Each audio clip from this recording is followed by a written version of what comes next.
Hi, folks. I am really excited to introduce you to James Johnston from Rude Ghost, and James is going to tell us all about their latest release, Pixel Puzzle Makeout League. So, James, why don't you tell us about the game? Sure thing. I've been waiting 3.5 years to tell people about this game. It's finally out after taking it here, there, and everywhere, including BostonFIG last year when we had the in-person event. Pixel Puzzle Makeout League is a mashup game mixing pixel puzzles with a dating sim and some superhero stuff thrown in there if you couldn't tell from the hyper-specific game title. So pixel puzzles, excuse me, are a mix, are sort of like, I guess people have described it as like almost like Sudoku, almost like Minesweeper. It's a game where you have a grid using hint numbers to kind of fill in this hidden image. So it's a really fun, addicting puzzle type that I think is getting really popular lately because, I mean, you solve a Sudoku puzzle and they're fine, but you're like, all right, numbers. But when you solve a pixel puzzle, it creates a really cute piece of pixel art. So you kind of are like chiseling out a little piece of art. And it's also known as nonograms. And Nintendo has released a bunch of these games and they call it Picross. So if you've got a 3DS or a Switch, you might have seen Picross on the Switch. If you don't know what it is, now you do. It's this pixel art puzzle game. And I really love these puzzles. I'm addicted to them. I tried to make this game to get myself off of playing them all the time, and that didn't work. So oops. But Had yeah, the opposite effect.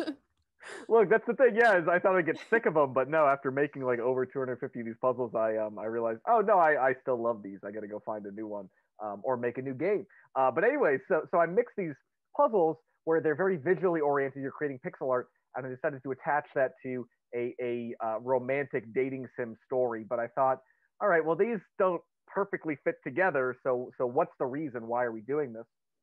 So I thought, okay, well, what if you are a superhero who has the power of pixel puzzle solving?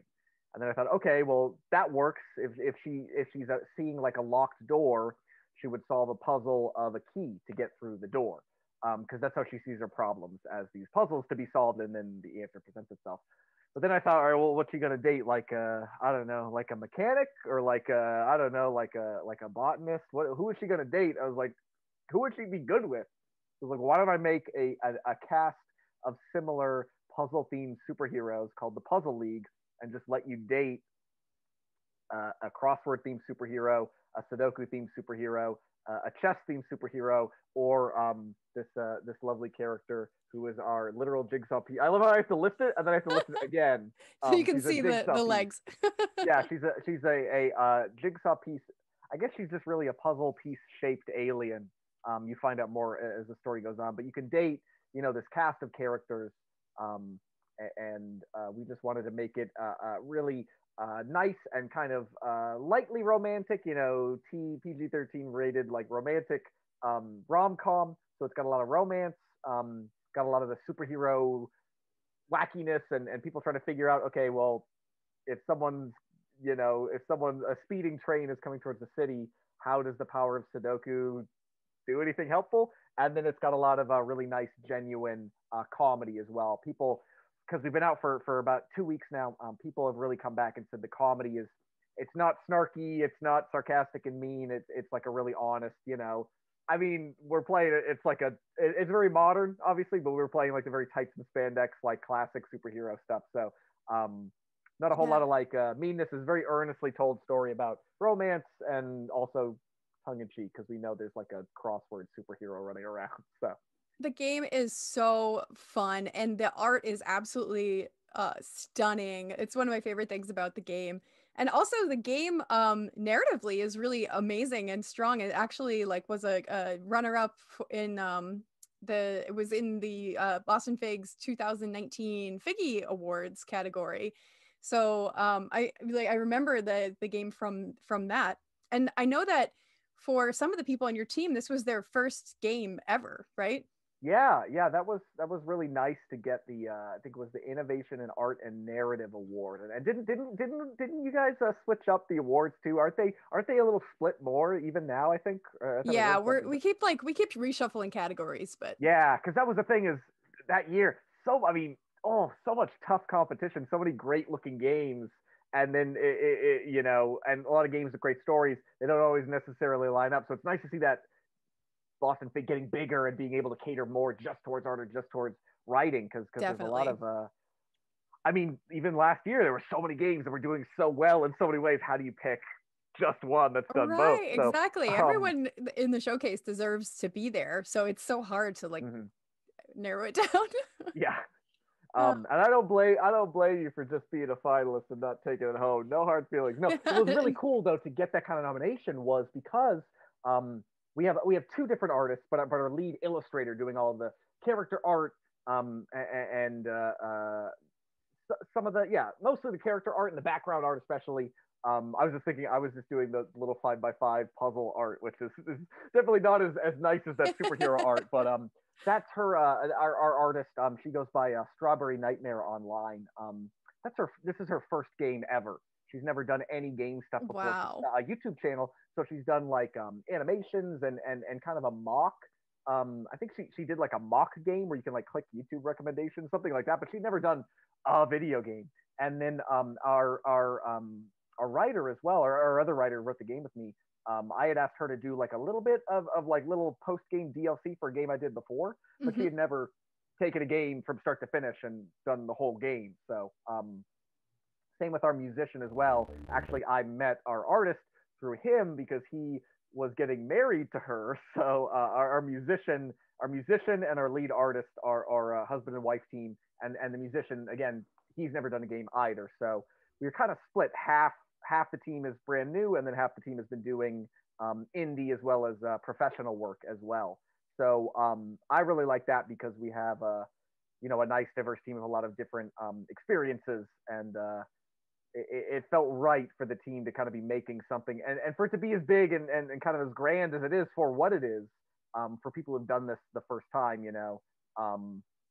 I even think one of our team members who was doing some puzzle stuff was like, hey, this is awesome. This is like my first like kind of released game credit. And I was like, oh my gosh. And she was like, yeah, I've been working on all these games, but sometimes the work doesn't get put into doesn't make it to the full game, or the game doesn't come out. So I was like, oh great, like being able to release this is going to give these people like a lot of credits, and like they can go from here, maybe stick around with me hopefully, but if they want to go off now and I don't know, get a job at Rockstar or something, I won't be too sad. But it was really nice to be able to say, I mean, I only have so much experience, but to be able to grab some other people and say, well, let's see what the whole process is and get you up to speed was really nice. Yeah, that's awesome. I wanted to ask, how many people are on the team? Yeah, so it gets tricky because we got a publisher, lovely publisher, has been featured, I think, in BFIG before. So we are, so Rube Ghost is, I guess, just on paper is myself and Brett, who is the programmer, code, UI, hands and everything, just like me, but on the technical side, did like the switch porting and everything. We're kind of the core members of Rube Ghost. And we had another group that we were just doing stuff as part of years before, showed a couple of games at BFIG under another name.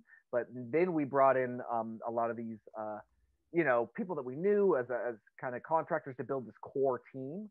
And then once we brought in our publisher, SkyMap Games, they brought in more people too. So at the beginning, or what I would call, I hate to use this term because I know, everybody's work is super important, but we almost had like this core team of maybe like 6 people working on stuff. But then, as you know, other people come in and do a little bit of work, and it became like over 20 people that worked on this game. I'll even say, longtime friend and supporter and tabletop gamer, Jeff Johnston at BFIG. For those that know, Jeff. He's always the guy in the costume. He's always the guy dressed up. I think last year was dressed up in pajamas and a little nightcap. Was he?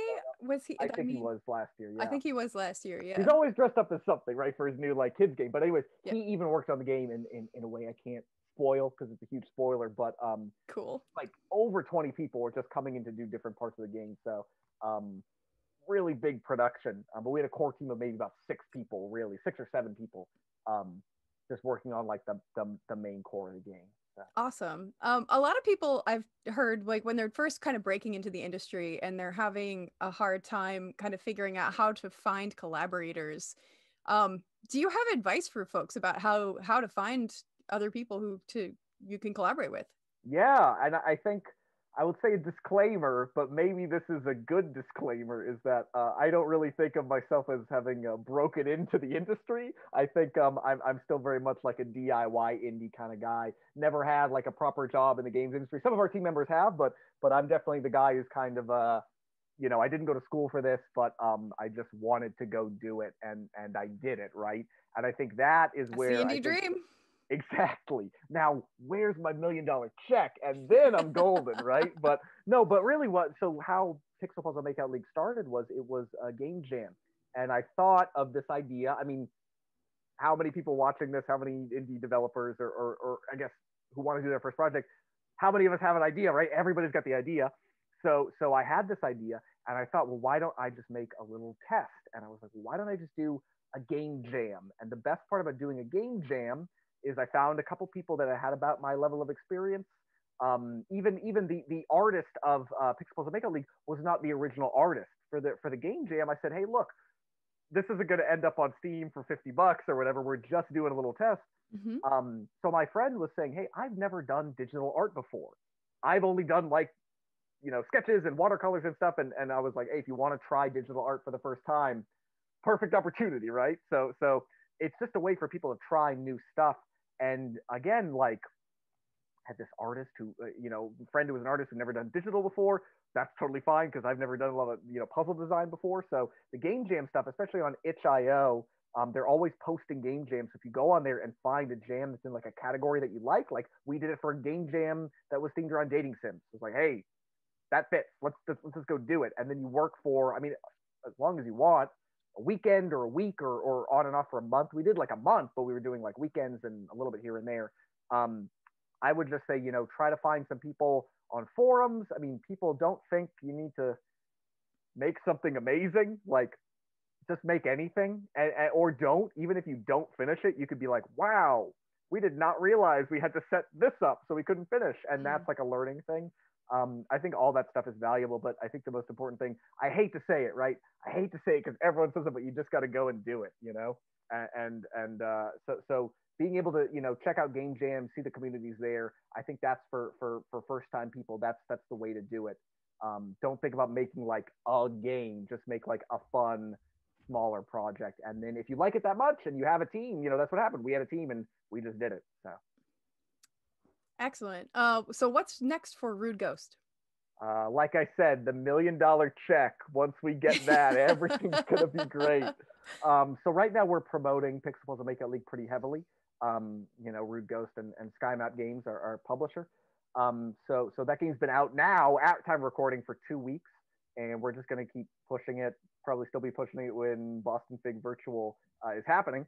So that's our main plan right now. Again, took us 3.5 years to get here. Now we actually have the game, and what's nice about it is right now we don't have too many Steam reviews, but it's 100% positive, and people on Twitter, you know, I've been hearing on Twitter from people that don't have to be nice to me because they don't know me. They've been saying, you know, I've heard it made some people cry. So we got some juicy stuff in there. So really, I think the fact is we spent so long on it and really polished it up, and now it's just time to enjoy a little bit of time off, but also just make sure it's getting out to the right people. So really, it's a challenge, but this is like the fun part, right? Is like Definitely. We're at a point where we just put the game out after promoting it everywhere and doing the cons and finishing the hard work of actually finishing it. So no big challenge here except just, you know, getting people to check it out, which I guess is definitely a big challenge, but I'm just relieved because I've done this with a couple games before that like we've shown at BFIG. So I'm like, we'll tweet at people. We'll get the game out. Now I know that it's good, so I'm not worried. Yeah. Well, hopefully we'll be aiding you in that effort. Oh yeah. So I want to ask. Oh, sorry. Oh, I was going to say I'd love to after this, you know, maybe prototype something else and show a new demo for a new project at BFIG, you know, next year or 2 years. I might take my time on the next one. Right. Why not? So. So I'm asking everybody this. So if you have one piece of advice for someone who is looking to start creating games, who's never done it before, what is the advice you might give them? Yeah, we talked about the game jams before, right? Mm-hmm. That can count as a game, or if you want to do a big game, I think it applies to both, is just make sure you actually have a set plan and then really look at that plan and really determine, can I do this plan, and then just follow through on it. I think with Pixel Puzzle Makeout League, before we had done we did a game called Thief Town, which I think we showed at BFIG, and it was a local multiplayer party game, right? And it was a couple game modes and no story. It was just, hey, show up with your friends, have a party game, right? Like play it for like an hour at a party, you're good. Pixel Puzzle Makeout League ended up being this kind of like 250 plus puzzles, like 4 gameable characters. It's like a, if you're bad at puzzles, if you're not used to the puzzles, if you're slow at puzzles, it could be like a 30-hour game, right? Which is crazy huge. But the thing was, from the beginning, we said, okay, we're only going to have these 4 characters, and it's going to go like story 1, 2, and 3, and we're going to fill up this many puzzles. We're not going to do more than 300. So that's on the kind of bigger end of the indie spectrum, I guess, even though we're not really that big. But even if you're just going to make a game where, if you were going to make a puzzle game like us, you could say, all right, I'm going to make 1 character, and they're going to have 2 stories, and each of those are going to have 15 puzzles. I think that just helps with, like, they call it like the scope creep or whatever, is just having the plan, sticking to the plan. The plan could be big, but just make sure that you're prepared to fully follow through on it. Because I think some people, right, they have this amazing idea, but they can't really fulfill it, or they want to, the idea is so amazing that it has to have 100 levels to show off how cool it is and stuff. And you can do that if you can do that. Or I always use the example of like Donut County, that game, a game where you're like a little hole and you're like having objects fall in the hole. Super simple but intriguing concept. And that guy worked on that game for years and years, trying all this different stuff. And he just realized, hey, I just need to make like a really nice, tight, like 2 or 3 hour experience, and just make it really, really nice. And I can just focus on that. And people love that game, and they're like, it's so nice and short, it didn't need to be a huge thing. So I think people just need to, think about a plan, complete the plan. And another thing too, BFIG virtual, I know we can't do cons in person, but being able to make the demos to show at a con, even if you're not even going to go to a con, right? Being able to say, get something to pressure you to say, okay, like my mom called me, she wants to play the game next week, having a plan, I'm going to show this game to someone else. Is a great way to say, okay, here's like how far I am in the plan, and then the next demo I'll be 20% there, and the next demo I'll be 50% there. But just having it there so someone else can go and play it, I think making something that someone can go play, because ultimately 20% there, and something somebody can play. Unless it's super personal, you don't want to release it. But for me, I'm very much like, look, I already had the idea in my head. I've already got it. It's for me. But if I want to make this into a game, you want to make it something for me. I'm very much like, even if it's not perfect, I already had the idea in my head. I've already got it. Yeah. Get it so someone else can try it, and then you can find out all the things you forgot to put in the demo. Right. That is really, really good advice. So we're about to wrap up. So plugs. Yeah. That is really, really good advice. So we're about to wrap up. So RPG equivalent plugs. of puzzle-based dating That is sim. really, really One good you're not gonna miss. So we're about to wrap up. So So you'll cry too. plugs. I'm sorry, I'm just so tickled by that. I'm just so happy that worked out. Really, really But anyways, so yeah, puzzle dating So sim, we're about to wrap up. comedy, So, romance, plugs. data giant puzzle piece. What more could you ask for? But anyways, so yeah, puzzle dating sim. It's available right now on Steam and itch, on both PC and Mac, and it's also available on the Nintendo Switch right now. So check that out. Just look up Pixel Puzzle Makeout League. Actually, it's funny, if you just type in Makeout, I think, into like Steam or whatever, we'll just show up because no one else has Makeout. But we only did that because we're not like adults, right? We're just like Yeah. 13. If we were like an adult, I'd be like, no, yeah, but show up. It's such a catchy name. We've got the ownership on Makeout. No one's put Makeout in their game yet. Next year, I bet you people are going to come in, try to steal our thunder. Definitely. But yeah, you can check us out. Just search for that, or our website is picross.love, picross.love. Yeah, it's a real domain, great name. And then if you want to follow Rude Ghost on Twitter, we're Rude Ghost, but someone's sitting on the domain or on the username, so you can find us at Rude Ghost Games on Twitter, and I'm at Beautiful James on Twitter. So if you want to give me a follow or DM me if you want to talk about game stuff, or like you said, Caroline, if there's people who want to talk about first time stuff or advice or anything, I'm not a certified expert, but be happy to chat with anybody about game stuff, you know? Excellent. Well, James, thank you so much. I super appreciate you being my first interview and your patience. We actually had to redo this interview because the first time we recorded it, the audio didn't come through. So thank you so much for your graciousness in this process and for telling us all about Pixel Puzzle Makeout League. Yeah, thanks for hosting this. I'm super excited and happy that BFIG is doing a virtual event because you know, one more plug. We got a Rude Ghost Discord. If you go to our Twitter, we got a Discord. And Excellent. I only say that just because in our Discord, we have a couple people that met us at BFIG and they were super bummed that it wasn't happening this year. So super glad that we get to do one online to kick off 2021.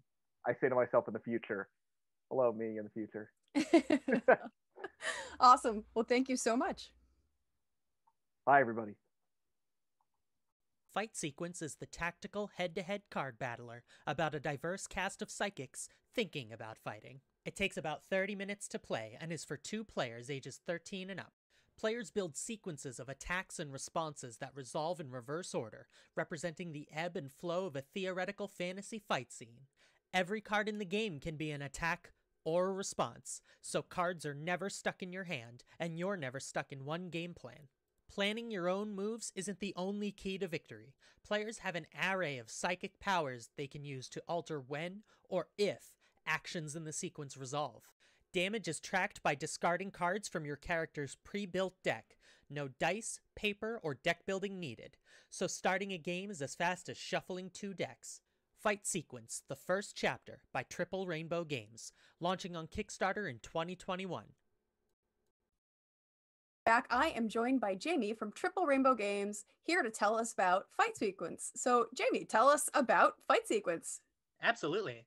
So Fight Sequence is my game that is a tactical head-to-head card battler about psychics thinking about fighting. So instead of a rock, paper, scissors mechanic or a stun locking kind of situation, it's reverse action programming. And players have an array of psychic powers that they can use to alter how sequences resolve before they do. Oh, very cool. Yeah. That's very interesting. How did you come up with the idea for the game? Oh man, so in theory, I love fighting games, but in practice, I have very poor reflexes if we're talking video games. And there are a whole bunch of, yeah, it's really hard. Like I want to be good at them, but I'm just not good at them. And I've always loved board games, and I've always been into the idea of fighting board games, but all of them are seeking to emulate video games in some way. Mm-hmm. And so I wanted something that, like, you know, what if there was something that was more like the fight scenes that you see in the the Sherlock Holmes movies with Robert Downey Jr. I don't know if you've seen those, but how they have the slow motion backwards fight, and it's like that would be awesome. Why not that? And you actually have time to react and think about what you're going to do because you can see what's going to happen in advance, and then one thing led to another, and it's like, oh yeah, what if everyone was psychic? And that also helps me push the other agenda, which is because everyone is psychic and just thinking about the fights, people with body types that would normally not be in fighting games, such as one of my characters uses a wheelchair, and they're all different like weight classes and stuff like that. So it's not just, you know, fit white people in my game, which is cool. Oh my God, I love that. That's so important. Yeah. It is so important for us to have representation across all different spectrums of being. And that is so cool that you're doing that. Yes. Yeah. One of the goals of my company and this game, but in the company in general, is to capture as many different pieces of the human experience and demi-human experience, because not everyone's a human, as possible. So that is so cool. So is this your first game, 100th game, somewhere in between? So this is my first game that I am pushing to the end of the line, as it were. I started designing games when I was a single digit age. That was like occupying me in between first and second grade. They weren't good games, but they were games technically. But I started this sort of professionally as an adult, maybe 6 or 7 years ago, with the understanding that I would just sort of whip up a ton of prototypes and just cycle through them until I found one that I just never wanted to stop playing. And that happened to be Fight Sequence about 2.5 years ago. So this is my first like official game that I'm pushing to the end of the line, but it is roughly my 12th game in terms of other ideas that I have. That is so cool. So it's awesome that you're at this stage now. So you said like 2 years that you've been in production with this game? Yeah, two and a half, something like that. Yeah. That's incredible. So what's that production process been like, and where are you at now? So I am the point that I'm at now.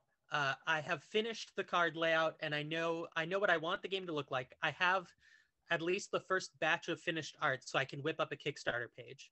The last step is I need to find a graphic designer and finish writing the rulebook. And then when those two things happen, I can actually get physical copies that I can send to reviewers. I can get those things and I can build out the Kickstarter page, and then I can launch. Hopefully in about 3 months or so. But every time I try to estimate a launch date, it goes horribly wrong. So I've just stopped doing that. I can relate to that. Yeah, the website now says coming in 2021 because I learned my lesson. Like, coming in some, it's this year. It's happening. It's happening this year. Yeah, probably. So what's the team like for the game? Is it just you? Do you have any other collaborators? I do have a couple of other collaborators. So one is the artist who I hire on a freelance basis. Awesome. So she's, I guess, a part-time member of the team, you could say. And then the other full-time member is my best friend and business partner, Anders, who's the co-designer of the game. He has a hand in everything. He doesn't design the cards. I design the cards, but literally every change that I make, card or otherwise, I run by him for his approval. So it is an extremely collaborative process, which I think is super important to just have someone to bounce ideas off of. Yeah. How have you handled doing playtesting during COVID? Honestly, I've been finding it easier to run playtests because Really? before COVID, I was having a lot of trouble wrangling people to playtest regularly. I mean, I'm a member of the Boston Game Makers Guild, so I would go to those meetings. Heck yeah. Woo! Yeah. Woo! But then sometimes I just didn't have the energy to go because it was like a 45-minute commute both ways. And so I was going on average once a month. But now that it's online, I go to literally everything. And there are all these different groups that people are starting to it. Like I can play test for like cumulatively 35 hours a week just on the weekdays now. Yeah. So it's actually helped a lot, which is a weird thing to say. Yeah. That is so cool. And I love that Game Makers Guild has been such a fundamental part in like making that happen. So huge shout out to Game Makers Guild for running events like that all the time to make this possible. I feel like I've been hearing that these kinds of stories from people that like they feel like they're more connected to the board game development community in COVID than they have been outside of it. Yeah, I super believe that, and I also feel that way. That's really cool. Yeah. So good job, Game Makers Guild. Heck yeah. So what's next for the company? That is a great question. So what I'm trying to do loosely, I don't have a concrete plan for this because I haven't launched the first set of fight sequence, but every good fighting game has an expanding cast. And so my plan is to just pump out several fight sequence sets and supplemental products and stuff before I start exploring other things, mostly because I want to gain enough traction that making other games makes sense because I can design them in parallel, or I have other people joining me that are interested in stuff like that. But for right now, for the foreseeable future, it's just work on a bunch of fight sequence sets. Hopefully it is popular enough that I can sustain that. And if not, then I'll cross that bridge when I get to it. Excellent. Oh, wait, so as your Kickstarter, have you already launched a Kickstarter or is that coming up? No, I am hopefully launching in the spring. Okay, cool. But every time I estimate, I get it wrong. So now the website just says coming in 2021, and I'll update it when I actually like have a Kickstarter page up. Yeah. That's when I'll start solidifying dates. But I'm hoping like April, May, tax season, that kind of thing. But we'll see. Excellent. It's a good time to do it, right? Everyone's getting their refund, hopefully, and willing to spend it on backing some cool projects. The game is probably going to be like $20, so it's going to be an easy buy for many, an impulse buy, hopefully. Excellent. So you've been working on stuff professionally for the last 6 years. Like, let's say someone's just trying to break into the industry for the first time. They've never done this before, but they want to do what you do. What advice would you have for them? So my number one rule is try everything. just whatever you think of, whatever mechanics and rules you think of, whether you think it's too simple, too complex, whatever it is, because you never know what's going to work. And especially early in a design process, you will never, like, the game that you finish will never be the game that you start with, and you will always discover more by putting it in front of people, getting that feedback. And even just the process, sometimes the process of trying to make a specific mechanic work leads you to be inspired to make a better mechanic. So just try stuff out, just do it. Try everything. Play test it early and often. Yes. Yeah, that makes so much sense. Well, so where can people find out more about the game, like plugs? Where can people follow you on Twitter, all that other good stuff? Yeah, so the full company name doesn't fit on Twitter, so it is Tri Rainbow Games, TRI Rainbow Games, Triple Rainbow Games on Instagram, Facebook, stuff like that. I'm less active on those, but I'm trying to ramp up Twitter a little more. The two websites, both will lead you to the game and the company, triplerainbow.games and fightsequence.com. Excuse me, spelled exactly how they sound. Excellent. Well, thank you so much for joining me and for talking about Fight Sequence. I am really excited to play it and to see what it's all about. Heck yeah, play it at FIG. It'll be a good time. Excellent. Well, we'll see you at BostonFIG. Yeah, thanks so much for having me. Absolutely, my pleasure.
Folks, and welcome to the stream. I am joined right now by Vicky from Redstart Interactive, who's here to tell us all about Get a Grip Chip. So Vicky, hi, thanks for joining me. Hi, thanks for having me, Caroline.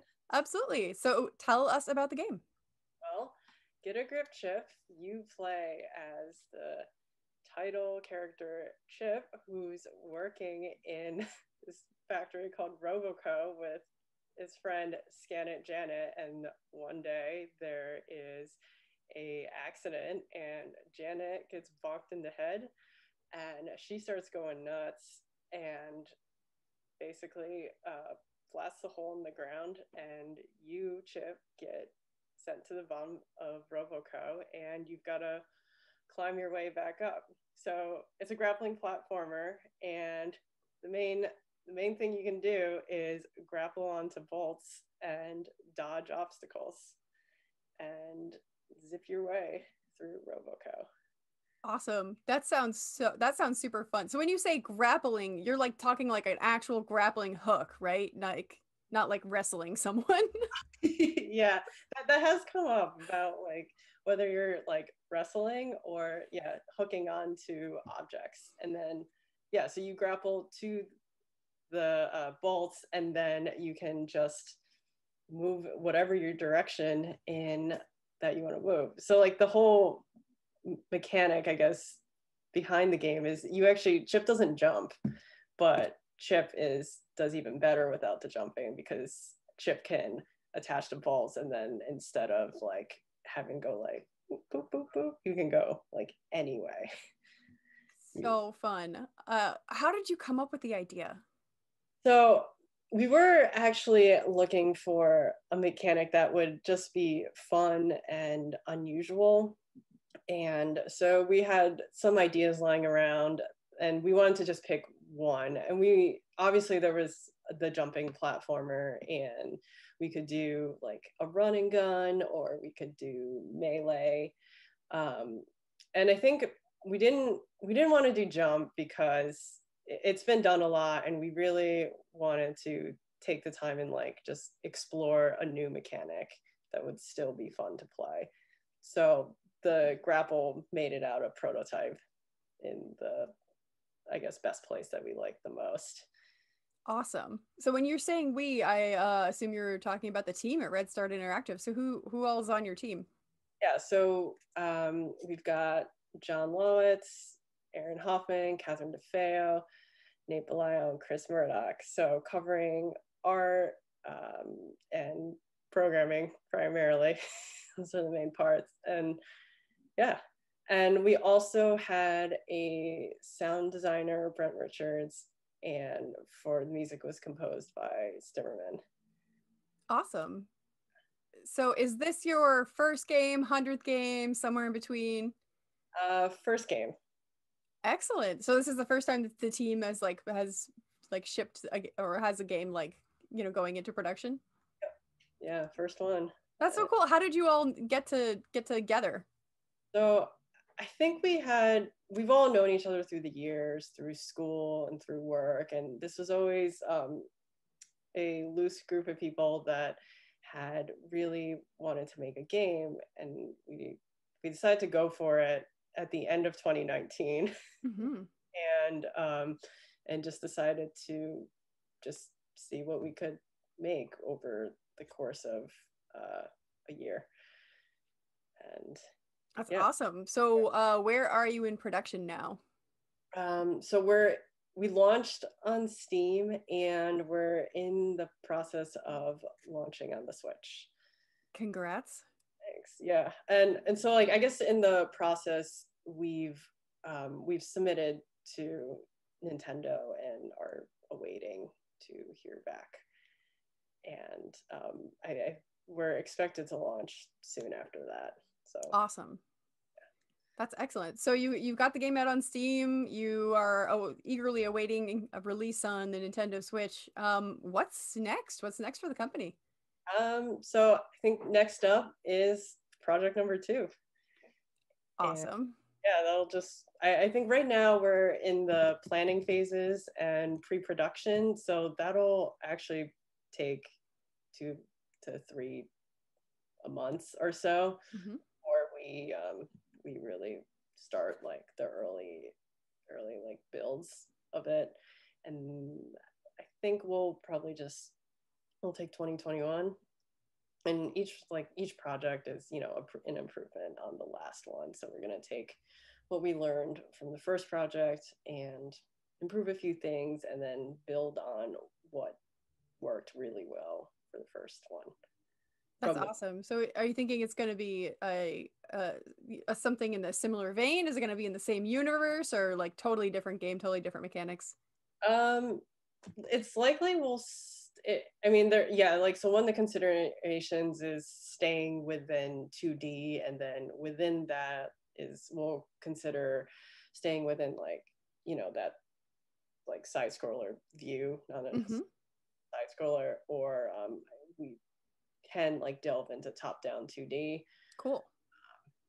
Unlikely we'll do 3D. Yeah, it's a different beast entirely. Yeah, so that would be a really big jump, but a lot of the tools, we were really happy with the tools that we built, so I think like we'll try to expand on that a little bit and see what we can do from there. Awesome. So this actually is a pretty good segue. I was going to ask, what tools, how do you get started doing this? But that's a good segue into asking about so let's say somebody's, getting started, they want to do game development, they want to do what you're doing, they have no idea where to start. What advice do you have for them? I'd say definitely come check out a lot of these festivals like BostonFIG, PAX. They're actually really regional. I think New York is Playcrafting, but we'd heard of BostonFIG and PAX before this, and so we had seen a lot of games, and I would talk to the developers and just get their take on just their process, and maybe you can I mean, it's like-minded people, so you'll be able to just find a small project to work on, or at least check out. Another one I recommend is actually playtesting, and just going to playtests, and now a year later is being on Discord, and if someone is offering up a game for playtest, I definitely recommend trying it out and just giving your feedback or your experiences and what was going through your head while you were playing, and you'll get a slice of the game, of a unfinished product. And I think that teaches a lot about what the different steps are in the production process as well. Yeah, that's a really good insight.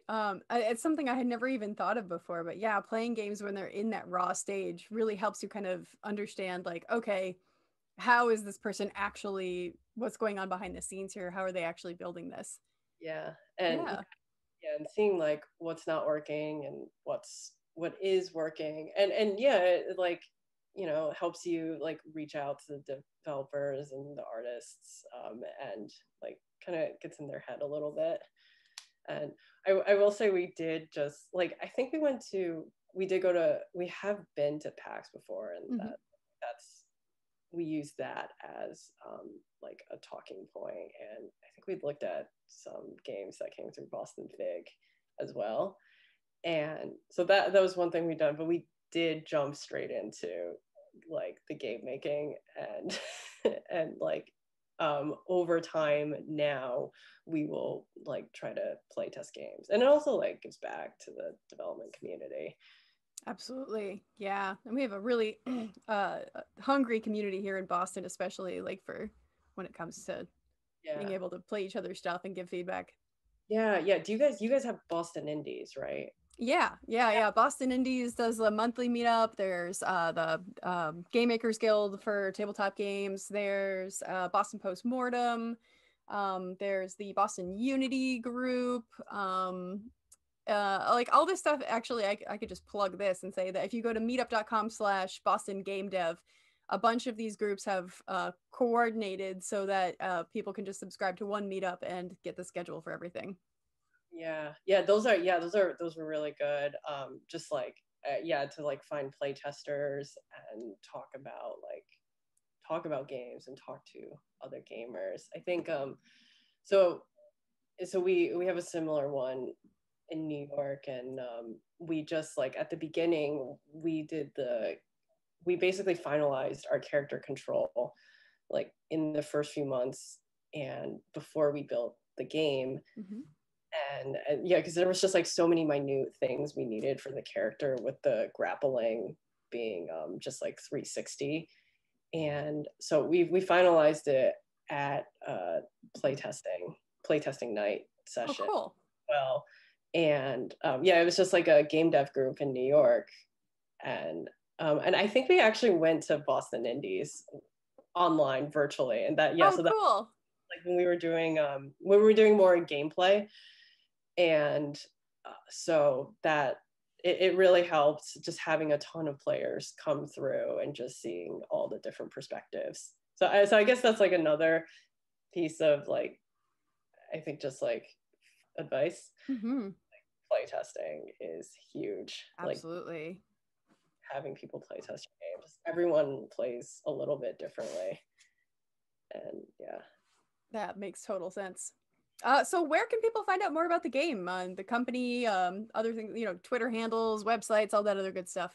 Yeah, so we have Twitter, which we're Redstart_IO. Facebook is Redstart.io. Instagram is Redstart_IO. And then you can find our Discord on our Twitter bio, and our website is redstart.io. And we've also got the game on Steam as well. Excellent. So it's all, you can find us all over the internet. And people should come visit you at your booth at the festival as well. Yes, definitely should. We'll be there. We'll be here answering questions, just having a chat, and we'll be playing the other games too. Or looking at the other games as well. Absolutely. That's half the fun. Excellent. Vicky, thank you so much for joining me, and I will see you at the fest. Yeah, thank you, Caroline. See you there. And I'm Arun. We're here to tell you about Shapely, a creative family-weight game about making and guessing shapes. Shapely plays 3 to 6 players and takes between 15 and 30 minutes. To set up, everyone takes a canvas with 4 shape pieces drawn at random. And a set of numbered guess cards with matching player token. Use the turn order track for the number of players. In this demo, we'll set up for 5 players. Place score tokens by the score track. We're ready to go. Shapely is played over 3 rounds. In each round, everybody gets a word card. This is the shape you're going to make. When everyone's ready, look at your card and start making your shape. You can use some or all your pieces. The main rule is that the pieces need to lay flat on the canvas. When you're done making your shape, use your player token to claim a space on the turn order track. You can take any open space, first, last, or in between, just as long as someone hasn't gotten there before you. Collect everybody's word card and add 2 more from the deck. Shuffle them up and lay them out on the board. Now the guessing begins. In turn track order, we take turns guessing each player's shape. For example, if I think this player made a shark, I'll pick my number 4 guess card. When everyone's ready, we flip over our guess cards. Players get 1 point for each player who correctly guessed their shape. Players also collect a bonus depending on where they placed on the turn order track. There's an extra point, an extra word card, so next round you can choose what shape to make, an extra piece to help you make a better shape, or if you're too slow, no bonus at all. After everyone's gone, players add up the correct guesses they made that round, and they score that many points. Now the bad news. At the end of each round, players have to discard one of their shape pieces. Making shapes just got a little bit harder. Finally, deal everyone a new word card to start the next round. At the end of 3 rounds, the player with the most points is the winner of Shapely. So, making good shapes is important. It's a big part of how you get points. But making shapes quickly helps too, because then you can grab the bonus you want. But going later has its advantages. The bonus might not be as good, but there'll be fewer word cards out there, making scoring easier. We've had a lot of fun demoing Shapely for all kinds of folks, at big conventions as well as small gatherings. Several times, we've had somebody come up to us after a demo to say that while they don't usually like to play drawing games because they're not very comfortable with their skills, they love that Shapely lets them be artistic without worrying about drawing, and that is always such a pleasure to hear. Thanks so much for learning about our game, Shapely. Please feel free to get in touch if you have any questions. Hey folks, welcome back. I'm joined right now by Matt Golec and Arun Mehra, who are going to tell us about Shapely. So hello, Matt and Arun, and nice to see you. Hey, how are you? I'm excellent. Hi, everybody. So tell us about Shapely. Well, Shapely is a game about making and guessing shapes. It's a sort of a fun family-weight game where you have some really nice tactile shape pieces and you're trying to make words. But of course, the other players can't see what word you're trying to make. Once everyone's made a word, then there's a little bit of a guessing round where people try to figure out which each shape is. And there's a few points scored and a lot of laughs throughout.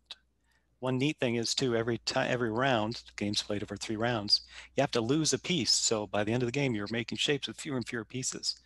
It's a fun challenge. That's awesome. I love the idea that you can get creative with this, even if you're not an artist, like the fact that you are given the shapes. I'm curious about if people have used shapes in ways that like have surprised you during playtesting. Well, what's amazing is you you look at caricatures and a couple of pen strokes can sort of evoke an image. That's sort of how this works. For whatever reason, sometimes someone is bang on with the weirdest collection of odd shapes, and it's just a position of a shape here or there, and it completely describes or evokes the word that they're trying to express. And that always amazes me in the game on replay and on playing with different folks. Sometimes you just zone in and zero in on that shape, and it just brings this little hit of endorphin or whatever it is that makes you happy to be playing the game. It sounds so fun. Like the creativity behind it is really amazing. How did you come up with the idea for the game? Well, my son and I were sitting chatting one day, and he kind of said something. So the germ of the idea came out of some conversation. Then I came over to Matt's house, and we were talking about what games we wanted to build. And I really didn't like the idea. I thought it's not going to work. And Matt latched onto it, and he's really, together we've driven this now based on his sort of initial insight into thinking that this was going to be a fun game. And I'm continuously surprised. People love this game. We sit down at a table and there's laughter invariably, and people are making fun of each other and with each other. And so it sort of worked out. Yeah, when I heard about the game idea, I said, wow, that's the game I really want to play. And also just tagging on something you said earlier, we have had a number of people come up to us after this game and say, you know, I can't draw. I'm not very artistic, but I love this game because I can be artistic without having to draw. And it's so rewarding to hear that. People are like relieved and pleased to have some sort of artistic outlet in their gaming. Absolutely. So it sounds like you've been making games together previously. It sounds like it's not your first game that you've built together. Well, Matt's got a history. He's a published game designer, and he'll tell you about that in a minute. But this is my first foray, and working with Matt as a partner has just been invaluable because he's got so much to teach, and he's just constantly driving the project forward. And we, oddly enough, although our personalities are very different, we end up working well together. So, Matt, did you want to talk about your last? I think Arun's blowing me up a little too much, but yeah, we do work really well together. It's been a lovely partnership. But we have had a few other games on the burner that's done. You know, we've moved some prototypes along, but this is the one that's really seemed to have, you know, struck a chord with people we've taken out to playtest with. That's excellent. So it's the first game that you're like shipping together. I don't know if we're shipping it yet, but it's out at 3 publishers right now. And, oh wow, so that's fingers great. Crossed. Yeah. That's excellent. Yeah, I was gonna ask like where you are in production. Like, yeah, it sounds like you're getting interest from publishers and like showing people what the game's all about. It's been a little bit of a challenge, of course, with the pandemic, but someone had put together sort of a speed dating for board game designers on Board Game Geek, and publishers were invited to come and take a look, and a few people asked for prototypes, so we were happy to send them off. That's amazing. I didn't know Board Game Geek was doing things like that. That is really, really cool. I don't think it's Board Game Geek doing it specifically. It's just someone who used that as a forum to say, hey, come and, well, I'll organize this. It was a labor of love, very much. You know, just this person who had done game development work was hooking people up. It was wonderful. That's amazing. I love how the board game community is like, it feels like it's just such a totally supportive community and very welcoming, easy for people to kind of get started and get their feet wet. So what's the team like for the game? Is it just the two of you? Yep. It is just the two of us. Yeah. And all our playtesters. We're very grateful for. I'm probably a small army of playtesters. Absolutely. Right. We shouldn't forget them. So what's next for the company? Well, we've been playing around with a couple of ideas, as Matt said. The furthest one along has to do with a group of people. And can we give it away, Matt? I think we can give it away. It's sure, yeah. This idea. So it's a group of people that are sitting around a table. And the conceit of the game is that they can't talk because there's a pressure-sensitive device that they have to diffuse. And then it's a game of indirect information and occasionally potentially incorrect information that's allowing these folks to deduce the right path, the right set of steps. Again, without talking, there are other ways to communicate in the game, and they're rather limited. Without talking, otherwise, you know, bad things happen, to try and solve the problem of this device that's going to cause trouble. Oh my gosh, that sounds amazing. That's like right up my alley. I love that type of game. That sounds really, really fun. I look forward to hearing more about that. Can't wait till we get the first prototype done. And we'll probably get it done, given, you know, we're working separately right now. We haven't been together. We'll probably get it done on something like Tabletop Simulator. And once it's out, we'll open it up for testing and so forth and see where Excellent. we're at. And you, I think you were telling me that Shapely is on Tabletop Simulator, right? That you have it loaded up there? It is. We just started playing with the platform, and it's fantastic for all the board game developers that are out there. This is something that I would highly recommend. If you can run, you know, if you can work Photoshop, or if you can work Canvas or Excel or some of these fairly straightforward programs, this is something that they built a lot of stuff free into the platform. You don't have to code. Now, if you want to do some scripting and make it fancy and have it deal cards for you and so forth, then it requires a little bit of study. But for the most part, you can simulate a whole range of board game prototypes, certainly, in this environment. Yeah, so we've put it together. We haven't opened it up to the public just yet. We're tweaking it a little bit. And part of it is we'd love to get sort of an arrangement with a publisher going forward, but this will facilitate future meetings and interviews with folks that are interested in puzzles. Arun, I think you've got it up. Do you want to give folks a peek? I do. Yeah. Is that okay? We can do that? Absolutely. All right, let me see if I can just share the screen seamlessly. We'll pop it up there. Let me know if you can see that okay? Yeah. Okay, so this is just sort of the standard board and background that I've got here on the piece. So just a quick description of the game. We've got this board here. Matt, do you want to describe it, because you're so much better at it than I am, and I'll move the pieces as you talk. Sure. Well, game starts, everyone gets a word card face down, and it takes a peek at that.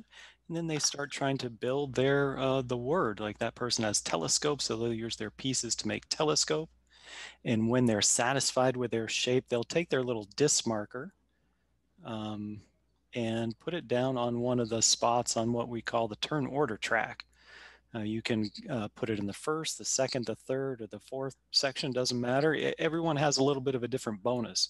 Either get more points, or you might get an extra word card. So next turn you can choose from 2 different word cards, or you can get an extra shape piece, because of course as the game goes on, we're going to be losing shape pieces. Earlier you get maybe better bonuses, but then it's a little harder because there's more guess cards out there, or word cards, excuse me, for people to guess at. Later the bonuses are lesser, but there's fewer cards out there for other opponents to guess, so you might have a little bit easier time having your shape guessed.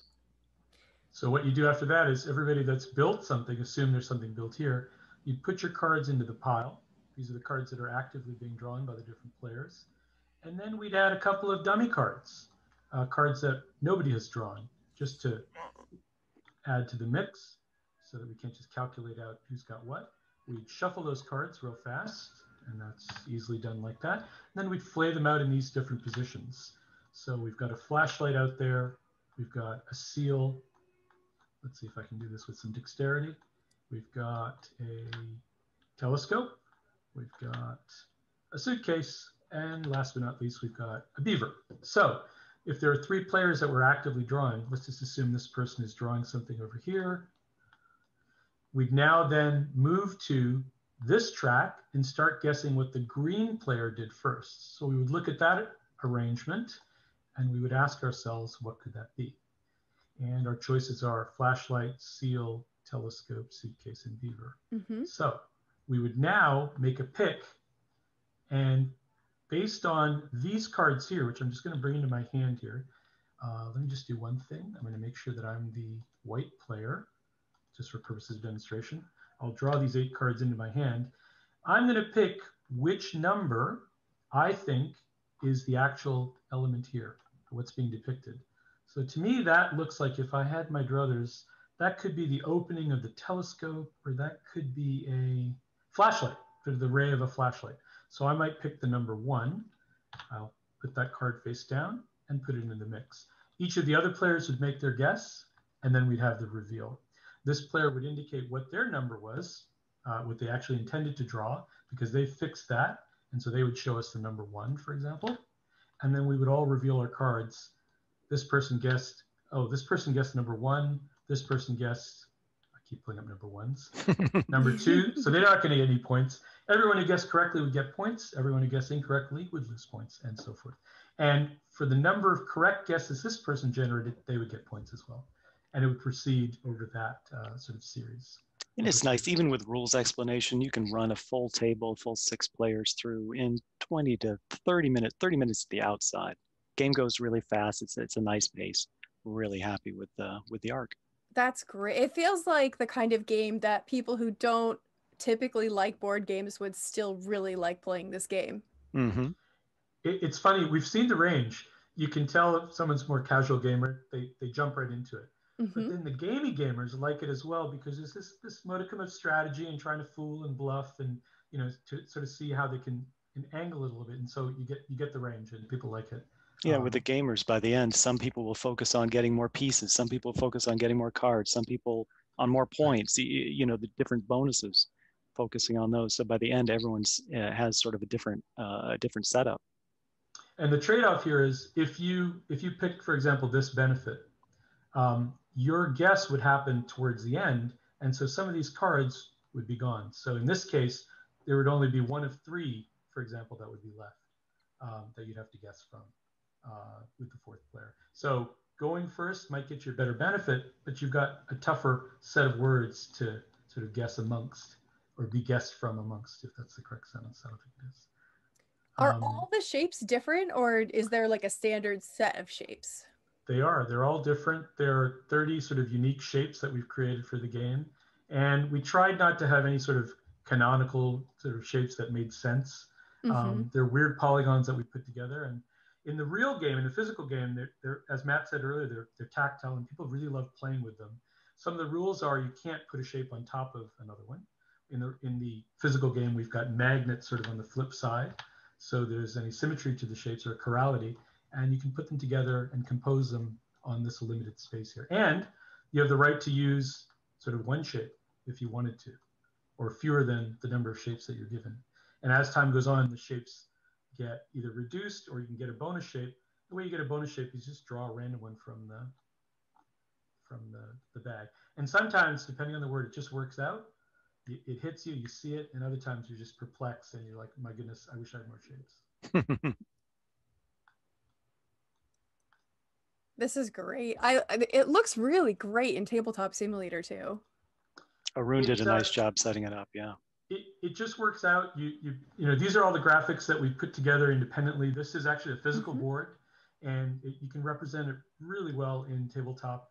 Having said that, there's a toy quality, if you know what I mean, with this game, with this ability to put pieces together and construct them. And there's a fluidity, and it's just easier to do in real life. Yeah, that makes sense. There's something about having that tactile, being able to actually, you know, touch the people shapes can't stop around. playing with the pieces once we get them out. It's really fun to see. And the way we fashioned it in real life is these sort of easels are actually a little slant, and so you can compose it, and then you turn it around. We've got little magnets that allow you to sort of show your shape. And as Matt said, people love that aspect. That's amazing. And then here, I don't know if I mentioned, it's a simple score track that, you know, sort of keeps track of. And at the end, the game is one of those games where, for the vast majority of people, the score is secondary. It's all about laughing hilariously at some, you know, sort of shape, or being amazed at the connection that somebody made with these obscure shapes and creating that incredible image. So I wanted to switch gears a little bit to ask you about advice that you might have. So I've been asking everybody this, but let's say somebody is getting started, they've never created a board game before, and they want to do this. They want to do what you're doing. What advice would you give them for how they should approach getting started? Well, normally I think I would say find a playtest group and, you know, show your game off. It's a little harder now, but Arun has really dug into Tabletop Simulator, and I'm becoming a convert. It's really a neat way to get your game out there. So I guess it's the same advice, is to playtest, you know, make a tweak, go back, playtest again, but perhaps right now do it digitally. I would say the thing that I've learned the most is don't be married to any one particular idea. So there were some initial conceptions of this game, and it went through a number of iterations. And, you know, at some points we'd be stalled and there'd be some weakness. The getting feedback from people and listening while folks are testing to sort of see where are the points of pain and where are the points of real joy, and focusing on those. Let that be a guide, and don't be married to any particular idea, because while I love strategic games. I love heavy games, much heavier than this. But I've always been surprised at the amount of joy that we get from what seems like a fairly straightforward game, in my estimation. Something that I joke with Matt all the time. You know, when we first made this, I didn't think I was going to love it. But seeing that response in other folks has guided us. And letting that happen, I think, is important from a designer perspective. I mean, obviously, you want to think about balance and gameplay and all those things that a designer should be thinking about all the time, and novelty, and, you know, like, are you creating something that's new and fun? But let the audience guide you. Let the customer guide you. I don't mean to make it crass, but that's what I've learned. Yeah, I've been hearing from people that that playtesting as soon as possible has been super essential to their design and development process. And so I'm, you know, curious if that's been similar for you. Yeah, the sooner you can get something on the table, the better. Not only just so you can get the feedback quickly, but also, like Arun says, don't make your pieces too precious. Don't spend a lot of time in your prototype. Find out what works first. I know I've been guilty of that. I make this beautiful prototype. I pick the graphics with great care and write all this text for the cards, and then I find, oh, that doesn't work. All that work has been wasted. So, prototype quickly and incorporate the information you get from your playtesters. The other piece I've learned by really watching Matt is, he's found these angles and corners on the internet where there'll be like a competition for the game, or there'll be something like Figs, or there'll be a playtesting group somewhere. Keep your eyes open for that and make connections in the community so that you can get out to a lot of these events. Because, while we have great friends, at some point, their ideas are going to be limited to the 1 or 2 times that they've seen it. And after that, you're kind of burdening them typically to try it again because I've seen that game, I want to try something new. So getting a wide audience, getting into competitions, getting into development type conferences, I think is a really good idea. It's a little bit of time, but you make connections. You never know who gets interested in your game. Go where publishers are. We're hoping that Figs is one of these places where we get to expose again. I think that's another important thing. If you really want your game published, it's something that you've got to continue. It's a bit of a hustle, but I think in the end, you establish yourself in the community, you make friends, which is great, and you learn about the process by getting active in that process. And it shouldn't be intimidating. At the end of the day, the game will speak for itself. And if you've got a good game, people will be interested. So. Yeah, a friend of mine was telling me recently they gave a talk on networking, and they always open up the talk by saying, like, do you like making friends? Networking is just making friends. Right. And it's, unlike a conference for, I don't know, computer security or something, at a gaming conference, at the end of the day, we all want to play games. And so if they don't let the game, you'll make a gaming friend potentially. So there's no loss there. That's excellent. So where can people find out more about Shapely? Where can they follow you on all the intertubes? Well, right now we are on both Facebook and Twitter at @Shapely the Game, all one word. So you can find us either place. We haven't been super active in those places. Just things have sort of slowed down with the pandemic, but we'll certainly be posting our appearance at BostonFIG. It's going to be so much fun. That's good. And then the tabletop, once we've got it smoothed out a little bit, we should open that up. Right now, it's, we'll open it up selectively for folks that want to try it. And if you contact us on Facebook, we could probably arrange something like that as well. So. Excellent. And we will see you at the show at your booth, and people can come by and find out more about Shapely and maybe get to play it with you. It's awesome. Great. Yeah, BostonFIG is one of my favorite conventions. I just love it. And it's hard not being there in person, but so glad you guys are doing an online version. Thank you. Yeah, it's I'm really looking forward to one of the things that's a really cool side benefit of this being the format that it is that we're able to actually have developers from all over the world that couldn't normally travel here for whatever reason, right? Like if it's just too expensive to travel all around the world to go to BostonFIG. So it's pretty cool that we're going to be able to expand to a larger audience because of that. Terrific. It's going to be great. And there's no silver lining to this horrible pandemic. But if we had to really stretch, I think it's brought, for example, a lot of my friends and family that didn't board game, for example, it's brought people together. And so board gaming has been a positive outlet and allowing people to be somewhat social during this unfortunate time. Absolutely. We're turning the corner. It's all going to be great. We're going to be there in person at the next FIG. So yes, at the next BostonFIG. Next, yeah. Excellent. Well, thank you so much. I really appreciate you taking the time and showing me Shapely, and also showing me the tabletop simulator version of it that is up and running and looks like it's working great. And I will look forward to seeing you at the fest. Thank you so much. Very nice chatting with you. Thank you.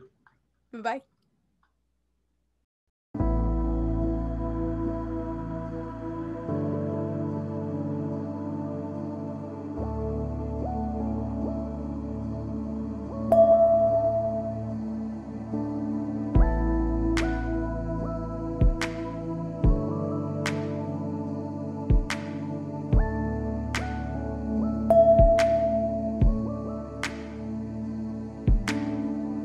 バス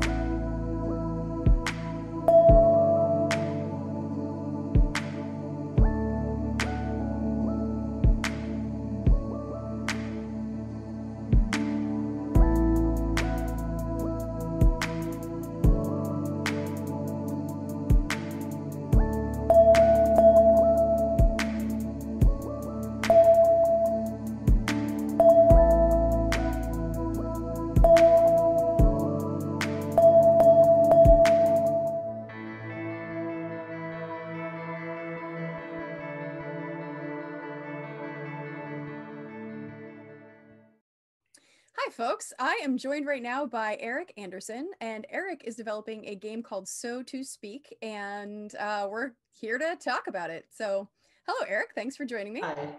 Thanks for talking to me. Absolutely. So tell us about So to Speak.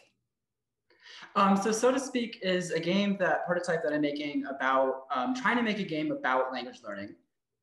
So I spend a lot of time learning Japanese and some other languages, and I thought that this could be a great foundation for a game. And there are some games that exist that they're kind of edutainment games for language learning, including Japanese. They all have this, like, everything I've seen has a specific issue where there's like a game, like an RPG or something that you're playing, and then there's some language content tacked into it. So like suddenly you go to fight a monster, and then there's like, it's drilling you on a vocab word or something. And right, yeah. I've experienced that, and I haven't found it, like, I don't learn from it. Yeah, that's kind of been my experience too. And on the other hand, there have been a couple of recent games that focused on learning a fake language. One of them is called Sevian, and another one's called Heaven's Vault. And those I thought were really good. They had a much better integration of like the game mechanics and the language content, but they teach a fake language. So I set out to try to make something that would teach a real language, in this case, Japanese. And it's basically this simulated world. Like you can move the map around kind of like Google Maps, and there's signs that you see that you have to understand what they mean. You hear people saying things, you have to understand what they're saying. Mm-hmm. And the key interface idea is that all the text is draggable. So like you can click on a river, and it'll say like, this is a river. And then you can use the word river to like connect it to a sign saying this is the name of the river or something like that. Yeah, I love it because I love the idea of giving people context for what they're seeing. And when you are able to see something in context, for me anyway, like that's how I learn, like learning through having that context-based kind of understanding. And then also being like pairing that with visual elements where you can see what the word looks like, hear what it sounds like. It's just like experiential learning. And this is such a cool model for that. Thank you. Yeah. How did you come up with the idea for the game? It was inspired by my own activity, like when I've been traveling, including in Japan, of like sitting there in a train station and like trying to understand like what's going on. And yeah. Also sort of realizing that sometimes there's clues from context that I can kind of piece together what something might be talking about. Like, okay, I bet that's talking about that. And if I know what that means, then maybe this other sign over here is talking about this. And I realized it kind of could be like a puzzle. There's like some puzzle elements to it that could be used to make a game. I love that. That's such a smart way to think about it too. And I like the giving context and making it more of a puzzle, because I know that like for myself, like having the experience of traveling in Japan, I had a really similar sort of experience of being, at first I was like confused by everything because the user interfaces are just totally different in Japan than the user interfaces here. And then after I got used to that kind of mode of thinking, then it was so much easier to associate things in context. And then just like language started coming very fast. So I love the idea that you're like teaching people how to think about that, how to reference that for themselves. It's just such a cool idea. Thank you. I want to ask about like, how are you developing the game? Do you have other team members involved? Is it just you? It's mostly me. And my wife has done some of the writing. She's a native Japanese speaker. That's helped a lot. Oh yeah, absolutely. And my extended family has done some of the voice acting. And my brother has helped a little bit with music. But otherwise, I've been doing all the programming and the art and the design. Oh my God. I love that you've involved like your family in such a big way. That is so cool. Yeah, this has been fun. That's amazing. Is this like your first game? Is this your 100th game? Something in between? Sort of. So I've been working in educational games broadly for about 10 years. It started when I was doing my PhD. I worked on a math game for teaching fractions that was called Refraction. And that I worked with a team of other students and artists and my advisor at the time. And then that game actually did like fairly well. It, like on Congregate, it's been played like 500,000 times or something. Wow, that's awesome. And I love that experience of working on it. It was really fun. And then more recently, I was teaching at Cornell University, and some of the students that I work with built some games, teaching like language a little bit and also some other topics. And so that I have some experience like working with teams, but like not making it myself. And so that's been new. That's amazing. What do you teach at Cornell? So I used to teach at Cornell. Oh, okay. It used to be computer science. Oh, cool. Oh, that's awesome. I imagine that you have a lot of kids in the computer science program who are interested in games programming. Yeah. Yeah. So well, I guess what was the biggest challenge when it came to developing the game when you know, as you were kind of getting started and teaching yourself something sort of new? Yeah, there's been lots of challenges. One big one is coming up with a game design that would work for what I wanted to do and scale to be big enough to cover the topic in a way that I considered to be meaningful, like such that somebody could sit down, but then after they played it, they didn't just like learn a couple words, they've actually learned like a fair amount of vocabulary and grammar and stuff. And not in designing in a way that could scale so that I could actually do that. And so that's been hard. It's kind of like, I think of it sometimes like it's like Pokemon with 1,000 Pokemon or something that you have to capture right, and they're all like unique and different. In this case, words being like Pokemon or something. So that's probably been the biggest challenge. And I've gone through several iterations of coming up with stuff. That's amazing. So where are you at in the game development kind of like process right now? I am about somewhere in the middle. So I have like a working version of it that has some number of scenes. There's like maybe 100, 200 words that are already in it. And the goal is to expand that further. And so I'll keep working on it. Awesome. So I was going to ask what's next for you, but it sounds like probably that, right? Yeah. Trying to like actually finish the thing that I set out to start. That's amazing. Shifting gears a little bit, I've been asking this to everybody. What kind of advice might you have for someone who wants to do what you're doing, someone who wants to develop their own games and kind of break into the industry and just has no idea how to do it? I'm laughing because I'm thinking, if you hear any really good advice, I would love to hear it myself. It's so hard. Oh my goodness. I feel like I have no real like credibility in that sense, but I do think that one thing that has made a difference is like really trying to make a routine of working on it, like worrying a little bit less about exactly whether I'm working on the right thing at a moment and more about like having a consistent process of like keeping it going and keeping working on it the same time basically. And that these kinds of like process level things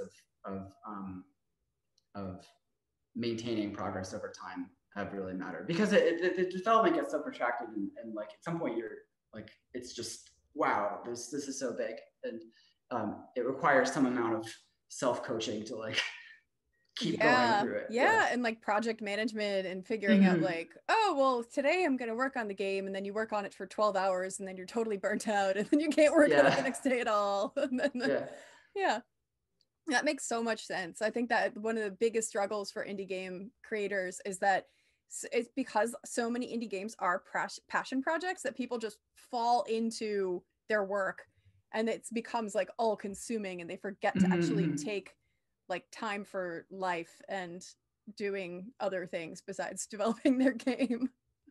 And that can be like, you know, it can be just hard to maintain and not good for you overall. Have you experienced any kinds of like other like game jams or anything like that you know, taught you any other skills or things that you might that other people might be interested in as they're kind of figuring this out? So I haven't really participated in many game jams. I mean, there's lots of great. I've been surprised like how much good information there is about basically every topic that you can find on YouTube or just searching through Google. Like I didn't have any art background at all. And I intended to do all the art myself and just learn it as I went. Wow. And of course it's difficult. Oh, and yeah. I still have such a long way to go, but I was surprised at like how generous some people seem to be with offering advice that you can just find on Google. And I'm very grateful for that. And similarly for software too, I've used lots of like free drawing programs and like free IDEs for programming and stuff that like have worked completely great. Like it's just like amazing how many resources are actually available for somebody who's just getting started. Yeah, I've found like really similar things, like even just like the kinds of drawing programs that normally you'd think that you'd be charged an arm and a leg for, and then you find out that it's actually completely free, and you're like, wow, this is people are really generous about making sure that other people can do these things. Yeah. Excellent. I want to give you space for plugs, websites, Twitter handles, things like that. How can people find and follow what you're doing? So I'm in the process of making a website about the game, and I haven't like picked a domain in yet, but I hopefully it'll be ready by the BostonFIG itself. And I don't know, come to my virtual booth and then excellent. I'll tell you more. Sounds good. All right. Well, thank you so much for joining me. I really appreciate it, and I will wrap up now. Yeah. Stop being thanks awkward. So much. I really appreciate talking to you. Thank you. Absolutely. Have a good one. You too. Mantis Falls is a sometimes cooperative game of hidden roles, trust building, strategy, deduction, and betrayal for 2 to 3 players. Players are placed on the dark film noir roads of Mantis Falls. As witnesses hunted for their information, players work to survive the night and escape town alive. Players face dangerous events at every turn and respond to them together, but in secret, making hidden and intricate strategic plays with their cards. Players must often trust and rely on one another, as successful cooperation may be the only way to survive. But this trust is fragile, as not all players may be as they seem. Mantis Falls, a game of trust. Like life, a cooperative game that's only really cooperative. Sometimes. Hi, folks. I am joined right now by Julianne Bierwirth, and Julianne is from Distant Rabbit Games and is going to tell us all about Mantis Falls. So, Julianne, take it away. Hi, thanks, Caro. So, yeah, my name's Julie. I am one of the co-designers of Mantis Falls, and my partner and I, Adrian, are Distant Rabbit Games. It's the two of us. So Mantis Falls is a 2 to 3 player hidden trader game, meaning that, you know, the traditional hidden trader format, think, you know, Battlestar Galactica, Dead of Winter, all of that, but for very, very intimate, small groups. And so it is placed in you're in sort of a 1940s mob ruled town called Mantis Falls. You've seen something you weren't supposed to see, and people are coming for you. You have to get out of town as fast as you can, and you're not sure you can make it alone. It's going to be a very dangerous journey. And you are told by some friends of yours that they can keep you safe, they can get you out of here, but they need you to meet up with another witness at this diner and make the trek out of town together to protect each other.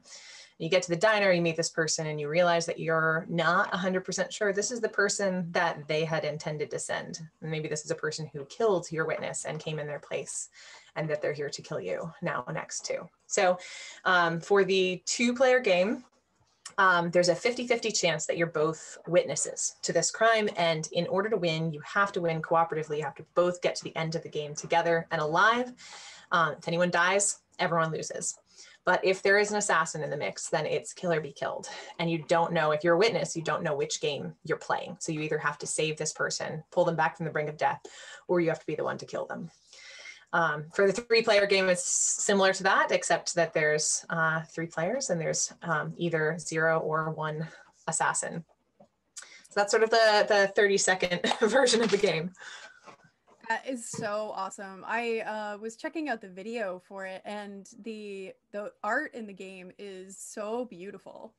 Thank you, thank you. That was my job, was art. Yeah. Oh wow! Oh my gosh, that's amazing. Yeah. Oh, it's absolutely gorgeous. I love like the line work. It's all like really beautiful. Now I know that the game is huge, right? That there are tons and tons of cards involved also. So you did hundreds of art pieces. yes, it was a fair amount of art. It was I mean, Adrian and I made this over 5 years. And with like full-time jobs and kids and all of that and stuff. So a slow 5 years. With jobs and kids and like but basically, I mean, it's been our entire relationship almost. Like we from being together for like, I think we've been together for something like 9 months. And we started making this, and now it's 5 years later and we're still working on Mantis Falls. So it's been a big part of our relationship. So I think in some ways it didn't feel like, like an extra job. Yes.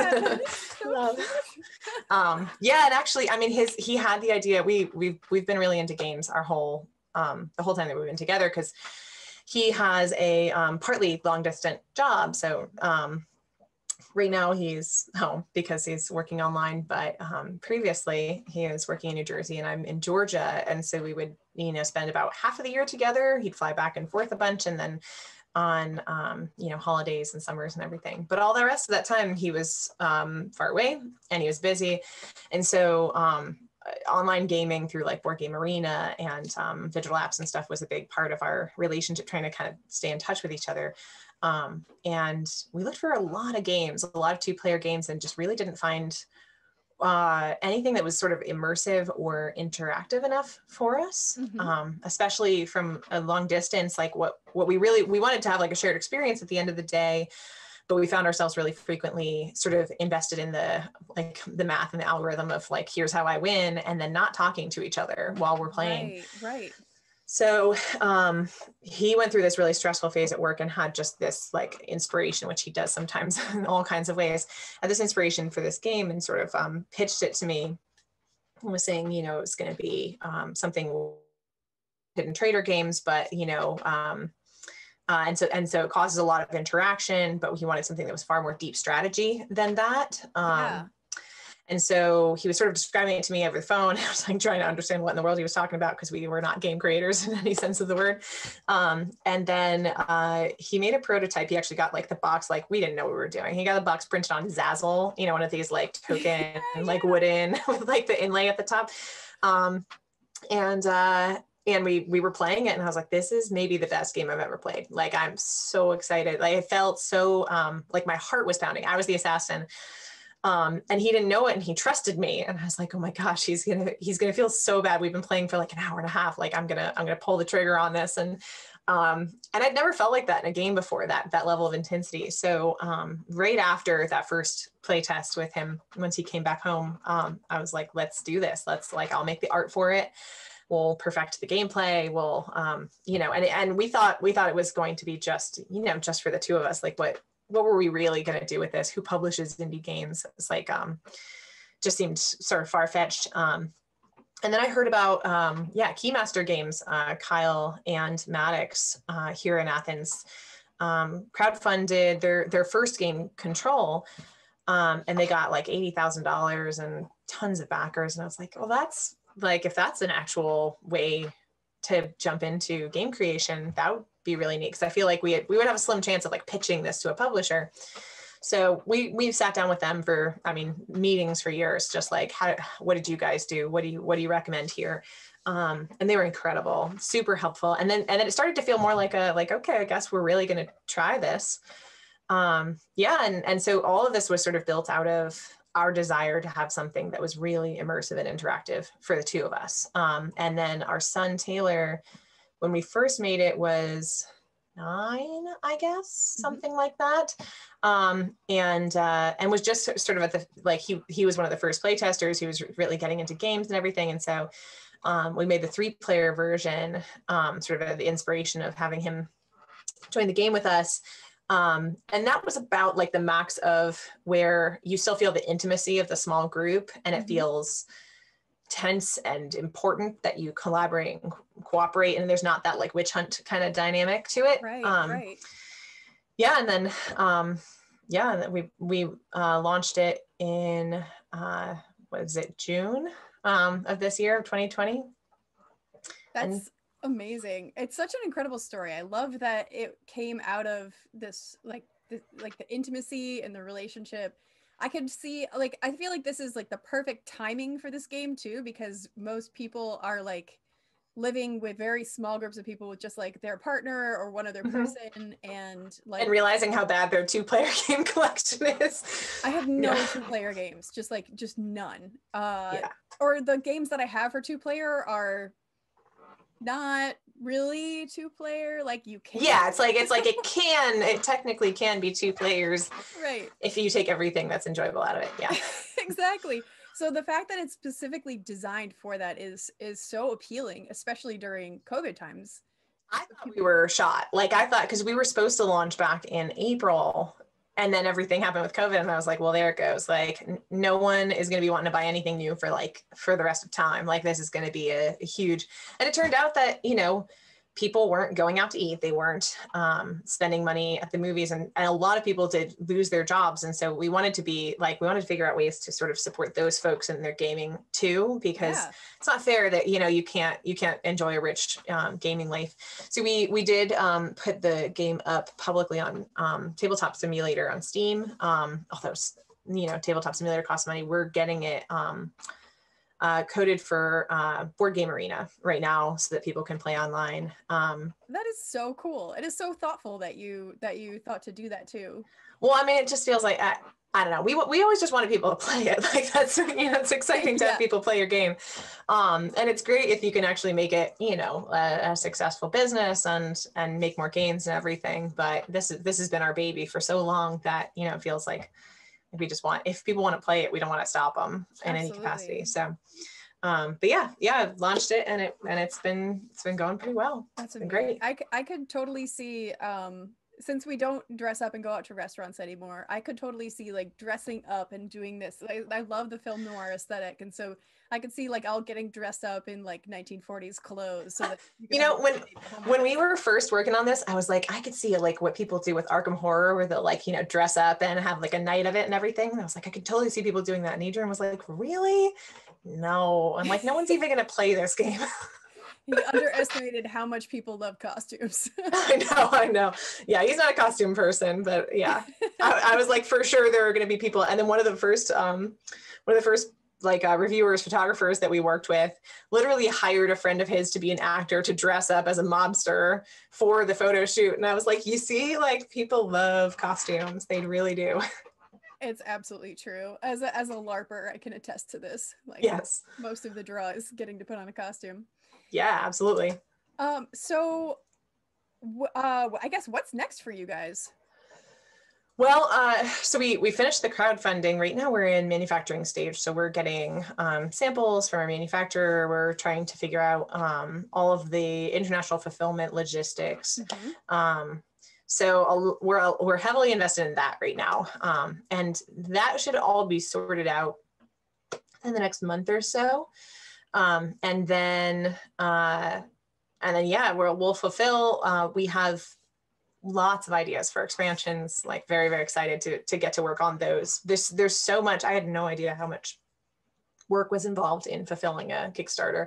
And the funny thing is that I have so much respect for small game designers, because so much of this work would have been the same, whether we funded 6,000 people or 600 people. Like, it would have been, and we still would have had to do the same level of sort of due diligence of the whole process. So I can't imagine, being at the level where you're so proud that you've gotten your game created, and you still have, hundreds of hours of work in front of you to get it out to backers. Like, that is truly a project of love and of passion. So definitely. Yeah. Self-publishing is a mountain of work. It really is. So that's been a lot right now of where sort of our heads are at. We have probably 4 or 5 other games that we've got in the can that are sort of like we're excited to develop and release, and expansions. That and this was your we're first game together, right? And now you're doing this more full time, more seriously. Yeah. So I'm taking a break from all my other work for the next 6 months to focus just on Distant Rabbit, which is exciting. That's super exciting. Congratulations. That's amazing. It's necessary. It's a lot of work, but it's also, I mean, it's what I would want to be doing right now anyway. I spend most of my day thinking about how to make the game better, what kind of expansions we can make, and, wanting to make sure that we're sort of being great about our communication, about, trying to do everything as quickly, but as accurately as we possibly can. So it's a fair bit, but I mean, it's been great. We have a couple of language variations that we're getting published, which is awesome. And we had something like 6,600 backers, which I mean, like, what a dream come true to be, sending this game out to thousands of people who will be able to play it and tell us what they think, which is mutually very exciting and also very, very scary. So definitely, I mean, it's huge to have an audience that big up for your first game. Congratulations! I'm really excited to see everybody's feedback and me too. Very, very excited. Yeah. So let's say that you we're entering into this industry for the first time. You have no game background experience, and someone wants to do what you're doing. What advice would you have for them? So basically, where I was like a year ago is the idea. Pretend you're you a year ago. I wonder what that would be like. I would say I would give a couple of warnings first. Mm-hmm. You've got to really, really be passionate about what you're doing, because it is so much work that if you don't absolutely love it, it will bog you down. And so make sure that's something you really, really love and that you truly believe in. I would also say, I think obviously what you were saying about COVID, I thought we were messed up with our timing because it was going to be economic collapse, but it just so happened that people wanted, small playable games, playable by small groups is what I mean to say. And I think that's where we got really fortunate in that there aren't other like very small group hidden trader games really. And so that is having something that's a different, not just a reskin, not just like a theme, a variation on a theme or like slight changes, but having something that actually opens up a door that wasn't open before is a pretty big deal. So finding new spins on what it means to play games, what kind of experience you have with people is, people are all about, I think, that the experience with other people. And if you can give them that, then they'll buy what you're selling all day long. And then I would also say that don't underestimate how much brand building, awareness building you're going to need to do. I mean, we did it for like a year. And right before we launched, we still had no idea if it was enough. And it turned out to be enough, which was amazing. But we had very little, we were telling people how many people we had on our mailing list, how many people we had. And people were saying like, I don't know, it might be enough. Like, we'll see. So I think we came into it thinking that we were just going to put it on Kickstarter and people would see it and they'd be excited about it. But the thing is, I mean, there's so much out there right now. People aren't going to see it unless you make them see it. And I would say the last thing, which is not so much a recommendation as it is a sad truth of the situation, I think, is that it actually costs a lot of money to launch this game, a lot of money and a lot of time. And if you're in a position where you don't have those things, that's going to make your job just so much harder. And I think, the responsibility should be on all of the rest of us to make sure that we clear that path a little bit so that great games can come to the forefront. and that people who have the money and the time to put up good games, but not necessarily the idea, would be best served collaborating with someone who could really use that voice in the world. So I think those would be my points. Yeah, I love that. I completely agree with you. And that's something that we care so much about at BostonFIG, is like giving a platform to people who don't normally get access to the same kinds of resources. And so yeah. And you know, people have the misapprehension that because it's a crowdfunding platform, that we start out with $0, you know, like that we just have a dream. And then ta-da, takes money, and like getting the cards printed takes money, and like all the things that go into the art, the video, the, you know, the layout, the design. If you're not a graphic designer and you just have, you know, a great game idea, oh well, you know, who's ever going to see it if they're not seeing this like compelling visual thing that commands your attention over social media or, you know, YouTube or something. So don't underestimate the value of marketing. Yeah, absolutely. Yeah, those would be my main recommendations, I think. Awesome. Well, this is a space for plugs. Where can people find out more about the game and buy the game? Okay, so right now we are on GameFound. So GameFound is our pledge manager. So we finished our Kickstarter campaign. We're taking pre-orders on there. You can also find that link on our website. So distantrabbitgames.com or mantisfalls.com, either one. We also are on Instagram. We're at Distant Rabbit Games. We're on Twitter at Distant Rabbit. We're on Facebook, Distant Rabbit Games. We also have a Facebook group called Mantis Falls. We have a subreddit called Mantis Falls. We're on Discord. We're on Twitch, although I have not done a lot on Twitch. Still rather new to Twitch, so I'm getting used to that. You're on like 20 platforms. It's a lot of platforms. It's like so much to manage. Like we're trying, you know, we're trying. We're told this is how you do the thing. So, you know. So my stepson and I sometimes will stream live games on tabletop simulators so people can get a sense for how the game plays. And that's pretty much all the places you can find us. Excellent.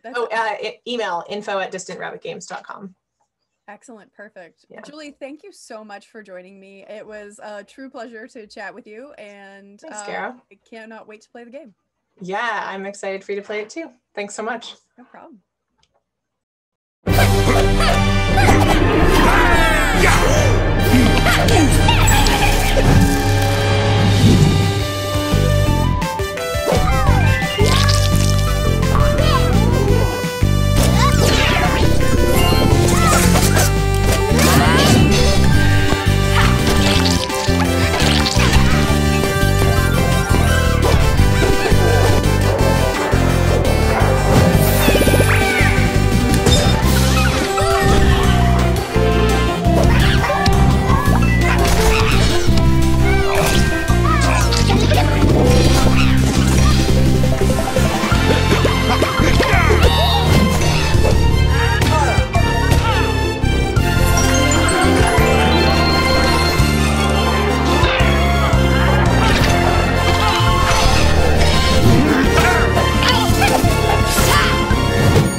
To introduce Andrea Roberts from Wonderbelly Games. Andrea is going to tell us all about the game that Wonderbelly is developing called Roundguard. So Andrea, tell us about Roundguard. Hi, yeah, thanks for having me. So Roundguard is, we like to call it a bouncy dungeon crawler. If you're familiar with Peggle, it's basically like that, only instead of a ball, you're shooting your hero into a dungeon to bounce around, take out monsters, collect a bunch of loot, try to survive a big procedural dungeon all the way to the bottom. Awesome. Yeah, it's basically like Peggle plus roguelike. Yeah, I love that. I was looking at the video of it. It looks like the characters all have like kind of different abilities that they have and different. Can you choose which characters, or do you unlock them as you go along? Yeah, so we've got the classic trifecta of the warrior, the wizard, and the rogue. Love it. And they each have their own different set of skills, different armor and weapons with different bonus properties and things like that all come together to make each one feel different. So like, yeah, the warrior, he's, you know, of course, like he rushes in, charges, and smashes his face into things. Whereas like the wizard, you have to be much more careful, and you're using lots of like AoE and spells that shoot out to the sides and things like that. Oh, that's amazing. That sounds so much fun. And I love the aesthetics of the game. The art is so beautiful. Oh, thank you so much. I did the art, so it's oh, wow. That's awesome. I wanted to ask you about how you and the team came up with the idea for the game. Yeah. So it was a while ago. We had done some little hobby projects in the past. Our team, by the way, it's very small. It's the three of us. It's me, my husband Bob, and our good friend Kurt. And so we had done some little projects in the past, and we wanted to do a new sort of hobby project. It started as a very small idea, something we could do in our free time. And yeah, we were kind of just mashing a lot of ideas together. We really liked playing with physics. It's something we had done in the past, and it just comes up with so many like cool, really like tactile feel things that we were excited about. And we're big nerds and we love RPGs.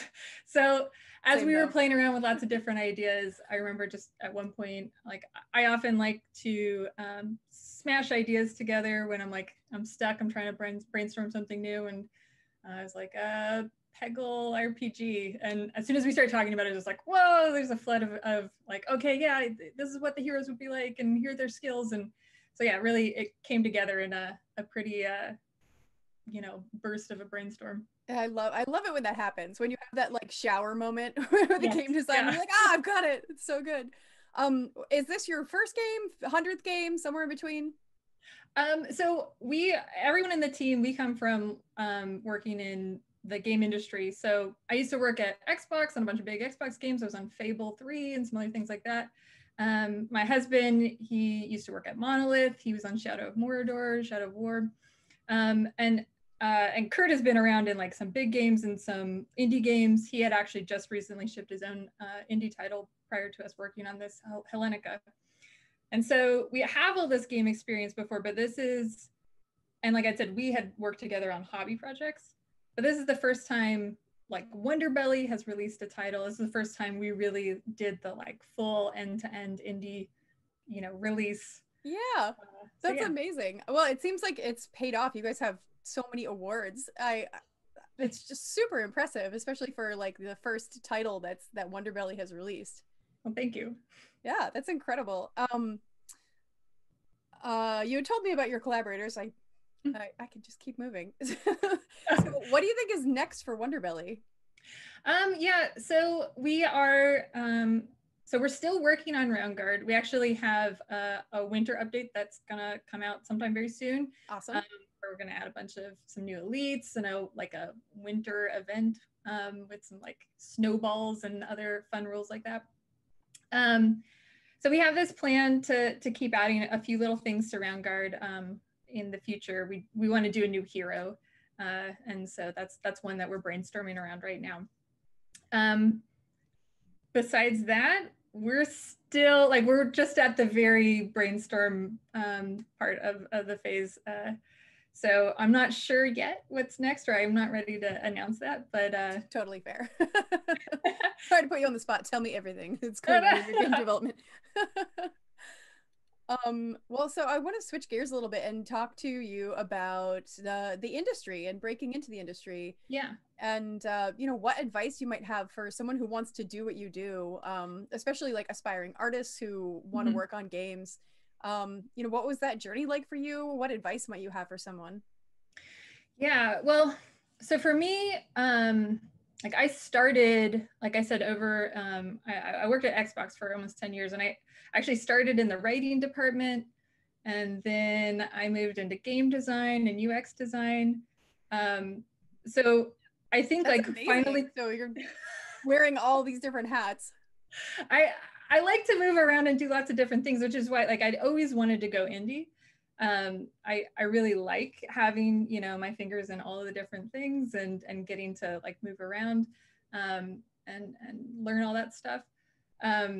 But I think it was really helpful for me to have gone through a good chunk of working, you know, with a bunch of other people who knew what they were doing, with somebody else's budget, you know, all of that to kind of learn, you know, enough about the shape of the industry and what I wanted to do in games.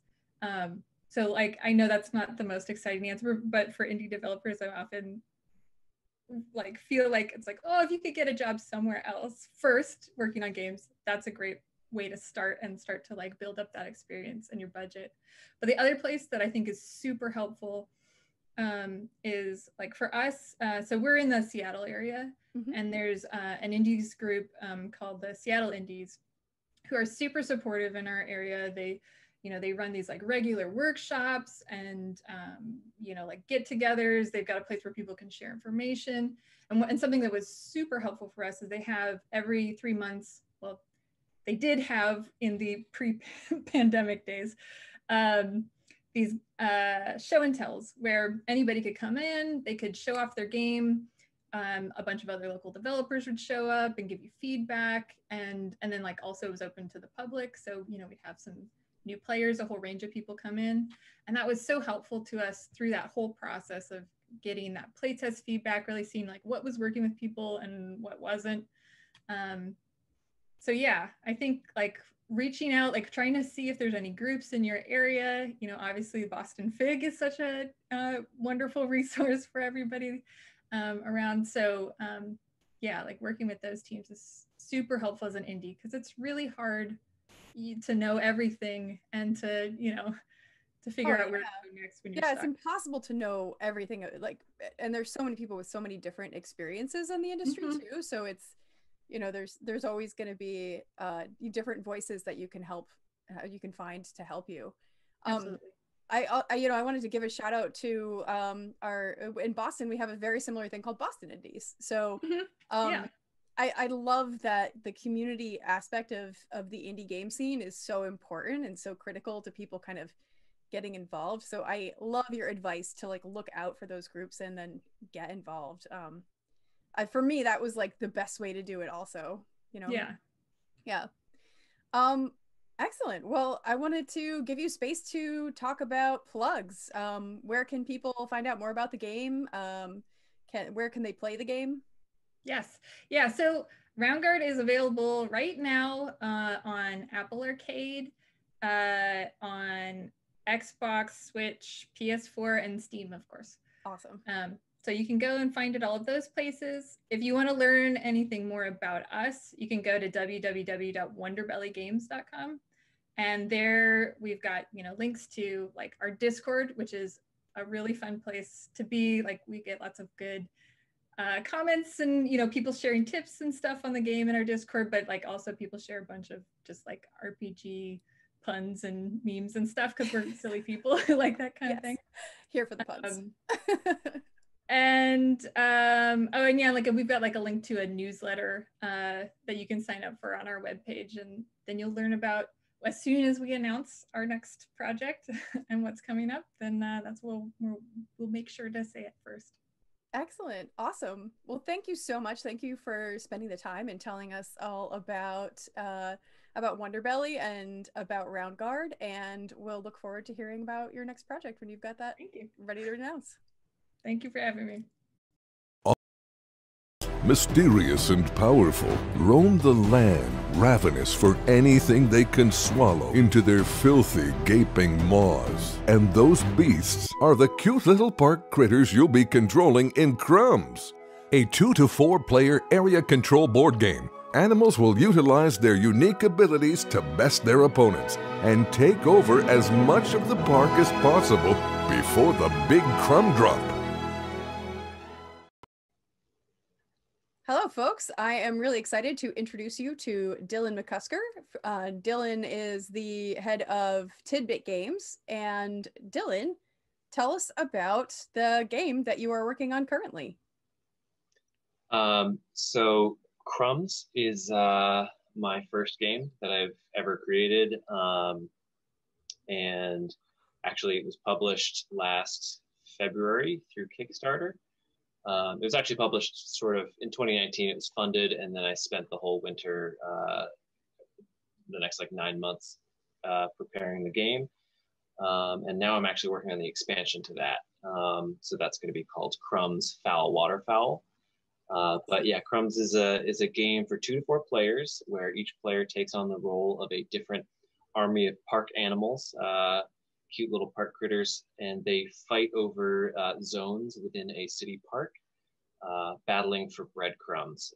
And the winner of the game is the person with the most crumbs at the end of a certain number of rounds.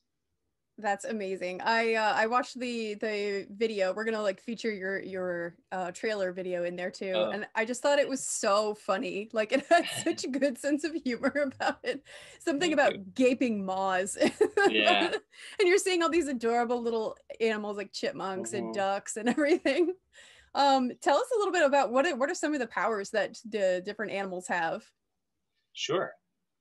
Yeah, so that's kind of like about that trailer. It's like part of what we found is funny is just the dichotomy of those two concepts of the cute little innocent critters, but really they're like some horrible evil monster or like some really powerful force.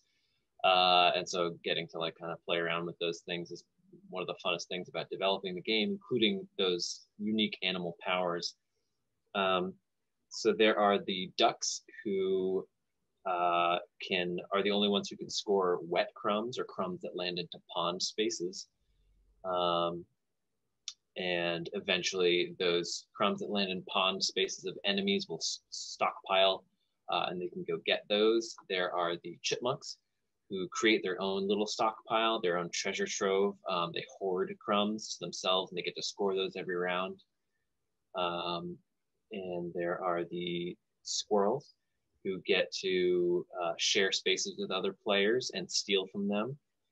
They're kind of sneaky, and they are the only ones in the game who can actually like inhabit a space peacefully with another faction. And finally, there are the pigeons who are cheap and plentiful. There's just a lot of them. There's more of them than any other kind, and they are the cheapest to purchase their units. That's awesome. How did you come up with the idea for the game? So me and a friend, Jackson Berner, we decided we wanted to make some games, and we sort of listed out a few different like themes or things we wanted to work on. And one of those was pigeons was like kind of the starting thing. They're just such a funny, goofy animal that nobody really thinks about. Nobody really cares very much about them. They're not very important in the scheme of animals. You ask somebody what their favorite animal is, they're like an octopus or a lion or something like that.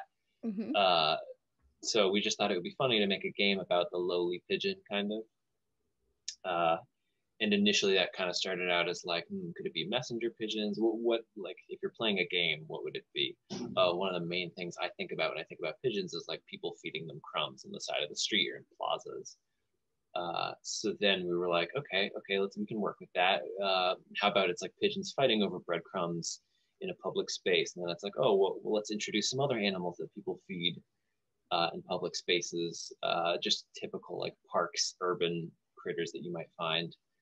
That way we can introduce those sort of unique powers, unique factions, and that's sort of grew from there. It's just such a clever idea, and it's so much fun. What was your team like for building this game? So it started out with just me and Jackson, and we designed the game. We used pieces from Dominant Species and used that box initially. So the game's evolved a lot. It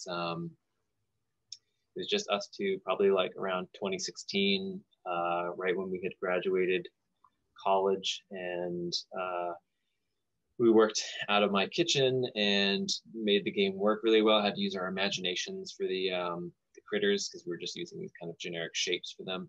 Eventually, I was able to laser cut those critters.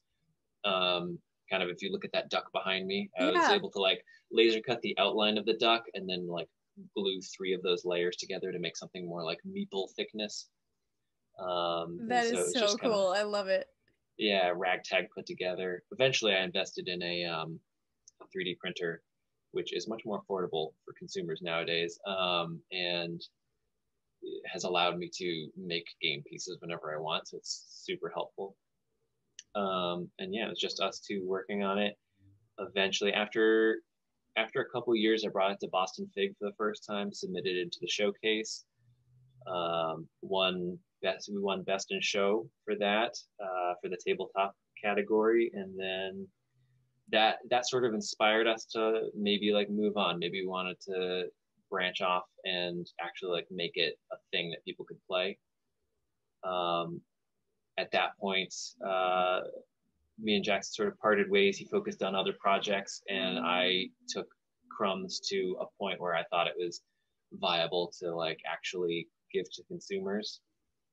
I hired an artist who I was roommates with in college. So we were very close, could talk about, you know, concepts and stuff super easily because we lived in the same place. Got all the art done, or some of the art done that I could afford. And then, yeah, I went from there. Just ran a Kickstarter, did all the things. That's amazing. So are you actually printing all the pieces, or do you have like outsourced like meeple creation at this point? Yeah, no. So all of that like 3D printing and the laser cutting and the manual putting together the prototypes is very like time consuming and arduous. So yeah, that I was gonna all, say. yeah. It's like, oh my that gosh. was all to get to a point where I could demo the game and show it off at things like FIG and PAX East and stuff before I had a copy of the game, so that I could then just get the word out there and like show people like, here's a nice product that you want. Once I had gotten it kickstarted and I got the funds, part of the calculation for my funding goal was, you know, however much it costs to get a professional quality game professionally manufactured. So all the pieces are manufactured in the same place and put together and shipped out. That's awesome. It sounds like a really lengthy, like, you know, process to kind of figure out even just like the production and assembly, like how are we gonna actually physically make this game for all the people who want to buy it? Yeah, definitely. That was one of the toughest parts and most time consuming parts, I would say, is like learning how to do all of these different things that are involved in the publishing of a game, that are things that I've never needed to know how to do, and unless I do it again in the future, I never really need to know how to do it again. Like an example I always bring up is like something I didn't realize is like the game was like just about ready to be printed by the manufacturer and sent out to everybody, and I said to myself, wait a second, I need a barcode. Like if it needs to be sold in stores, I need a barcode. Like how do I even get a barcode? Like is there some sort of, you know what I mean? No like idea. I never would have ever thought of that. There's all these like little nuances to like publishing a thing that you don't realize until you are in it, and then it's either you find somebody who does know those things, or you just have to kind of do a lot of your own research, and it's just a very messy, long, arduous period of learning all these things and registering with various companies and stuff like that. Right. Yeah, that makes sense. So now that you're at that point, now you have this a Kickstarter, you're starting to mass produce games and really get it out to people. What's next? You said you're working on an expansion, but do you have any other games in the works that you're thinking about? Oh yeah, I probably got like 4 or 5 games that are like things I think could actually be products, and then I would say the next 3 immediate games that are like close to actually being done are the expansion for Crumbs. From a publishing or manufacturing standpoint, that's probably my next endeavor, because Crumbs has a small fan base now. It's still fresh in people's minds. It's easier to play test because you know, the game already exists. I already know the game works, the base game, and so adding these new components and these new game mechanics isn't as complex as starting from the ground up. So it's definitely just like a, you know, I just kind of want to keep the momentum while I can, and develop other things which are like naturally would take longer on the side while I push this expansion, this like smaller project forward. because like I said, we started designing Crumbs in 2016 and got the funding for it in 2019, and it was out to the public by 2020. So it's a long process. There's a lot of playtesting to be done. But yeah, other than the expansion, I have a game called Heave Ho, which is a similarly very like three-dimensional sort of game that is about people fighting on this island as pirates searching for buried treasure. So it's a very three-dimensional island composed of 64 wooden tiles, and everybody's like digging and moving around this island and moving the sand around, so the topography sort of undulates over time. It starts out like a flat kind of stacks of tiles, and then eventually it becomes this kind of ebb and flow as people dig themselves down into holes and push other people off the edge. Oh, that's really fun. Yeah, and then I would say the other big game I'm working on is called One of Us, and it is a very large party game for 8 to 45 players. Ooh. It's I like to call it a social induction game rather than a social deduction game, because the whole game is surrounded by a few cult leaders trying to recruit other players into their cult. And then over the course of it, you could set this like recruitment phase for as long as you want. It could be 20 minutes, or you could set it at the beginning of the day, like at your office, and try and recruit people over the course of a typical workday. And then at the end of the workday, kind of resolve all these things that have happened. Everybody joins their respective cults and then kind of attacks each other in different ways. Oh my gosh, that sounds really, really fun. Yeah, I was able to play test it a few times last year, probably like 4 times with like big groups up to like 20, 23 people. And it was super successful. It's been kind of on pause due to the pandemic. Right. Just because it's hard of to all get 45 people together in a room right now. Exactly. And it's like, of all it was getting such good momentum, and then it was like, well, I guess I should probably focus on games that only require like 2 to 4 people. So yeah, while I'm working on the expansion for Crumbs and Heave Ho, I'm also working on an app for One of Us. Not necessarily like a fully fledged app that everybody can use, but something that I can like send the exe file to people and like just be able to play test digitally for the amount of time being until, you know, we're able to gather again. Yeah, that makes total sense. I wanted to ask about Tabletop Simulator. Have you moved Crumbs over into Tabletop Simulator, or are you starting to? I have. Okay, yeah. Awesome. Excellent. So I had done that when I first ran the Kickstarter, because I was hoping to sort of demo the game to people who were interested in the Kickstarter. It sort of just ended up being like I put it all in there, but then it was hard to sort of coordinate, and then I was also dealing with all those like more administrative tasks of like opening a bank account, starting an LLC for my company, you know what I mean? So I just kind of got lost in all those official things. And I was able to like show it off in person so much that it wasn't as necessary as I thought it would be. Obviously now, during this time, to really get the word out there and to even be able to play the game with, so me and Jackson are working together again on the expansion. And this time I think we're seeing it through to the end, and we're getting a lot of headway. We're almost there. It's so close that I've started 3D printing the pieces for the expansion to be able to send to like 10 to 15 blind play testers, just people who already own Crumbs, fans, people who back the Kickstarter, that kind of thing. So it's almost ready for like public play testing, which wasn't really possible at the time of Crumbs, just because there was no sort of fan base to reach out to. I definitely play tested it and I sent it to like friends and family and stuff like that in my network.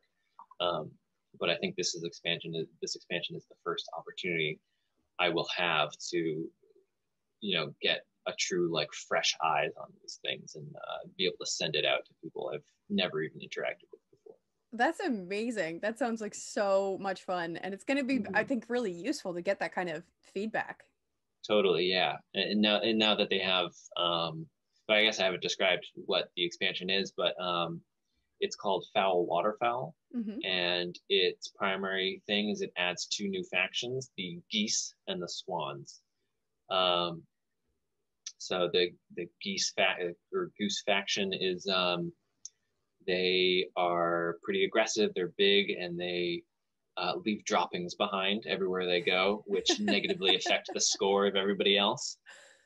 It's really good because they can purposely do it. They can like go somewhere, leave some droppings that negatively affect other people, and then go back.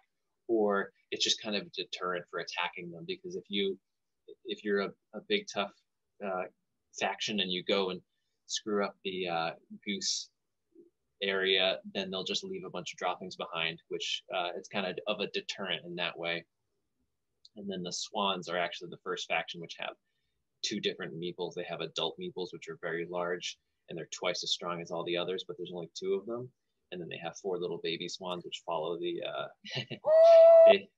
they follow the two adults around everywhere. So I can't wait to see the Signet meeples. Like, I think that may be the first time in history anybody's made a Signet meeple.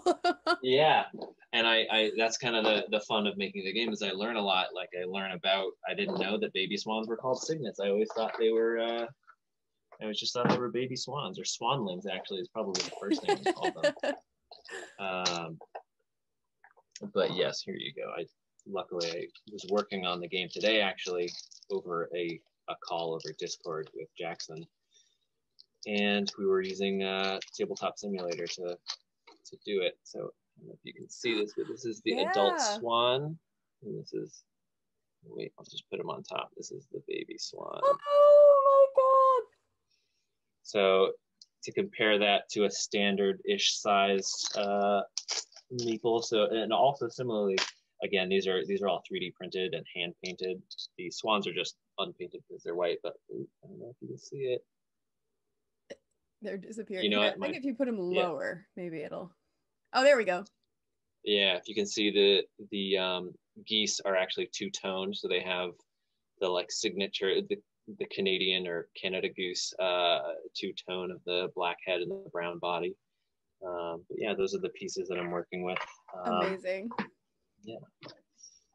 So switching gears a little bit, I want to ask you, I'm asking this to everybody, what kind of advice would you have for someone who is an aspiring board game designer, board game creator, doesn't have a lot of experience, but wants to get into making these kinds of games?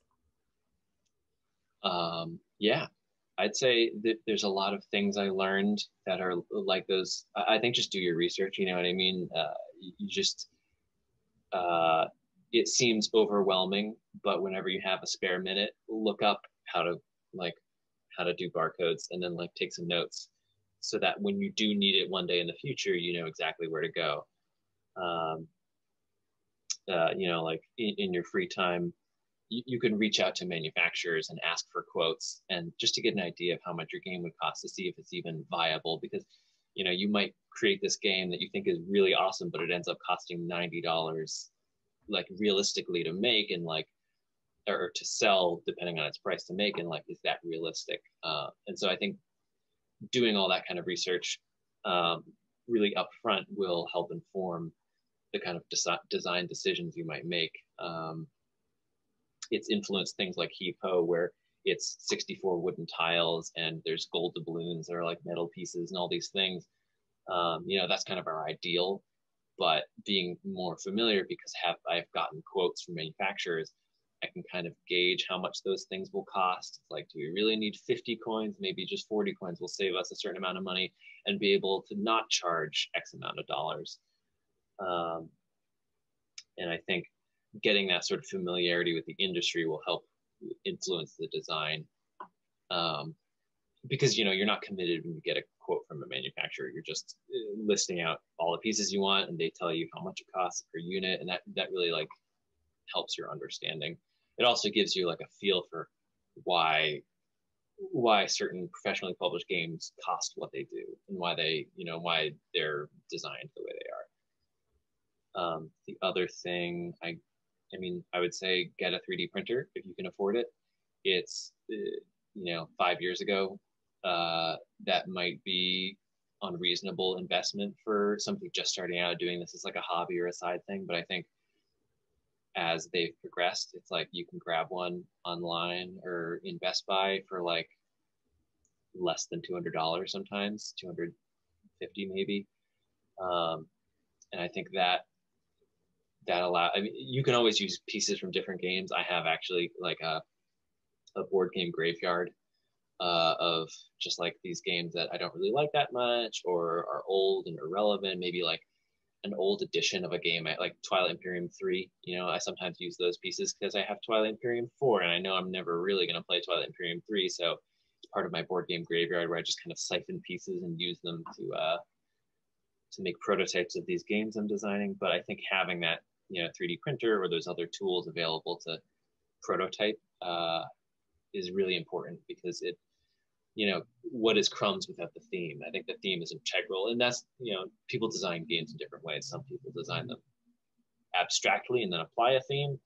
I like to design with the theme totally embedded in the mechanics.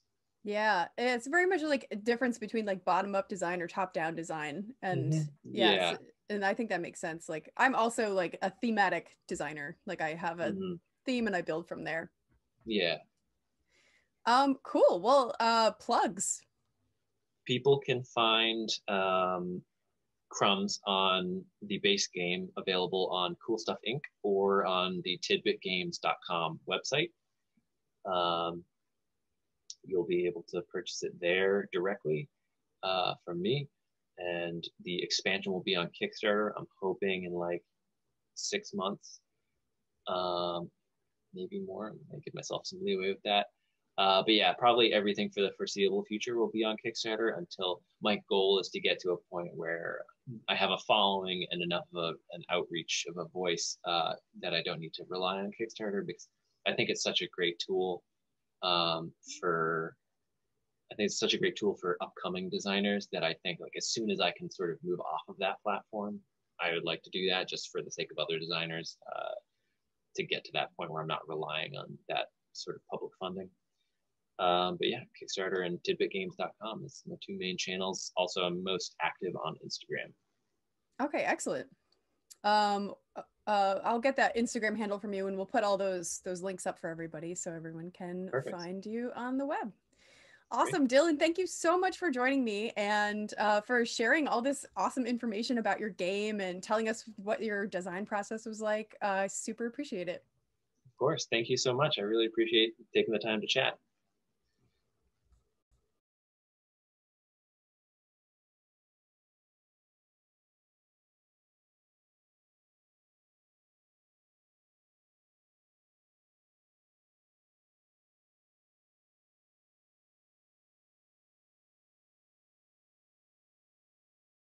Ready, set, go. Hey folks, and welcome back. I am joined right now by Nidal Nujim from Nidal Nujim Games, and he's going to tell us all about Knights of Al-Aqsa Mosque. So hello, thanks for joining me, Nidal. Oh, I'm very happy. So can I say? Okay, I will tell. Nidal Nujim Games is a solo indie game development studio focused on developing games which show the other side of history, first of all. I am a Brazilian Muslim. I am son of Palestinian immigrants. My father my father is an ex-fighter of Palestine resistance. He did fight for the freedom of Palestine. And since I was a kid, I always felt too much proud of my father and the Palestinian people in general because of their resistance and their restraint. And my father as well always encouraged me to the field of technology since a little kid, especially games. And then I always, being an avid gamer since a kid, I always dreamed on a day being able to play a game on which we Arab Muslims are the heroes instead of terrorists, because you know the cliche that Arab is like terrorists. Just wearing that head scarf means an enemy to kill in the game. That's the basic about myself. And then I decided that whenever I grew, I would become a game developer to develop this game as I want to play. That's amazing. That's such an amazing story. And I love that it has these ties to your family. So I'm guessing that the inspiration for the game, came from some of that history. Yes, the inspiration, my father, the greatest inspiration for this game. That's amazing. So how long have you been working on these types of games? This is your first game? Is this your 100th game? Somewhere in between? Oh, I can say I began working with 3D animations for television. I and my father, we had a company on other city we live in, we began to make 3D animation for TV, logo, animated shows, and such. But since that time, I began to study alone game development. I can say that I began to study game development in 2009 to make this game. I never made a game before. Wow. All these years, I'm kind of preparing myself, studying alone, because whenever I am graduating in mathematics, I wanted to get a degree on game development. But on that time, wherever I lived, there were no game university like today. Nowadays it's easier. Even in Brazil, we got a lot of courses. But on that time, there were not such thing. So the closest thing I found to my work is mathematics. But then alone, with the help of my father, purchasing computer for me, purchasing programs, I began to study alone. So this game, I can say, let's say 11 years in production. Wow, that's incredible. A long time. And you're working on this solo. You don't like no other team members. This is just no. I'm working alone, but my father always gives me some tips here and there about mainly about the history of the game, so we can make something more accurate about the history of the game. That's incredible. Wow. That's a huge effort. 11 years in development. Yes, so, yes, and I know that you're starting to show the game and you know, just get a lot of feedback. You're saying that you were showing it Indiecade and yes, and now you're going to be showing it BostonFIG. Yes. So but I can say I can say a thing. Summarize about my game. Fursana Lax is an action game, a mix of first-person shooter and third-person shooter, the two genres I love them since a kid. This game addresses the Palestine conflict from a Palestinian point of view, breaking the cliche of portraying Arabs and terrorists on games, and Israeli soldiers, the good guy, the heroes and such. So here we have an Arabic Rumble. Yeah. An Arabic hero, that's the main idea. And about just a synopsis of the history of the game is based on something that happens there in Palestine a lot of times. It is a fictional history, but based on real facts. The history of the game, just a synopsis. You play as Ahmed al-Falastini, a young Palestinian student who was unjustly arrested by Israeli forces, tortured. All his family was killed in an Israeli airstrike. And then after he gets out from the prison, he seeks revenge by joining a new resistance group called the name of the game, Knights of Al-Aqsa Mosque. It's a fictional history, but based in real facts that this happened in Palestine. A lot of people, a lot of young people have got dreams, and these dreams is kind of suffocated because of Israeli forces. That's the main idea of the game. Yeah, you had mentioned to me that you were making the comparison of games like Assassin's Creed and games like Max Payne, where yes. Yeah. Now about the technical things of the game. And I am a shooter lover. I am an old gamer. I am 36 years now. Since I am a hard fan of GoldenEye 007 for the N64. The one it's a great game.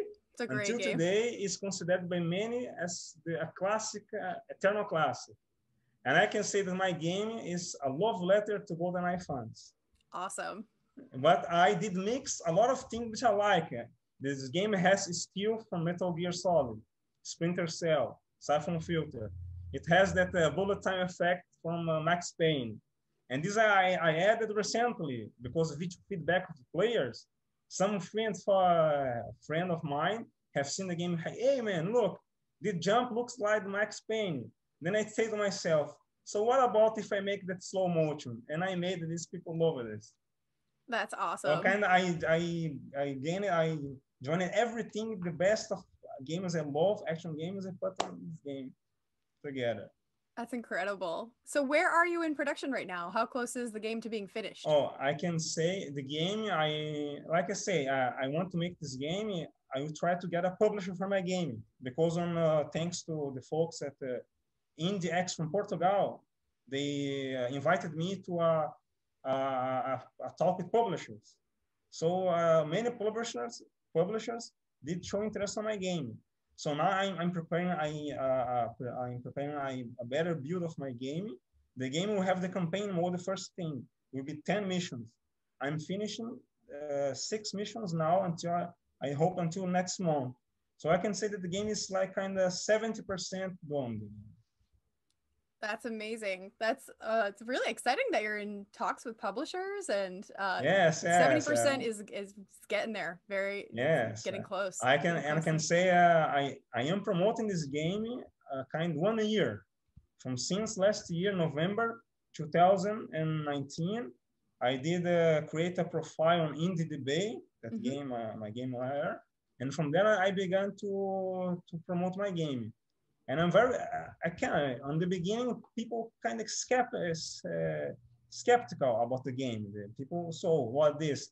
Because whenever people see something like this, a guy wearing that Arabic shamar, the headscarf, oh, this is a kind of terrorist. Oh.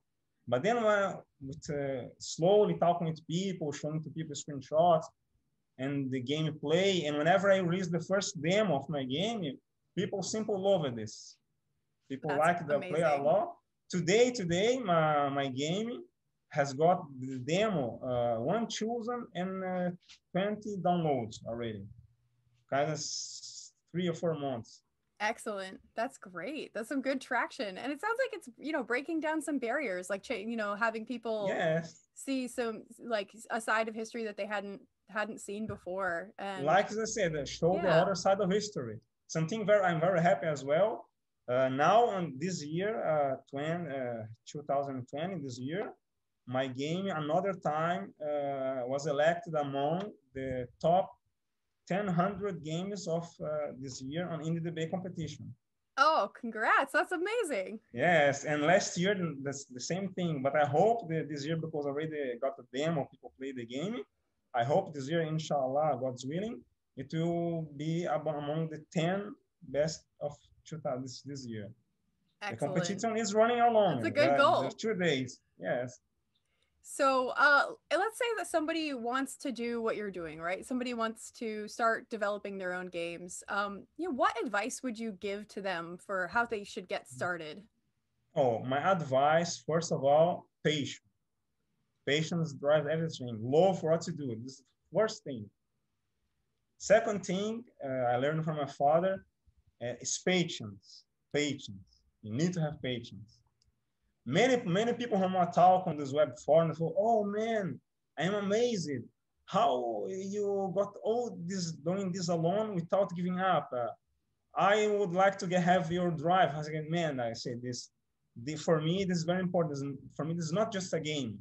For me, I see this as an opportunity as a Muslim from Arab origin, ascendance, to show to people here, my friends in the West here, to the whole world, show a bit about my culture and my people. One of the great motivations for my game, besides the desire to play a game on which we Arabs are not the terrorists, is other thing very important.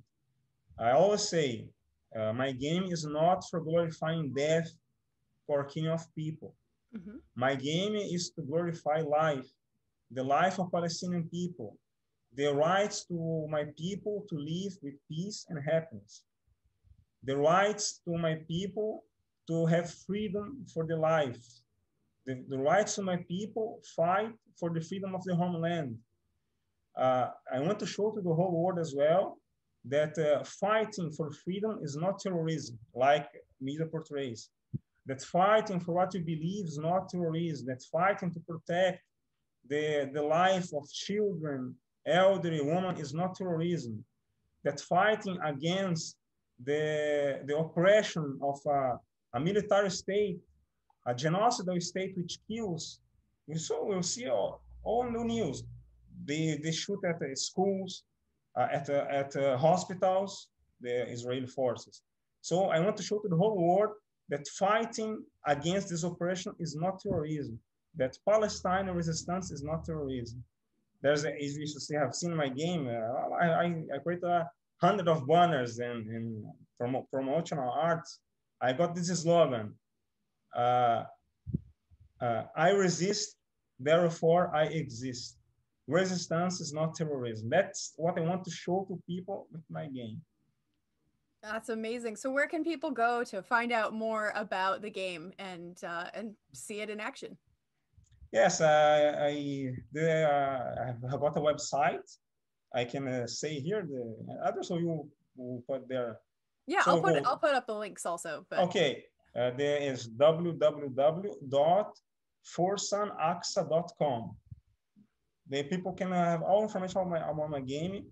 There has an icon to Facebook, to Twitter, to IndieDB websites, and people I download the demo as well. All the information from my game. There are hundreds of trailers I created, so people can see the evolution of my game. And even this demo, which people will test, the game on its actual state, it's much better yet. More polished, more things have added on this time. Amazing. Excellent. Well, thank you so much for spending the time with me and for sharing all about your game and the story behind it, and sharing your insights about how to, get started, and the diligence and patience to build indie games. And for those of you who are still watching at home, please stick around for more indie interviews. Hey folks, welcome back. I am joined right now by Sam and Ed Stockton of BA Games, and they are going to tell us all about their latest game, Cult of the Deep. So tell me about Cult of the Deep. Well, Cult of the Deep is a hidden roll dice game that we've developed that's for 4 to 8 players. Usually plays in about 45 to 75 minutes, depending on the size of group. And it's been a really fun experience where you are part of a cult trying to establish your faction's rise to power. And by doing so, you're fighting over rituals and like control of monsters, trying to jockey position with your faction in order to, take control of the cult. So there's a lot of intrigue, betrayal. Well, they said this, well, no, they said that, and bluffing and lying and lots of stabbing. So normal life and would be in a cult. Yeah, normal life in a cult. I wouldn't know anything about that. Yeah, totally. Oh, wait, I shouldn't admit to that. Exactly. Oh, so how did you come up with the idea for the game? It's my brother and I have been working on games for a while now, but for me, I was reading a book series about modern day monster hunters. And I was reading that, they talked about, well, we're going after this cult. And then they started getting a little more into a little bit about the workings of the cult. I'm like, it'd be really cool to be a cultist in like a game. All this intrigue and who's this, who's that, and there, and you're fighting over power of who's going to get what. And so that's where it kind of came from. And it kind of spawned to a bigger and bigger idea. And a lot of fun. Yeah. How many cults are there playable within the game?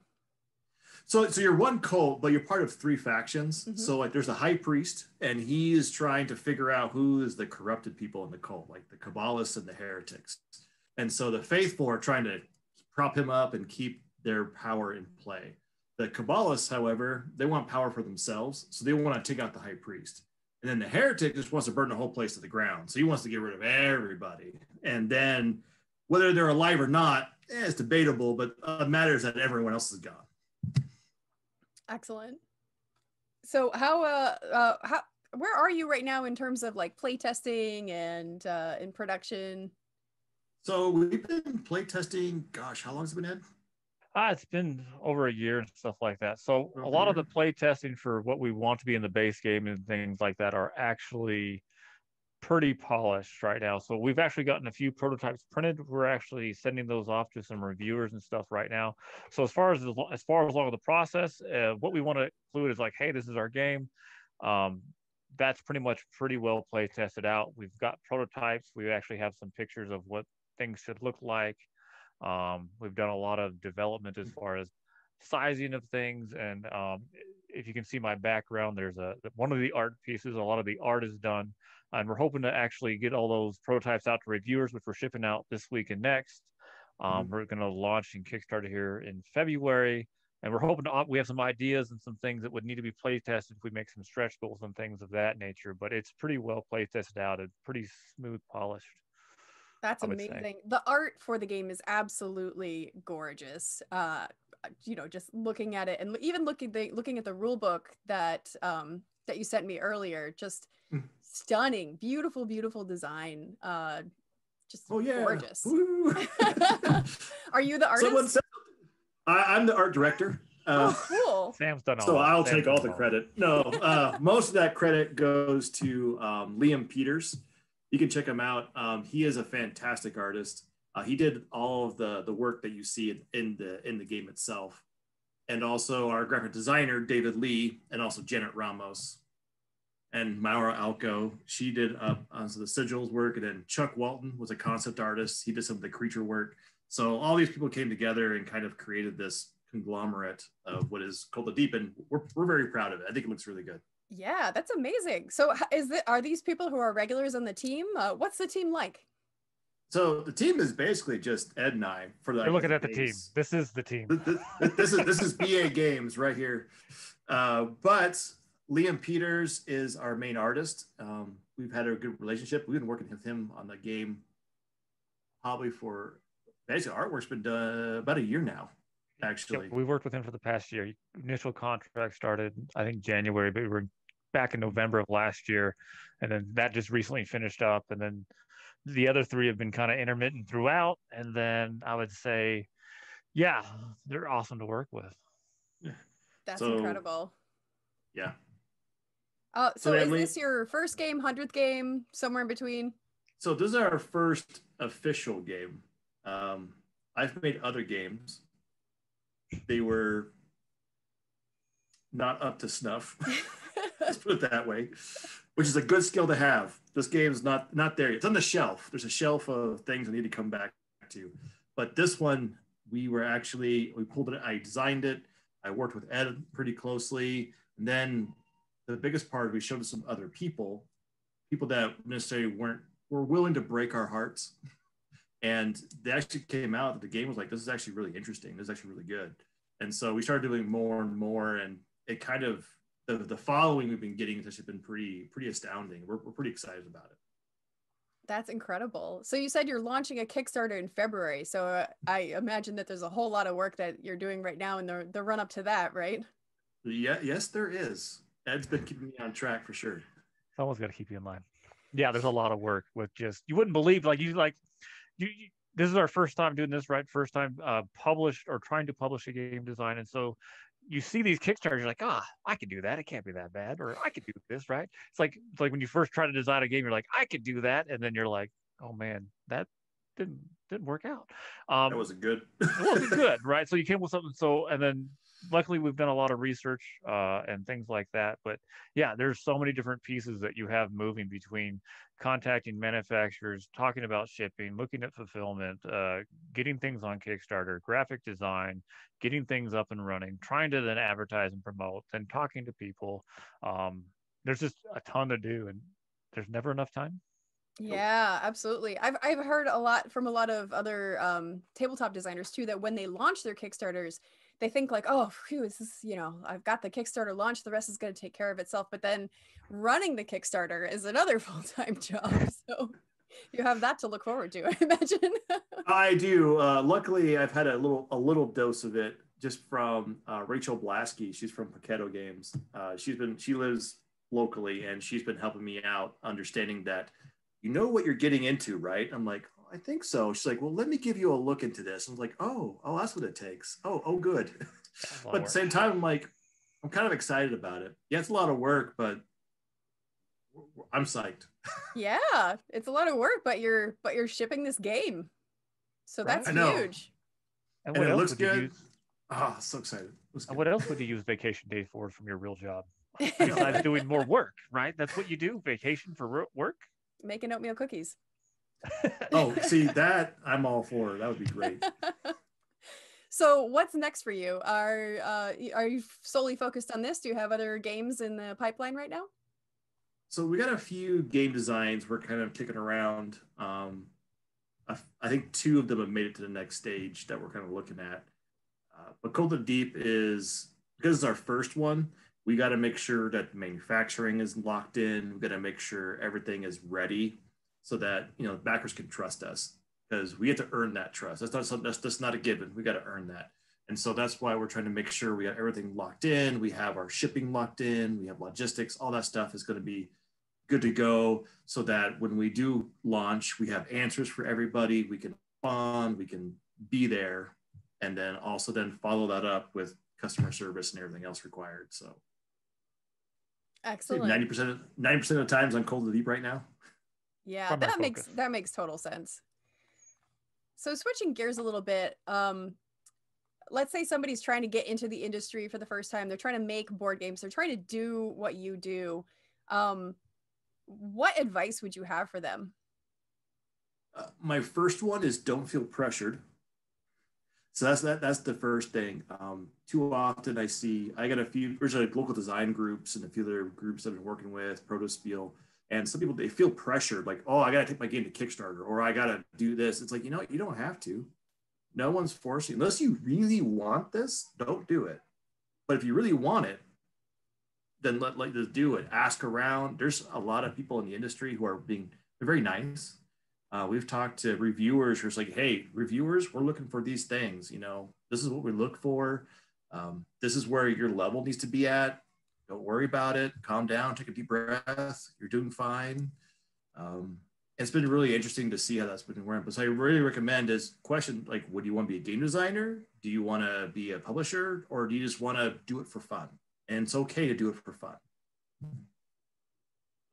Yeah, and I just second that. I think whether you want to if you just want to design games and you want to have people play them, that's all you want to do, and you're not worried about making money and it's a hobby.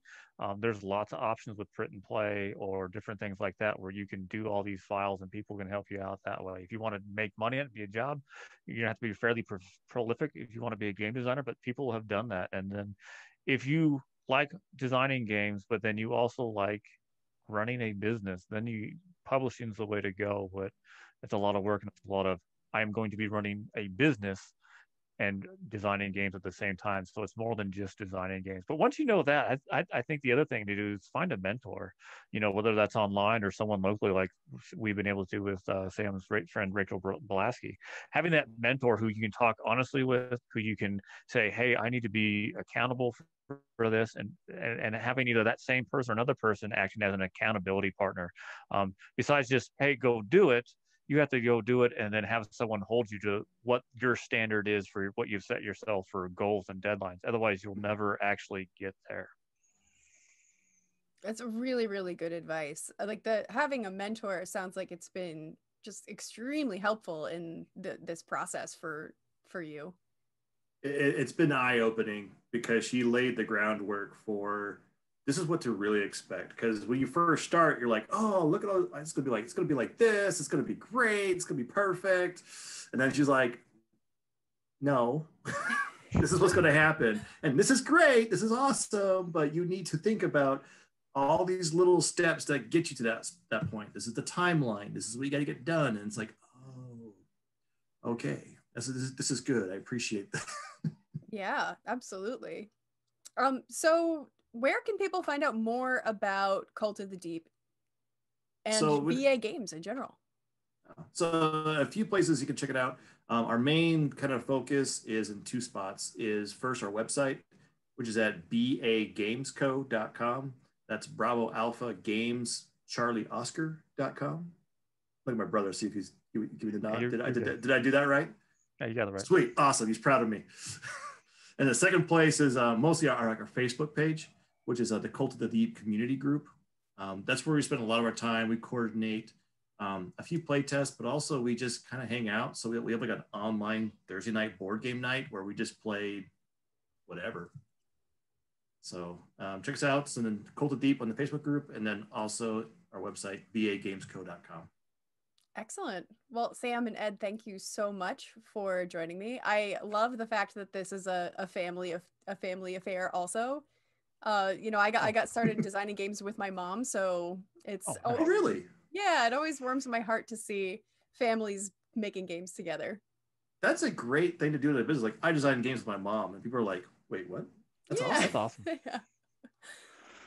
Excellent. Well, thanks so much for joining me, and people can check out BA Games at the Boston Fig Fest and meet you and chat more about Cult of the Deep, and hopefully even be able to play. That'd be great. We got a tabletop simulator mod ready for everybody. Excellent. Excellent. Well, thanks again. Thank you.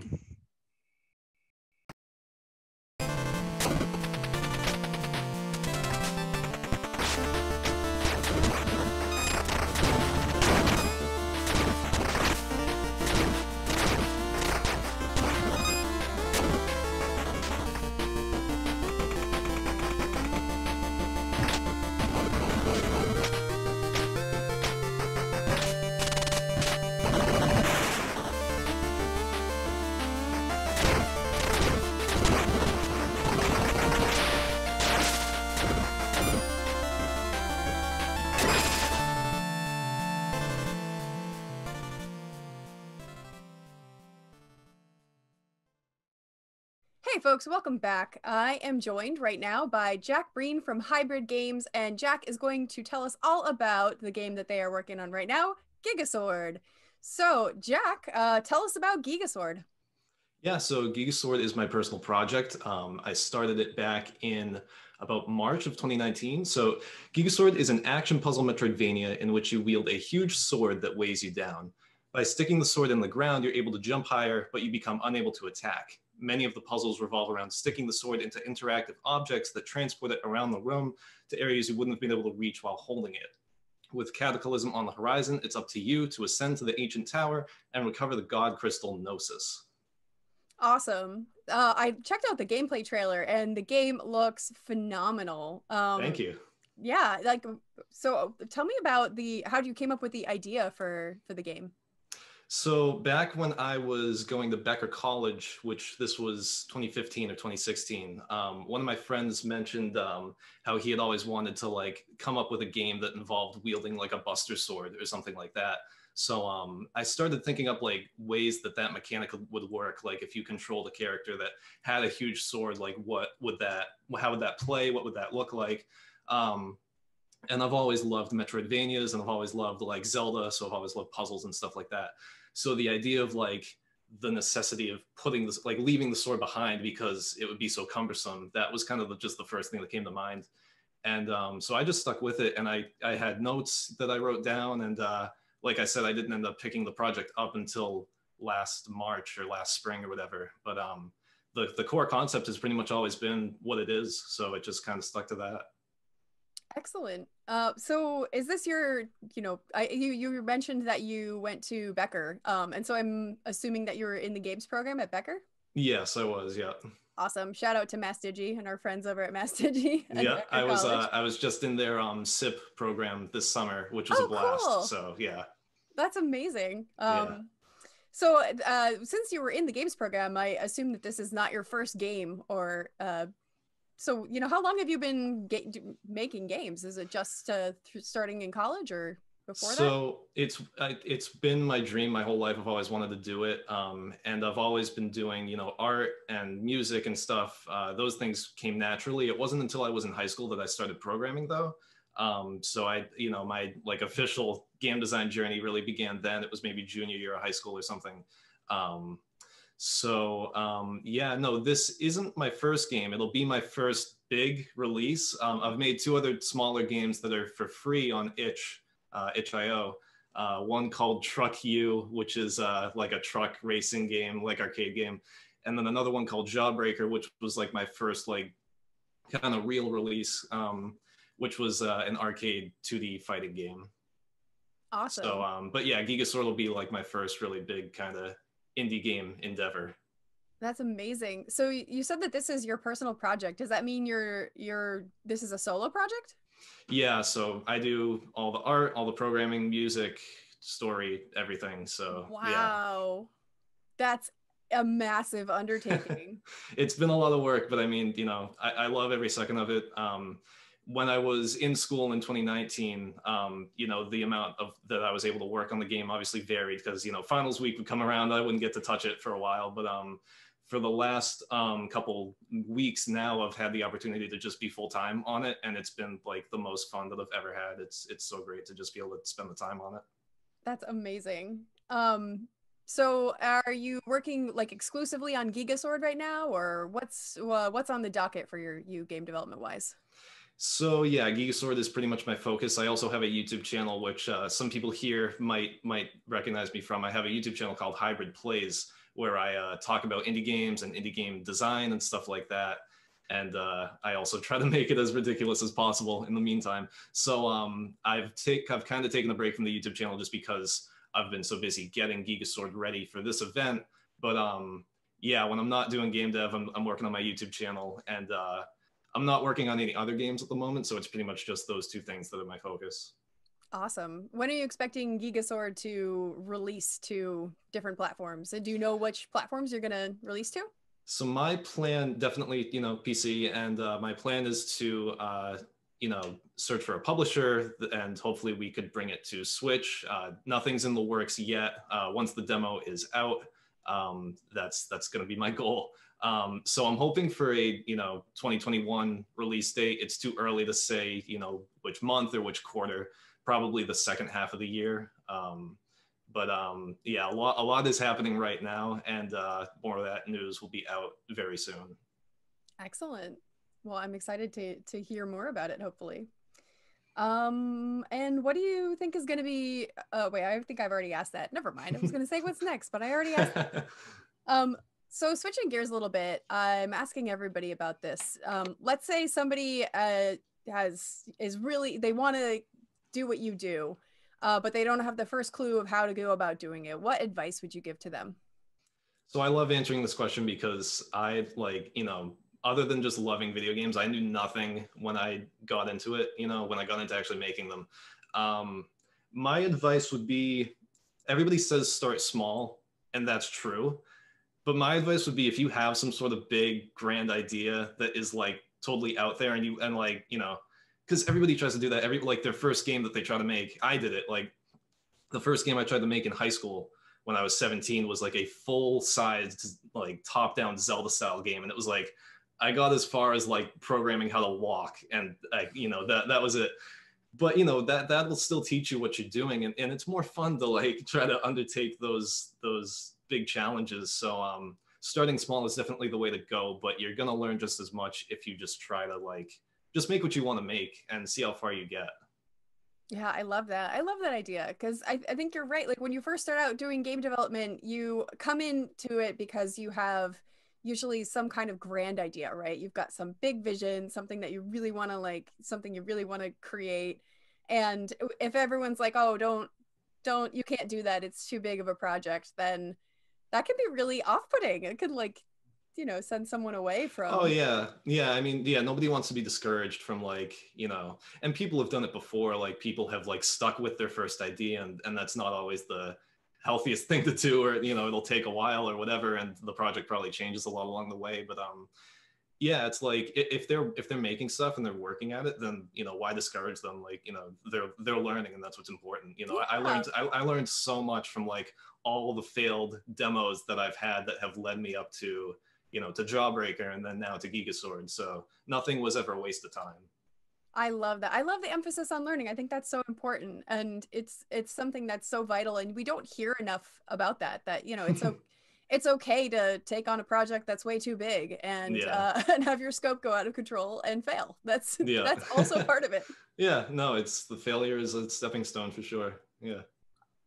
So where can we find out more about, where can people go on the web to find out more about Hybrid Games, to find out more about Gigasword, find out more about your other projects? So I can be found on Twitter. That's where I primarily post my news. That's at hybrid_games_ with the H and the G capitalized. And then also I'll have plenty of news on my YouTube channel. So like I said, that's called Hybrid Plays. You'll see me on there, and you'll see the logo and everything. So at the time of this, event and the interview, you know, I'll have a lot more on the channel about this stuff. So yeah, anybody that's looking to Geek Sword, they can check those places out, and you will see all my news on it. Excellent. Well, thank you so much, Jack. I really appreciate you taking the time and letting us know what you have been up to, and I can't wait for folks to be able to play Gigasword. Yeah, I absolutely can't wait to see what the response is. It's been a lot of work to get to this point. So yeah, thank you very much. It's awesome to be here. I'm super excited. Awesome.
And, you know, talk about the craft, catch up, chit chat, show each other's work off.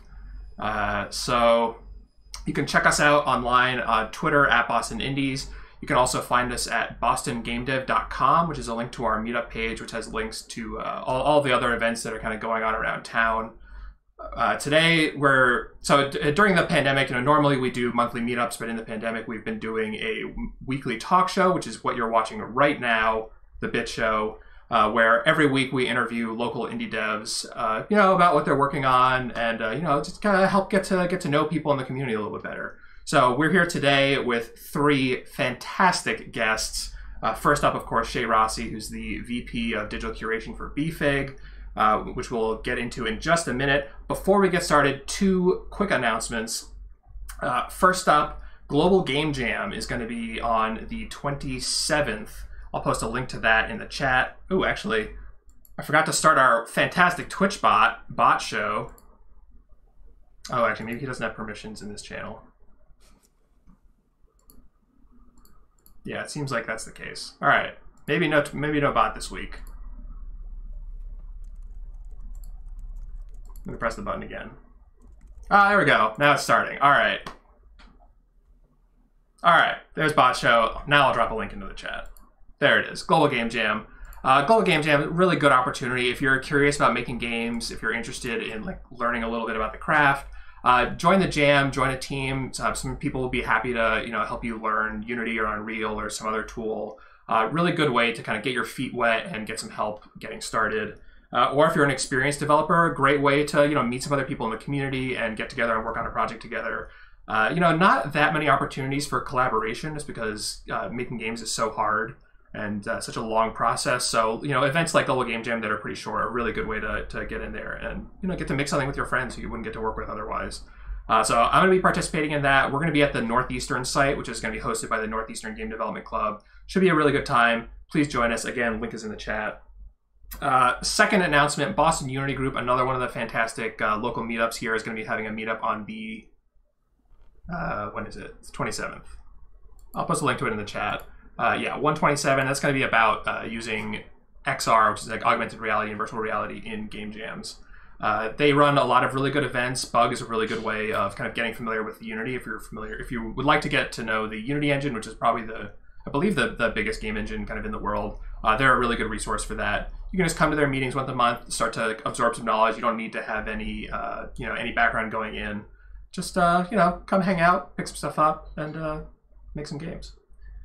Anyway, ooh, wow, Zyla turned green again, so that's going to make for an interesting interview. That's fine. We're gonna roll with it. we're just gonna kick this show off. Thanks again, everyone, for joining us, and let's get into it. Intro. All right. I think we're live. We're live. Hey. I thought we were doing a pre-recorded show today. Oh, Yeah, we're doing a pre-recorded. So all of this entire show, we'll have Shay on in a second. This entire show was recorded 2 weeks ago, before any Boston Fig Fest happened. So, what are we expecting at Boston Fig Fest? We woke up that day. I was green. We thought, this is it. We need to record this now. Yeah. And here's Shay. Excellent. Oh, so this hey. this is pre-show show. We're bantering, right? We're talking about all the technical issues that we had. Yeah. All right. Well, allow me, please, to, since our guest is here, allow me to introduce our guest for those who may not know. Our first guest here today is a narrative designer who is currently writing for the Lord of the Rings Online. She has also written for visual novels, text-based MMOs, twine games, edutainment, comics, and more. Is she tired yet? No. She is a community organizer who has helped run the Narroscope Conference, Boston's own Women in Games meetup, and has previously served as VP of Digital Curation for BFIG. Oh, and she's in grad school. Please welcome Shay Rossi. I don't think did we get the bot up so that we can have the applause? I was promised applause. Yeah. Welcome. Thank you. Thanks for having me. We got a hardball question number 1 for you. Okay, I'm ready. Let's go. How are you? It's good to see you. I'm good. I'm excited. I'm wearing makeup for the first time in months. Thank you for this opportunity to put on a dress I paid a lot of money for and actually use it. I still have pajama pants on underneath, but whatevs. We're doing this. So yeah, I'm also pajama pants. Yes. I am wearing the same pants I've been wearing for the last 3 days. But are they pajama pants? That's the only thing that matters. I swapped out of my pajama pants 3 days ago, and I've been wearing track pants, which I'll show you later. We're going to talk about a bunch of things, including pants, and we have a picture of Shay kicking someone while not wearing pants. I'm very curious about this picture. I have no idea what it's doing, and I'm not wearing pants. Okay. Well, aren't we doing some world building? Speaking of world building, let's talk about narrative design. So what do you do at Standing Stone? I'm a content designer, so I write quests and story, not the main plot, because there's people who've been there for like 20 years doing that. But I get to do like side missions right now, and like side quests and repeatable content for like festivals and stuff. The first one that I got to write for was the wedding of Erik and Arun, and that was just absolutely amazing experience. I learned a lot. Yeah, so what's awesome about this game is that I actually get to do some world building in the game editor that they have as well. So I get to place NPCs and quest items and hook them all up to generators and all that stuff. So there was a time in my life when I couldn't decide between level design and narrative, so now I don't have to. Why choose? Awesome, yeah. You hinted at it that there have been people there writing these stories for a long time. Yeah. Of course, this is from a much bigger universe. How does that impact your like responsibilities and your opportunities to do things? It's really interesting. Like one of the gentlemen that's there who is like one of the leads on the lore, he wrote a book that I read when I was like 14 or something. Like this is like I'm meeting my heroes and they're awesome. So that's been really amazing. And everyone just has so much experience and are very, very gracious and happy to like teach you things. So even though I was coming on with, some narrative experience, every time you start in a new company, you have to learn their particular engines and how they do things. So it's just, it's been very interesting because I started a week before the quarantine started.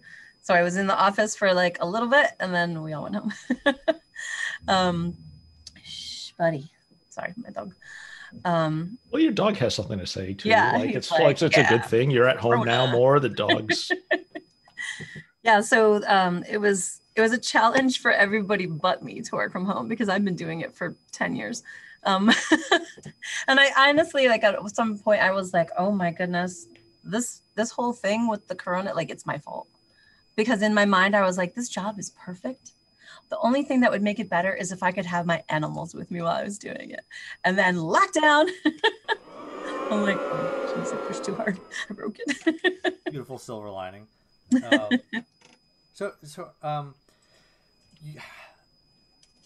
wondering, you have to, you're working within such this iconic universe, and I know a lot of your other work, you have so much control as far as it looks like. You're working in these new places, these new universes.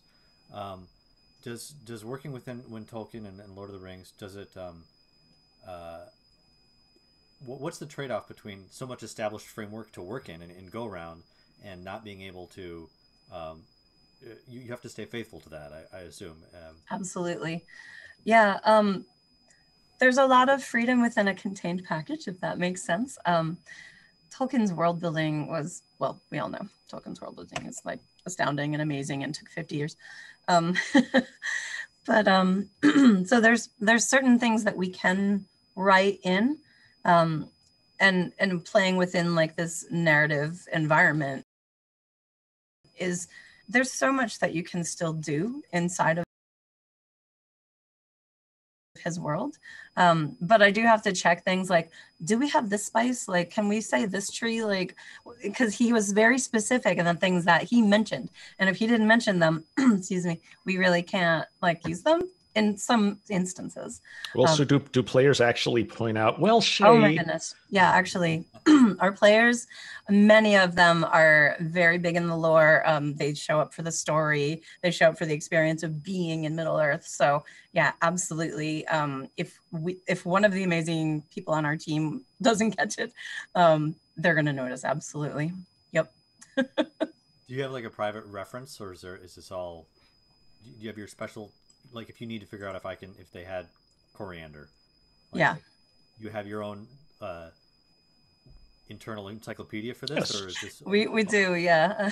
One of the team members, he's like the go-to person. It's just all the books, right? Every time you have a question, you have to read sequentially through all the books. Yeah, no, there's a search function for a reason.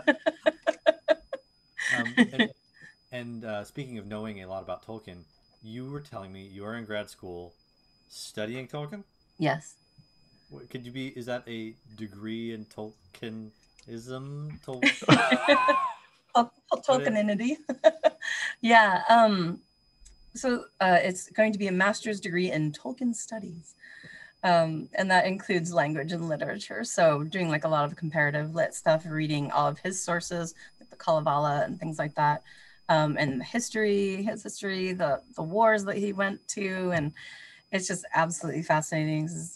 I wanted to get my master's in folklore, but then the recession hit like way back, and for some reason all the folklore jobs just dried up. It was weird, right? But with this, I can keep studying Tolkien, and it just enhances my work environment as well. And then hopefully one day I'll be able to, turn around and teach at some point. Like, as our generation, we're never going to be able to retire. So we're going to retire into a full-time teaching position at some day. I think there are worse lives if you like teaching. Yeah. I love teaching. Yeah. I've been a dance instructor in the past and taught other things as well. And I just, yeah, absolutely. Not as much as I love making games though. Is there any solid intersection of Tolkien and dance? Luthien danced in front of Baron, and that's how he met her. He saw her dancing and singing through the woods. Are there any more details about like the particular kind of dancing that was going on there? It was definitely crunk. Well, you heard it here first, and this has been vetted by the entire audience and everybody also working on the game. So if it wasn't, just head to the forums, let me know. Yeah, no, I don't think they go into detail. I'm pretty sure the elves danced too, because you're immortal, so you pick up things along the way. Well, there you go. Here's the the picture is from your if you Google Shay Rossi, you come up with kick. Yeah, that kick from your Goodreads. I don't know if Chris has that. We can bring it up. You taught dance. Yeah. Can you talk about that? Oh, sure. Yeah. I was, how do I say it now? So I'm a professional belly dancer.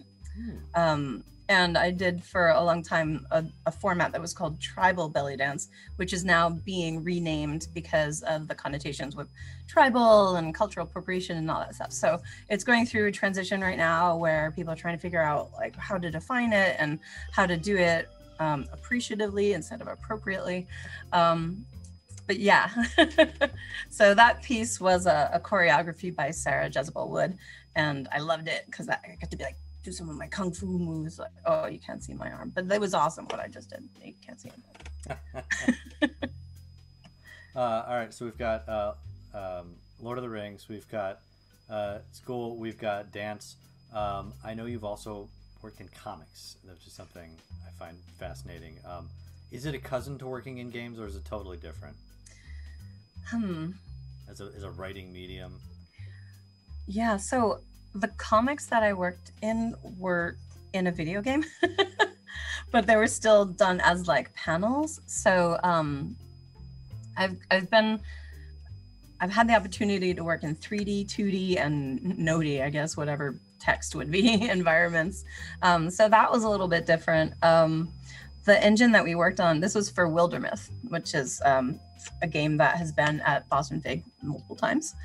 And actually, I got that job at BostonFIG because I walked up and met them there and gave them my card. And like a year later, they were like, hey, we're ready to hire you now. And I was like, really? All right. It was absolutely one of the best experiences because that was, again, one of the first times I got to work with art assets and like design all the panels and everything. Usually if you're writing for comics, you don't do the art as well. And I did not do the drawing of the art. We had an artist who was absolutely amazing. First job I've ever had where they said, art isn't expensive, because she was one of the people that ran the company. So, and she was fast, she was very fast. So yeah. You have to dictate the art. Yeah, like usually if you were, I think the way that comics are, they almost look like screenplays. Like they describe the panels, and then the artists, like there's different types of artists that put things together. But I got to do that storytelling. It's almost like environmental storytelling in a video game where you're building stuff, but it was like 2D panels, and absolutely so much fun. It was just awesome. So you mentioned that you walked up to them at a booth, you gave them your card, and you said, just hire me in a year. Actually. Yeah, can you tell the story? Because I know there are a lot of folks who come to BostonFIG are interested in careers in games. Yeah, so I'm super shy, actually. Like, what I am, I know. So yeah, whatever. I can be really shy, especially when I'm like trying to promote myself in that way. So when I walked up to them, it was because Nate, who is he's the husband to the artist and owns this company, he had this amazing setup for a laptop, which was like it was almost elven scrolled wood that he'd carved and like made. It was beautiful. So I walked up, like I'm talking about the podium to him and he starts telling me a little about the game, and I was like, oh, I'm a narrative designer. Like that was the day I like had business cards with myself, and I was like, here you go. And he's like, cool. So we like chatted, and because I was not trying to sell myself, I was just connecting with him over this piece of art that he had made.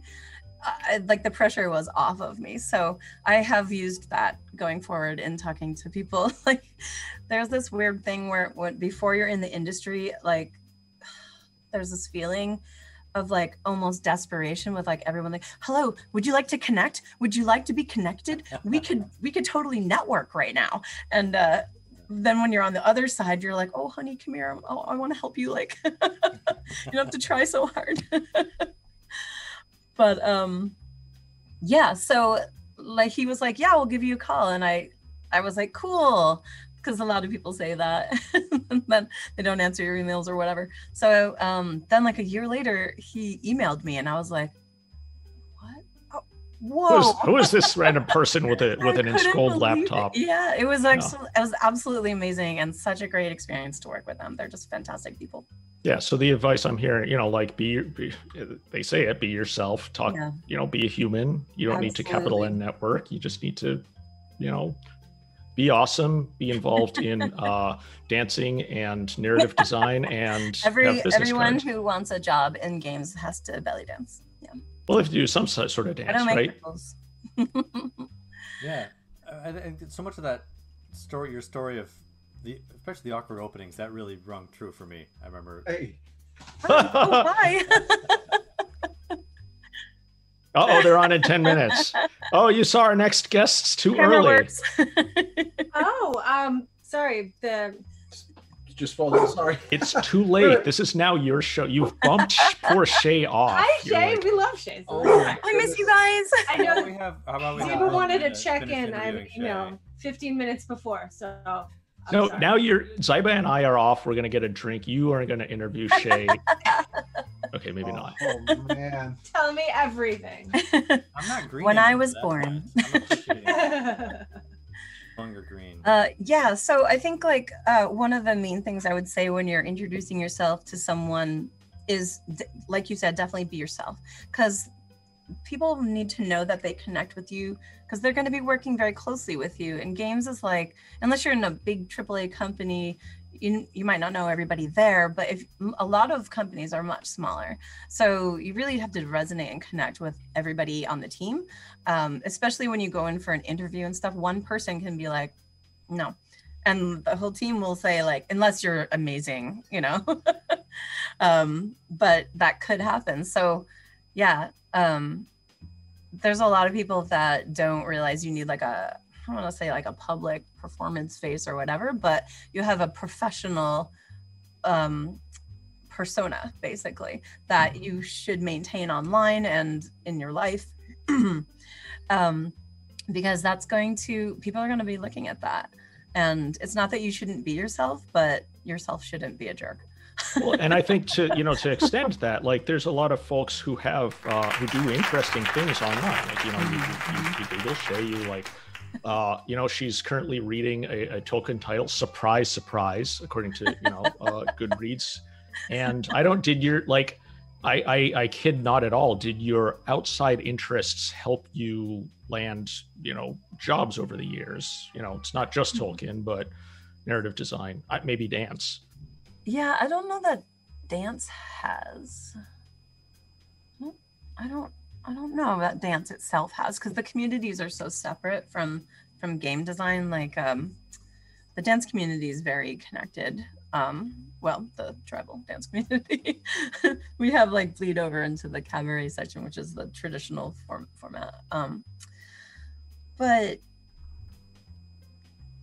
I would say that my outside interests made me a more well-rounded candidate for jobs.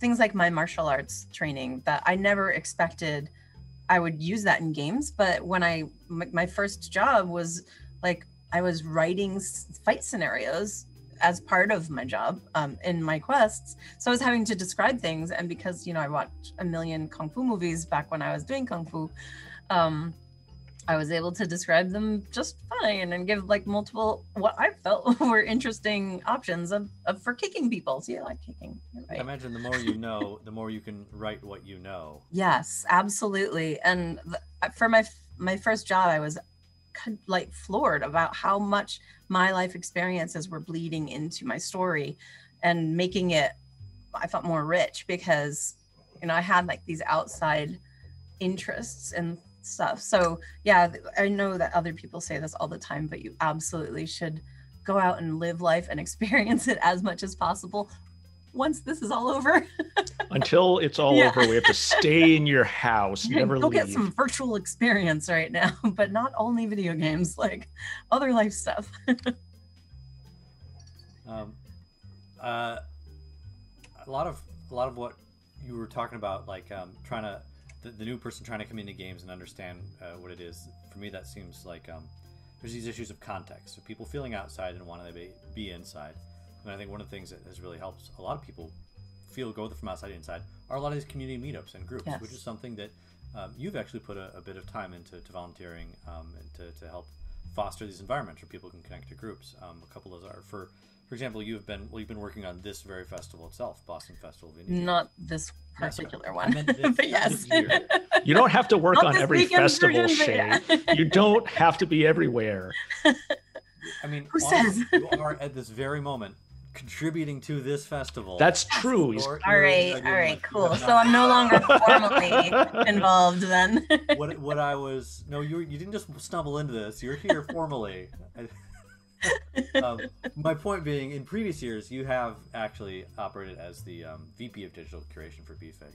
And what does that entail? What's that? Herding cats.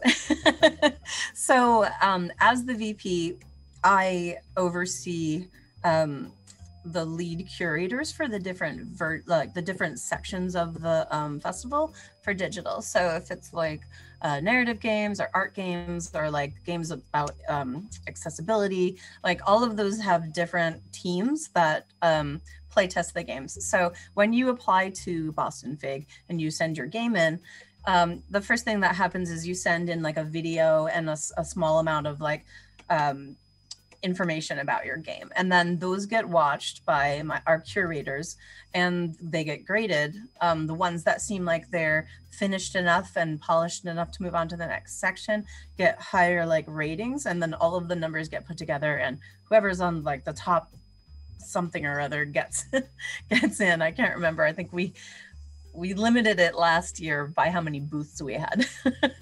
We were like, this is how many games we can fit.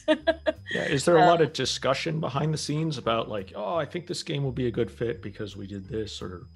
We don't judge the games as for like what games will fit the conference. They get judged on certain formats. Does this game achieve what it set out to do? Does it look polished? Is it working? Does it fit into the category that it's like, is it a VR game? Is it a multiplayer game? Is it fun and interesting? Has it done something new? Is it doing something different? Like, can you tell that this game would be like, that it's going somewhere, basically? It's not just like, somebody made like a paper cutouts. And I mean, you could do that as long as your mechanics are good. Yeah, so mostly it has to work and stuff like that. So the amount of like judging that we do, they just kind of get rated and the top ones get in. And then, then there's like, from those top ones, the toppiest top ones are the ones that like win the prizes and such. And I will talk with my lead curators about those ones. Especially, I think last year we had a game that tied for first place in one of them. So like we had to kind of make a decision, and I'm like, did I choose the right one? Oh, that's right. And then you're like, I mean, that's where the discussion comes in, as you're saying. Yeah. And Okay. it's kind of like almost impossible because some of the games are just so different from each other, but they're in the same category. Sure. Or it's for the overall game. Like, oh, it shined this way and did this. And that's not, even if like a game wins first place, there could be like 4 other games that are just as good. Right. That, what the best part about, and if anyone is interested in curating and you are in games, this is a volunteer position and it's not a ton of work and it's a ton of fun. So please reach out to me if you are interested, shay@bostonfig.com. Yeah, you get to play. You get to take a hashtag. look at a handful of games that are oftentimes Yeah. unreleased, unannounced. Sort of Yep. like the devs are working on it, and this is the first time they're talking about it. Absolutely. And you get to see the game in its different iterations as well. So as a game designer, it's really interesting because you can see the evolution of a game that you're not working on, but you're kind of connected to it because you see from the first to the polished. For example, we had Perception as one of our games. Well, that's interesting. Do you know? I know the devs who made Perception. Do you know the devs? We should meet them. Let's bring them in. Wait, Oh, are wait. they there? I don't know. Let's. Oh, Oh, hey. look at that. Hey. Oh, look at that. Oh, you guys did win number one, Lee. That wasn't a. Oh, you got it at hand right there. Yep. They actually, we always make, I'm sorry, like folks who have joined us you don't know necessarily, but we have a weekly show called Bit Show that we, is for Boston. And in every show, we make fun of Zyba for A, having won a BAFTA, and B, having never, ever received the actual BAFTA trophy. Oh, no. He has a piece of paper that says, I have a BAFTA, but there's like a wink at the end. So It's like a participation award. They're like, yeah, you did a Is that like thing. having a girlfriend in Canada? yes, that is Never happened in exactly. Canada. Yeah, yeah. You wouldn't know it. Okay, now we have everybody on the on a weekly basis, being like, "Where's my trophy?" I'm so sorry. Very. I would be on them. Yeah. Politely twittering, tweeting at them. Of course. Do we want to ask? I don't know. I know we have to move on. Do we want to talk about WIG and Neuroscope before we move on? Women in Games Boston is on hiatus. Excuse me, I don't have COVID. Yeah, so Women in Games Boston is on hiatus until I stop coughing. Till this pandemic is over, and I'm planning to move closer to my job, which is closer to the city, so I'll be able to get involved again with that. We are on Facebook, but it's not an active group at the moment. Narscope, unfortunately, is also taking a break this year. But hopefully next year we will be back. Neuroscope is a conference for narrative games, like of all kind, interactive fiction, all sorts of any games that tell a story, so all games. Yeah, so if you're interested in helping out with either of those, let me know.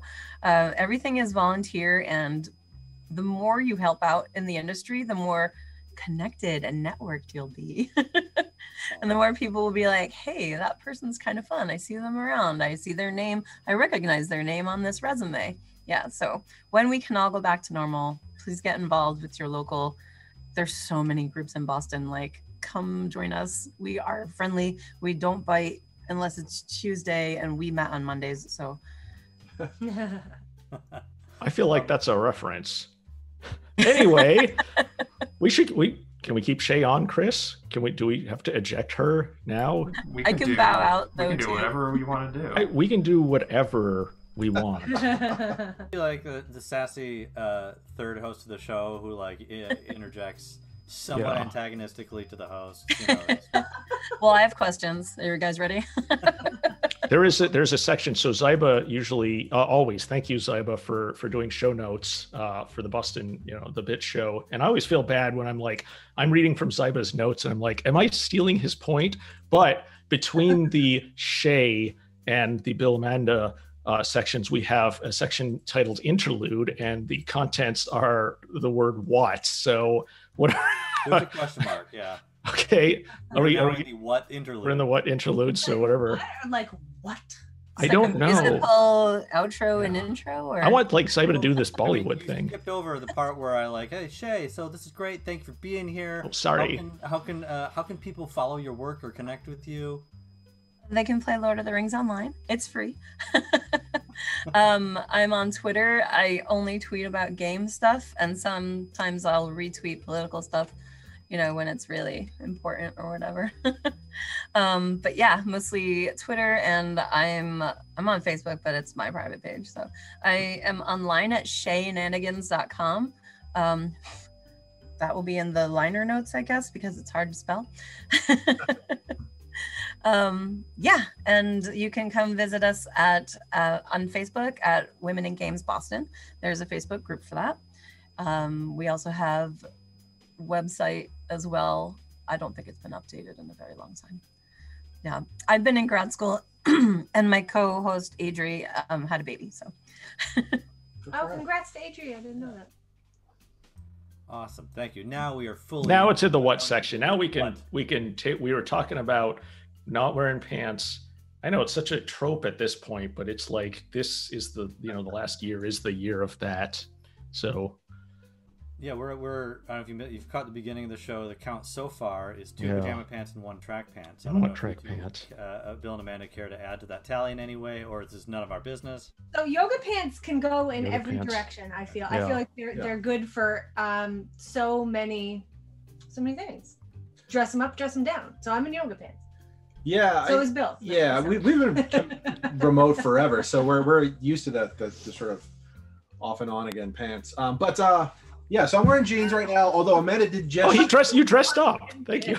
And so I'm wearing jeans, but Amanda did just point out like 20 minutes ago that there's like they're all frayed in the ass. So like. Yeah, that's a look. That is style. I like these jeans too. Like I don't know if but you jeans clearly sit in them too much. We got to use the stand-up desk. I don't know how people can sit in jeans. Like I don't. Oh. I have a gratuitous buttocks. That's not happening. Nope. Perfect. That is some perfect sassy tri-hosting right there. I like that. Right. Those that are the is interjections we're here for. Yeah. But we're leaving the interlude what section and now getting back to our regularly scheduled show. All right. I like what. Serious business here, and allow me to introduce our next guest, please. Our next guests could have coasted on their 10+ years of professional accomplishments as game dev and writer's teacher, but their irrepressible enthusiasm for games led them to found the Deep End Games. You may have backed one or even two of their very successful Kickstarters for Perception or Romancylvania. Please welcome Bill and Amanda Gardner.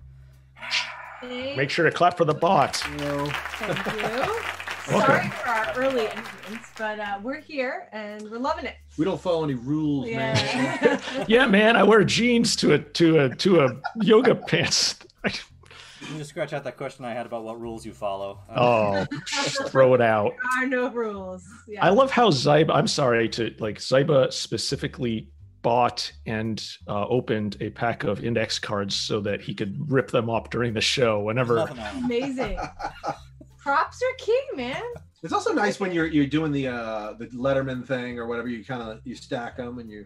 It feels very organized. I would love to just what's the right shuffle a little. Yeah, shuffle them. What order are we asking the questions in? We don't know.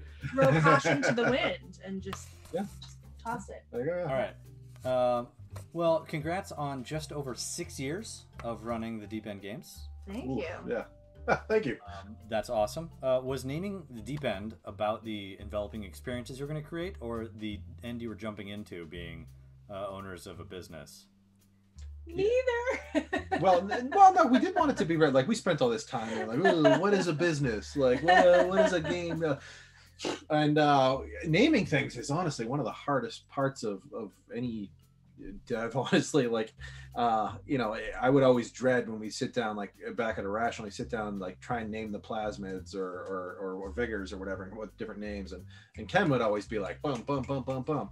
But, designers would be like, oh, and this one is called, and we'd sit there in silence. And then like, it wasn't good brainstorming. But anyway, so Deep End, we wanted something that, captured this sort of little bit of danger, a little bit of fun. You think about the Deep End, you think how it evokes the sort of games you played in pools when you were growing up, but also the ocean and the sort of little riskiness. A lot of the things that it evokes, I think, really. Yeah, early on we talked about, our games being scary fun, kind of like that thrilling feeling. Yeah. But more importantly, it's because he likes to swim. Yeah. He was a kid who would just spend every summer in the pool. Yeah, we had a whole laundry list of names, and then finally we went to my family. I was like, "Tell me what, we can't name the company. Help us out." And they was like, "Oh, what about Deep End?" And we're like, "Yeah, okay, cool." And then when somebody came in and had like the reverse not Zuckerberg, in the Facebook movie, what's it called? Where he comes in and he's like, "What? Drop the the." Drop the the. Add the. But we had the opposite reaction when someone was like, "Do you mean like depend? Like depend?" Depend games, yeah. And I'm like, games for seniors. Yeah. So, like I said, I'm not good at naming things, except for our children. Except for. Well, wait a second. So, Amanda. Wait. We're good at naming things because Romancylvania is awesome. Exactly the experience in one word. Yeah, but wait a second, Amanda. Bill didn't say that Deep End isn't good at naming things. He says that he isn't. So I'm gonna guess that. Yes. Okay. So there you go. Case closed. Can you talk about Romancylvania? Congrats on that. Can you talk about that a little bit? Absolutely, love to. We talk all day about it. The name Romancylvania. You get it. Yeah. It's just not just the name, the whole project. I mean, you just succeeded in 2020 in running a crowdfunding campaign, which is phenomenal. Yeah, well, that's the other thing. That of all the things that I suck at. Naming things is one, and then timing is the other one. Because we launched in the during the election. We launched during everything that's going on. Mercury COVID. in retrograde. Terrible idea. It was 2 console launches. Yeah. So terrible timing. But yeah, we had that crazy comeback, right? Okay, so it took a year off my life. I think we made like 75% of our. Not quite, but it was a lot. The majority in the last 12 hours. Yeah. Oh, no kidding. Whoa. If I'm being honest, we 2 days before we kind of written off. We're like, okay, we got plan B, and then at one point, I won't say, like, there are a couple of things. Like, I got a conciliatory email from a friend who I really respect, being like, hey, like, so you saw the numbers, you're cool. It was this whole like, hey, it's over, give it up. And wait, who writes an email before it's over saying, sorry, Bill, it was implying, it wasn't outright saying sorry it didn't make it, but it was just the tone of it was like, you guys are screwed. And so it was like 18 hours before I started to say, but where things turn around. Like, I just was like, oh, and I just started like messaging people individually, and like we did all like, and then she did the same thing. I had a similar situation upstairs because we weren't even talking about it at that point. We're like, we're not gonna make it. And she and my sister were upstairs, and our you producer, guys, who's wonderful. Yeah, they started to hatch their own plan, and I hatched my own plan, and we started to break through in all these different ways, and I've never seen anything like it. It was the greatest rally in anything. I'm a Tom Brady fan too. Patriots, it's like New England Patriots, where they like, what is it, 3-20? 27-3, I believe. 27-3. Yeah. Like in the Super Bowl, like we came back, we did it, and I'm glad we did because it's a really fun game, and I'm glad it's getting a chance. Wait, do you have an understanding of what made it come back? What swung? Yeah. What's your secret? It was a number of different things, honestly. So we had, if I can be frank for a second. I think we really messed up a lot of our messaging early on. I think that I personally misjudged the audience completely. I completely misjudged the audience. And I think. Right, well, so actually, let me interject. Can you describe Romancylvania for folks who are not familiar with it? Absolutely. In our studio audience. You want to do it? Or? I would say it is a cheeky Metroidvania. So it really brings a new level of sort of like context and narrative to the Metroidvania genre by adding romance. And so it's actually it's a reality TV show where Dracula needs to find love, which I mean we find hilarious. But the show is run by the Grim Reaper, and so Grim wants to see crazy drama, and he's bloodthirsty. So it's just fun chaos that Grim has you fetching things for characters and going out into this crazy world, doing all these feats of love. Okay, so like this definitely sounds like this is a concept that you would think sells itself, or I would think that sells itself. But this is, you mentioned, Bill says the messaging wasn't like that initially. What went wrong and then what went right? Yeah, I think that so we broke down the different people we thought that this game would appeal to, and the way I see it, you've got people who are into dating sims and romance novels and that kind of romance games, I guess you could say, visual novels. Is what I meant to say. People are really into narrative and world building, and you have the sort of retro gamers, the people who are like sort of old school action adventure games. You have the Castlevania fans. You have all these different groups, right? And we broke them down. We said, okay. We viewed the biggest audience that we would appeal to be like the Castlevania / Metroidvania fans, right? Mm-hmm. And so we hit them pretty hard. We basically, most of our messaging or the trailers, everything we did was really targeted towards them. There's a lot of like nods and a lot of like inside baseball bits and all of this. But the reaction we got was just a whole lot of just like... They were outraged. Yeah, there was a lot of like... just anger, like what is this? Why are you doing this to Castlevania? And that was a big surprise to me. And I don't like to talk about this, but there was a lot of like, frankly, homophobia and a lot of like, and I don't like to talk about that because I feel like it detracts from the game, and I feel like it's kind of I don't feel like we have the right to necessarily be like, oh, hey, we're being slammed by a bunch of homophobes and that kind of thing. So I don't like to talk about it that much, but the message was very clear that we'd hit the wrong notes with the wrong group. And so we started to test out with other groups, with Yeah. the dating sim fans. We started to test out with people who are much more into story, and the reaction was completely different. Like, oh my god, Like, this I is need awesome. this in my life. You Yeah. custom made this for me. And I mean, the whole time I'd been like, dude, thirsty nerd girls, that's where it's at Yeah. with this game. And I said, I more or less said, I think that's not. Shay's nodding. She's like, I get it, I get it. She signed up for it. Wait, so this was like I was an early literally. adopter thing. Yeah, he's I the was like, you're reason going, yes. that you hit your target. No, is this, if I understand correctly, and I'm just hearing this now for the first time, this was like hours before the end of it that you said, look, let's test this new So direction. we had done a bunch of tests leading up to it and got little bits of data. We're talking about like, hey, let's run a $50 Twitter ad, or let's try a story with this group, or let's reach out to, and we would always get roughly the same kind of reactions, which is the positive. It's the exact opposite of what we're getting with the other audience. And so we kept testing that out in different ways, and it kept coming back. And we had made all these connections with different, how finally established all these inroads, because most of my quote unquote audience, if you will, most of the people that I know are people from the the shooter space, first person space. I don't have any connections really in the visual novel space. I don't have any connections in the realm. It's not entirely true, but it's a fraction of what I have elsewhere. And so I didn't know how to get inroads in this, but we had built up all these different connections. Like Kid Fox, for example, we reached out to them. Yeah, they were so Mhm. kind to give us a signal boost, and they're so awesome in what they're doing. And Yeah. I feel like there's definitely like some overlap in fans, and we just started sort of realizing who this game really is for in a way. And it was so awesome because the people who got on are so excited about it. And we realized we are doing something right to have something that polarizing. We know exactly, like, we're making something pretty distinct.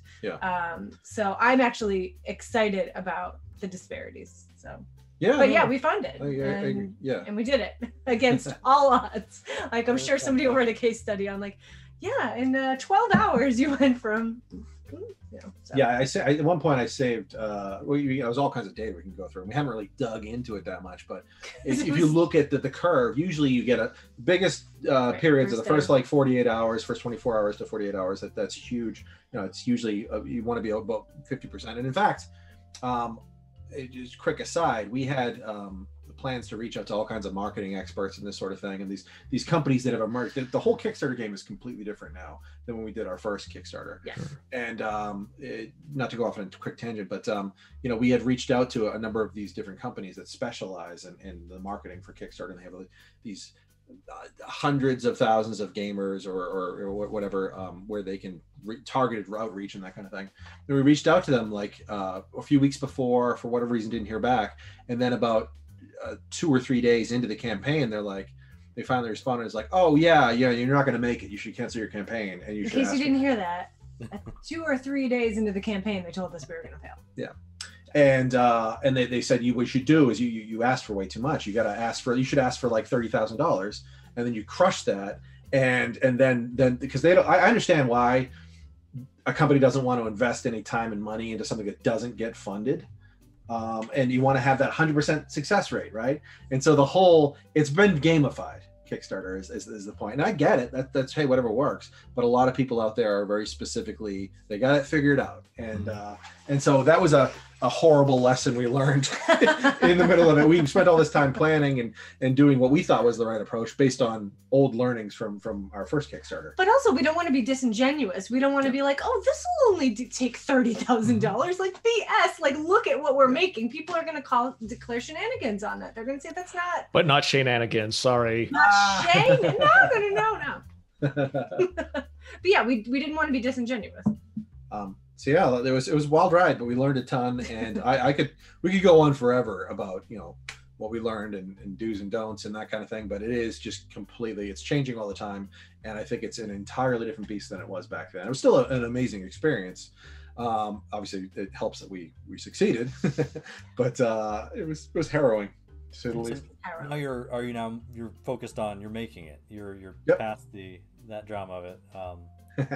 And my light internet stalking tells me that Bill, it seems like you may have been designing this game since you were a small child. In some sense, yeah. And that's one of the big takeaways for me right now is that at some point you got to have that sort of boldness to say like, yeah, I'm going to do this thing, and it doesn't matter that I have no experience in a Metroidvania. I'm super passionate about it, and Castlevania and Super Metroid are two of my absolute favorites, and that's kind of part of my DNA. You think about it, when I was working on BioShock, I was constantly trying to work in all kinds of Super Metroidvania mechanics, like, you know, that first room where you get Electro Bolt, the way that flows and that sort of thing. That was literally being like, okay, this is how they do it in Super Metroid. Like, let's talk about like, and the way tools are introduced and the way you progress and all that kind of thing. And obviously there are a lot of hands involved in that. So I'm not being like, oh, that's all mine. But I was always looking to put in as many of those elements. But I had never worked on, you know, a platformer like this, an action platformer. So I've always wanted to do something like this, and I don't know what gave us the courage to finally go ahead and be like, yeah, we've never done this before, let's just do it. What the tipping point was. Because we believed it would be as fun as we thought it would be. I mean, so this was we were working on something else. So we were working on like a horror anthology. But like, man, working in horror for as long as we have, like, really drags you down. And we've got 4 kids, and like, it was really like vibrationally like, ugh. Until finally, like, one day Bill was kind of like, hey, what do you think of this? Romancevania. And I was like, take my money. Like, wait a second. You started with the title. Yes. You just said you weren't good with names. That is the perfect name. Actually, he's good with names. And I was like, I don't care what it is. Like, I want it. And that was like our private joke for a while. Like, oh, if this does well, we'll be able to make Romancevania. And then one day he just turned to me and he said, if you could work on anything right now, what would it be? And I was like, Romancevania. And we dropped everything. Like, we had a working demo. We had, you know, there were pitches out for it. And we were like, no, this is what we want to make. And this is what we're going to make. And our team could not be more excited, because each of them, we had been like, hey, so what do you think of something, you know, called Romancevania? And they were all had like the drop, like, oh my God, like, yes. So the fact that like our whole team and a lot of our like game dev acquaintances were like, wait, tell me about this. Give us sort of the courage to just be like, no, we're going to do what we want. Yeah. So the I have a question. Oh, sorry. Do you feel like, so that there's been heightened excitement about this types of game because of games like Hatu for Boyfriend, excuse me, and like Boyfriend Dungeon and stuff? Like, that's a local group that's like making a game around here. So I felt like that audience is like there and been generated by other games kind of like this. Definitely. But I do want to say that from my perspective, I think it's all about the people who play Mass Effect and Dragon Age that do it for the relationships. Because I, for one, speed through all the combat in those games. Like, wait, I want to get, like, you know, in Dragon Age, I want to get to the campfire so that we can just like talk and like and like flirt with people, and like, yes, I romanced Garrus in Mass Effect. So for me, it's not necessarily like that there are these dating sim games out there that are gaining trajectory. It's the games that have dating as a little slice that people get absolutely amped about. And that, like, I'm clearly very passionate about that. So. That's awesome. No, it's a great question. It's super exciting to see a lot of this sort of convergence, and but I think a lot of it does speak to the fact that we're leaving a lot on the playing field as an industry. I think that you know, the initial idea. So I play Symphony of the Night at least once a year. I do a full playthrough because I'm that much of a nerd. But I sat down and I was playing it one time, and I remember being in like the crystal sort of caves at the basement of this thing. Oh, kitty cat. So I was in the basement, and I remember there were these monsters you fight, or these enemies you fight, Salem witches. And I remember thinking to myself, like, what is, like, it's so weird. Dracula's got all these different monsters just hanging around his castle. It's like, did he have some kind of ball, some sort of gala? And this is like the after party. Like, what are they all doing there? And I was like, and I'm looking at the Salem witches, like, it'd be really cool if you could date the witches. And I was like, okay. Romancevania. That's for the word. That's amazing. But yeah, I think Monster Prom. A little bit of it, yes. I think that it's really interesting though, because that falls to me more in the visual novel space, and I think that I think that there's a way to blend them the same way in Mass Effect and Dragon Age. I think that there's ways to build enriched worlds that are fully realized, and because when I'm playing, like I said, when I play Symphony of the Night, and you get these little snippets of conversation. It's not known for its story, of course, but I want I want more of that. I wanted to contextualize things. I want to be like, why am I here and what's going on, and not just the sort of nudge like, oh, he's bad, go get out there and fight him. I want to be able to shape the story a little bit. I want to be able to get to know the characters, and so I think that it's just exciting to be able to see so many different people coming at different genres from different angles. I mean, like, hey, what about this thing that everyone has forgotten about for forever? That excites us. Yeah. So you've got clearly this the Castlevania, the Metroidvania well of mechanical experience and inspiration to draw from. Where do you go to for your romance? You've mentioned Dragon Effect and Mass Age. I'm actually, I don't talk about this a whole lot, but I'm actually a published romance author with Simon & Schuster. So they're very big. I wrote 3 books for them. And so I am friends with a number of very, very, very high profile romance authors.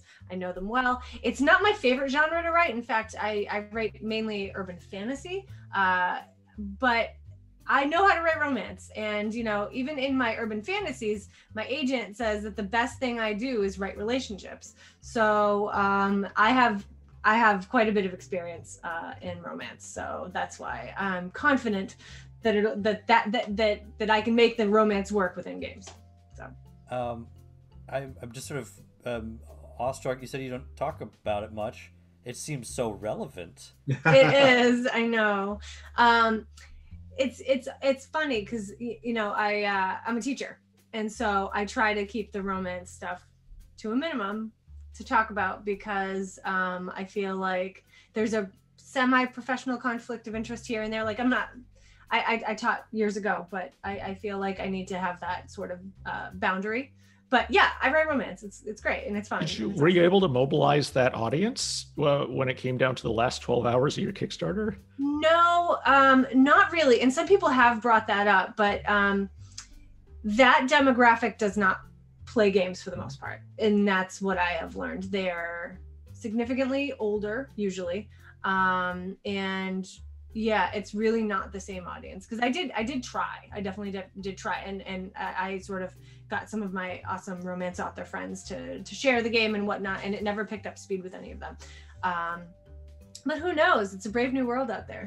If you want to know the sort of ties to romance here, our lead Drac, the male version of Drac anyway, he reads he does the voices for the 50 Shades books. Yeah. So I'm friends with E.L. James, who wrote the 50 Shades books. And so I said, who do you like for voice actors? And she said, the guy who read the 50 Shades books, Zach Weber, is incredible. So we got him. He's our Dracula. Wow. So our Dracula is the narrator of 500 romance novels. So he's got a voice. Yeah, he's amazing. We were recording him remotely, and Amanda was running the show, and I was upstairs working, and the house was like shaking with his voice. It was like just so reverberating. Resonant. Yeah. So good. So yeah, he's something else. Yeah, it's a whole, like you said, it's a whole new world, and you see all these kind of interesting crossovers. So. So it's interesting to me, so we talked to Shay, who is getting her master's in Tolkien and dances, and you all. Oh, that's amazing. Oh, you missed the first part of the. We should have had you all sitting, and then Amanda, I know you. You write, and then also I think you teach in mindfulness, or at least you did at a pirate conference at GDC. That's right. I had such a nice time with that. Can you talk about what I'm going to just really quickly tangent. We have only a few minutes left. What do game developers need to know about mindfulness that we're not doing? I think that number one, meditation does not have to be difficult. In fact, it could be literally just counting your breaths, and it impacts you chemically almost instantly. One of the first things I talk about is that there's a breath that you can do that can give you the equivalent of a cup of coffee or a glass of wine. Like, it can bring you that up and that down. And so the go ahead. You taught us that, so if it's quick, go ahead. Right, but like the fact that you can change your state that quickly and de-escalate from a situation that quickly, like that's meditation. It's not sitting in the woods alone. But anyway, the cup of coffee breath, to get yourself, like if you're having like a 2 o'clock feeling and you don't want to drink Red Bull, you would inhale quickly 3 times. So, and then 1 long exhale. And you do that for a minute, and the oxygen going straight to your brain just gives you this great buzz. And then the one that does the opposite, the glass of wine, it's the opposite. You do 1 long inhale and then 3 short exhales. And you can actually, within like 3 breaths, you can feel the chemical letdown. Like you genuinely feel your muscles loosen. It's unbelievable. But right. yeah. And I kind of felt like our entire audience just did both of those. So is there like what if you do? So it nullifies. Yeah, what happened? Cross the streams, right? What's the LSD breath? Oh, well, they just decriminalized shrooms in Somerville, so we can. Somerville, really? Oh my gosh! Wow, interesting. I think that one's just hold your breath till you pass out and see what happens. Perfect. Don't try that at home, folks. But yeah, I think that working with your breath and just feeling into your physical body and being aware of your feet and being aware of your, just that physical awareness and breath can genuinely impact your stress astronomically. And the second thing is emotional resilience. Gaming is stressful, but we need to learn to just feel what we got to feel and move on quickly. So that sort of like that bounce back, it takes time to work on, but I think that like noticing that like, oh wow, I kind of came back from that slump a minute earlier than I did last time. Those are the 2 things that for me are the biggest takeaways. So, yeah. Good. Well, you all are my sharp intake breath of coffee air being on this. That's me wrapping it up because we're out of time. But I meant it. That's the what. Thank you all so much for this. You all. I really enjoyed having this you was on. so fun. Having us. Thank you. Thank you for having us. Wait, real quick. Deep End folks, where can people connect with you? On Twitter, we're at The Deep End Games, and on Facebook, facebook.com/The Deep End Games. I'm at Amanda S. Gardner. S is for spooky. Oh, I forgot mine. Sorry, Game on Gardner. That's me. Whatever. Game on Gardner. Game on Gardner. It's Twitter. Yeah. So everybody connect with Bill and Amanda and Shay and our wonderful guests, and go enjoy the rest of the Boston Festival of Indie Games online right now. We didn't talk enough about what a cool setup they have, and it's very effective. Go to the show floor and see things. I think that's our time. Do you want to drop the link info for BostonFIG? It's bostonfig.com. Damn. Yeah. I'm pretty sure everyone who's watching this is probably aware and possibly currently on the show floor. Stumbled in off the street into a stream. They don't know what they're talking about. They're breathing. There's romantic vampires and breath and belly dancing. It's worth noting that you can still back Romancevania because we have backer kits. Ooh, do it. There you go. Send that link over too. I would just say we can find it at thedeependgames.com or our Kickstarter. Romancevania. It's the only one. It's the only one. We're also masters of promotion, so. That's just search for us. It's whatever. You'll find it. It's fine. All right, that is going to do it for our show today. Thank you so much to everyone for tuning in. Thank you to Caro and the folks at Boston Festival of Indie Games for letting us, run a show as part of their stream today. Anyone who's interested out there in, making some games, come hang out at Boston Indies. You can find us on Twitter at Boston Indies, BostonGameDev.com to find the other meetups. And that's going to do it for us. Thanks so much for tuning in, and please enjoy the rest of the show. Let's go!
Jeff Johnston of Parajax Games, and I'm here to introduce you to Sleeping Giants. It's a fun cooperative game for 1 to 5 players who are adventurers who have disguised themselves as the servants at a giant's feast. Now, where is the fun and uniqueness in this game? Well, each player is going to have a limited information about dishes that they can serve to giants. Each giant's going to have a logic puzzle that the players are going to have to work to solve. So logic puzzles like, hey, we need to get 4 dishes that have more spice than 18 on this one. This one's equals 18, etc. So we're going to have to work on that. As they solve those puzzles, blanc, those giants are going to pass out and reveal that they have restrictions on their back, that if players play those dishes next to it, it's going to wake that giant back up. So players are going to have to modify their plan. There's going to be a harp that as they play, they can maneuver it to certain locations that bring out new giants that help define the puzzle. Sometimes it makes the puzzle harder.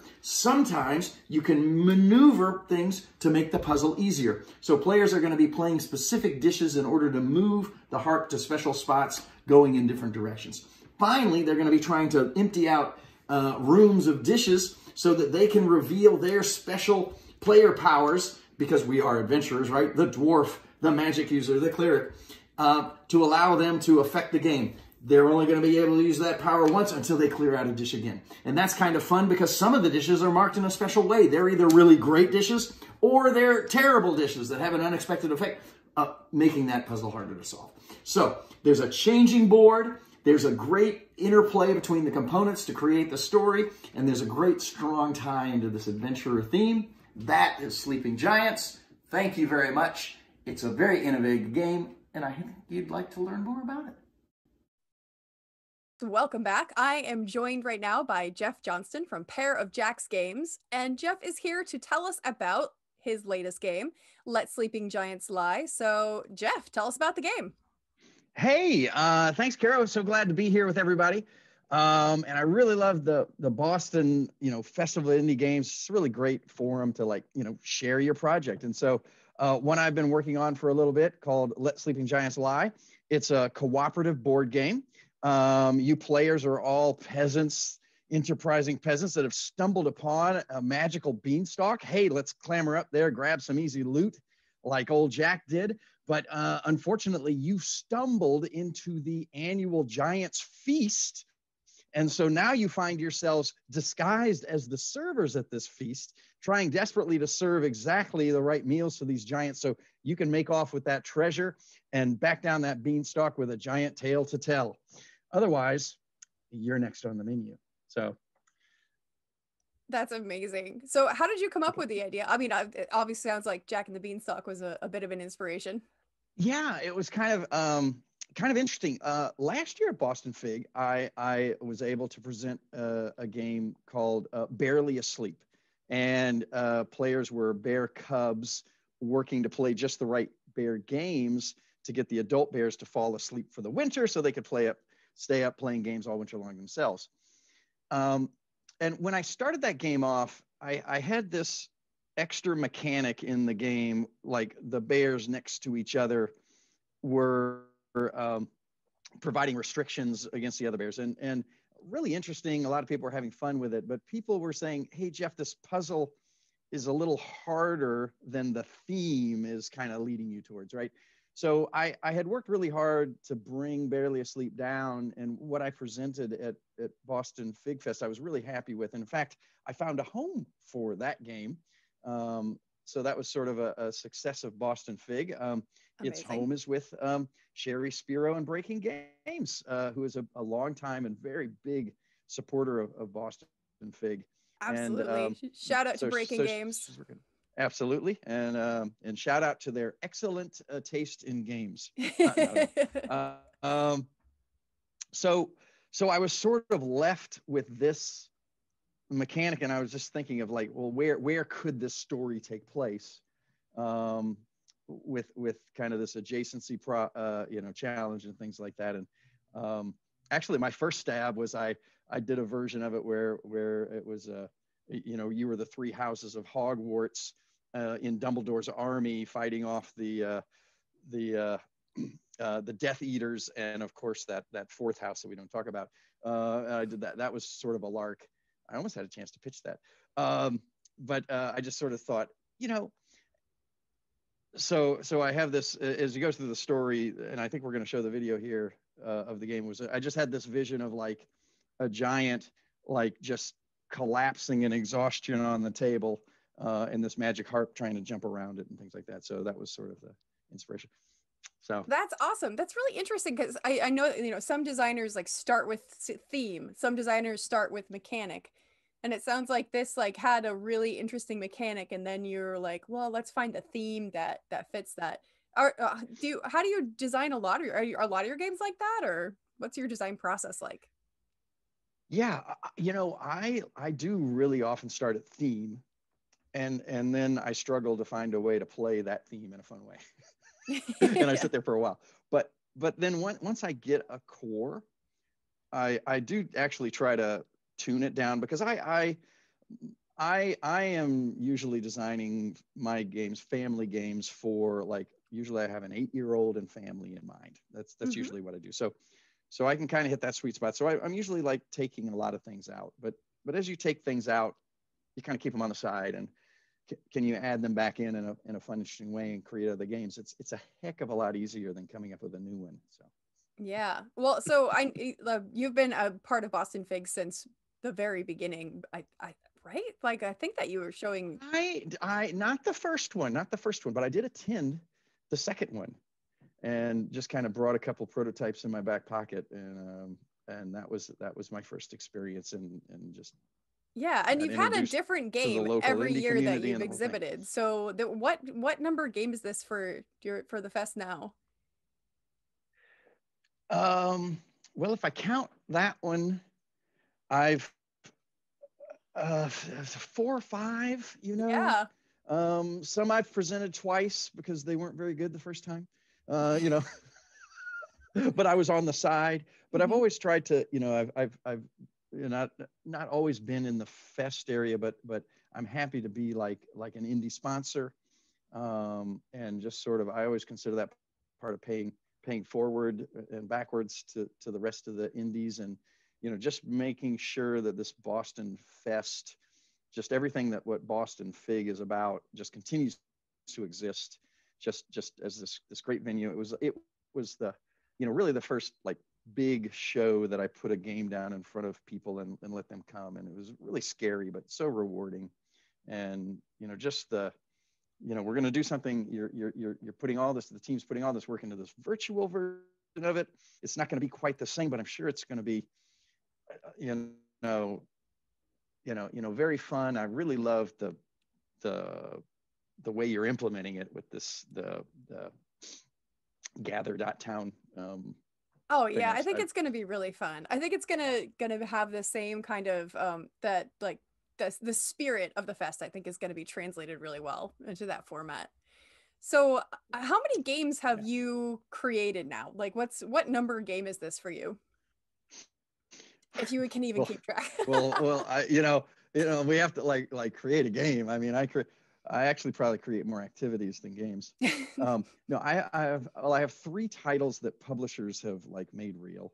Barely Asleep is hopefully going to be out in 2021, so that would be number 4.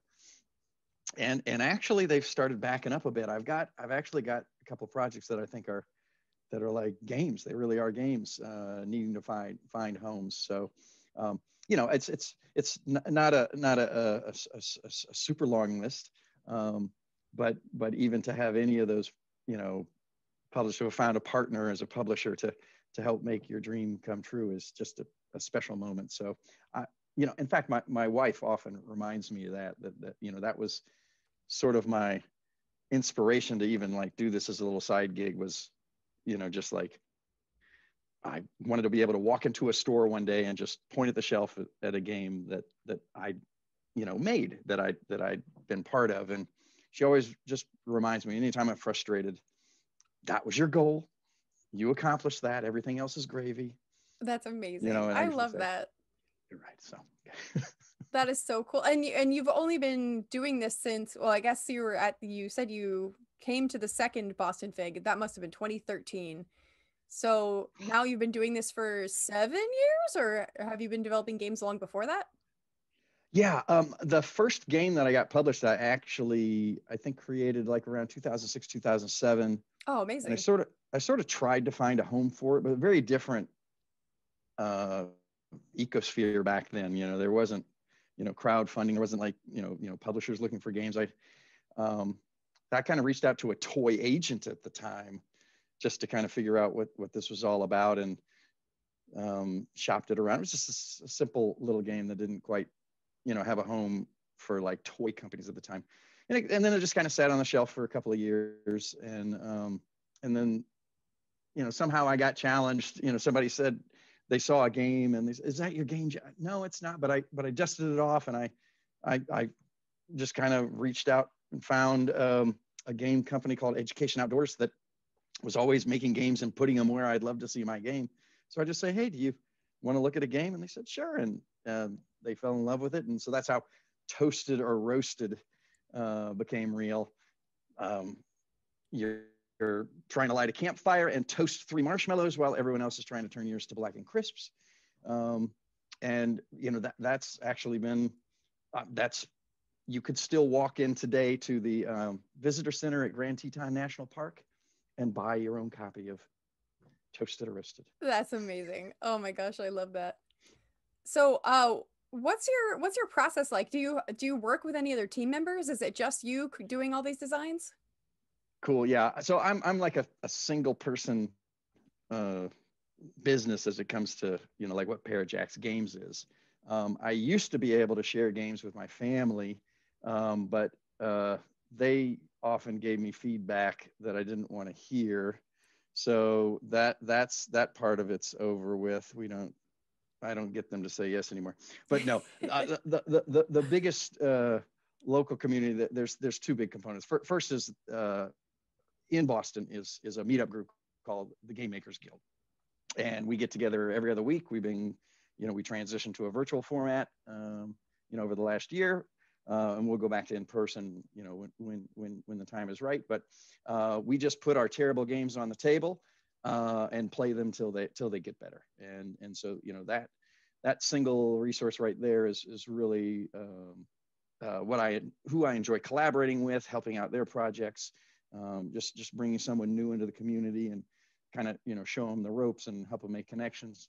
And then the other big component is there is really kind of a virtual extension of that out there. Several Discord groups of people doing play testing, and publishers have now realized, hey, if we open our doors to pitches into this virtual environment, I'm going to get lots of great innovative ideas that I wouldn't only get if I only took interviews at conventions, right? Mm-hmm. So all these barriers are coming down. It's making it tough to connect, but for the to be the one they pick, right? Because there's so many good ones.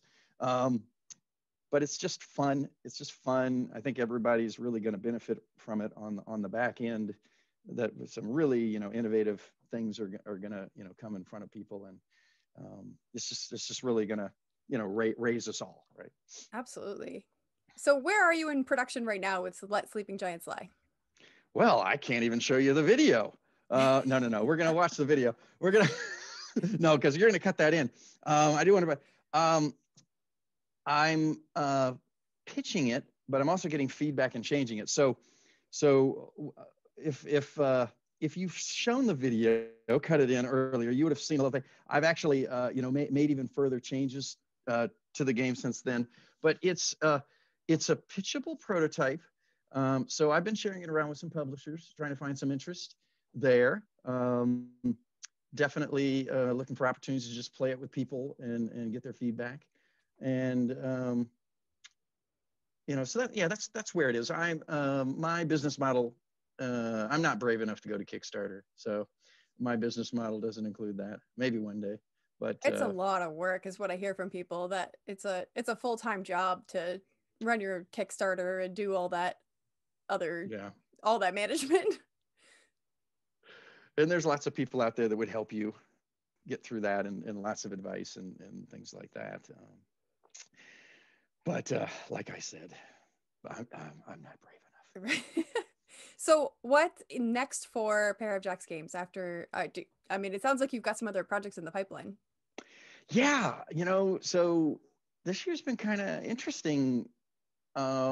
Just like, I don't know, I've just had, some creative moments. So I have several game ideas. My family made the mistake of giving me a 3D printer last Christmas. So, suddenly I have a game about, dandelions where you build a little spinner with paddles and you blow on it, so like a dandelion, and it spins. Oh, that's so cool. Not the right kind of project to be pitching during a pandemic. Oh my gosh. Timing is everything. Good point. But so it's just fun. I get a big kick out of, like, you come up with an idea, you share it with people, they help you make it better.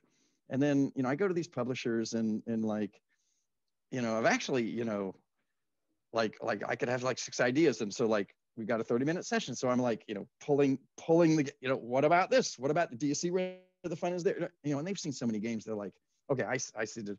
And they're like, hey, 2 of those we'd like to learn more about, and then months later they say, we looked at it and we're going to pass, but for those months, you were, the potential, Yeah. So, because this is all just a side gig. So it's all gravy for me. Excellent. Switching gears a little bit, I'm asking everybody this question. So let's say that somebody wants to do what you're doing and they have no idea where to start. What advice would you give them? Yeah. So a couple of things I would do is first, like, join the Game Makers Guild meetup, especially if you're in the New England area and can meet there. We're doing some stuff on Discord, and we are trying to keep it, maybe to local folks, but join our Facebook page. We're always posting articles there, links to things, opportunities to share your project. So there's a very open community that will just answer your question, would love to answer your questions, and just kind of, bring you up to where we are so that we can fling you above us, and then hopefully you'll remember us as you keep climbing. The other thing is, just get your project out there. It's hard to do it, because you're, you've got to be brave enough to do that. But that's the best thing you can do for it is, just get different kind of people to play it, and get other game designers to play it. You'll get a different, sort of, vector on it. And sometimes game designers are kind of mean and harsh. Oh man. But if you can, like, take a step back and kind of get over yourself and like try to parse through, sometimes they're so mean, it's just hard to get through, it's just like hard, they could deliver it in a not mean way, and we could get there a lot faster. But that's personalities. But those are definitely two things I would do. Share your game, and some people, as they first approach it, they're afraid that maybe your concept would be, kind of copied or stolen or something like that. And some concepts are copyable. Most people aren't stealing it, but the best way to protect your idea is to get it out there and have people associate you with it, right? That's not always the case, with intellectual property and things like that, but that's generally the case for someone that's starting out.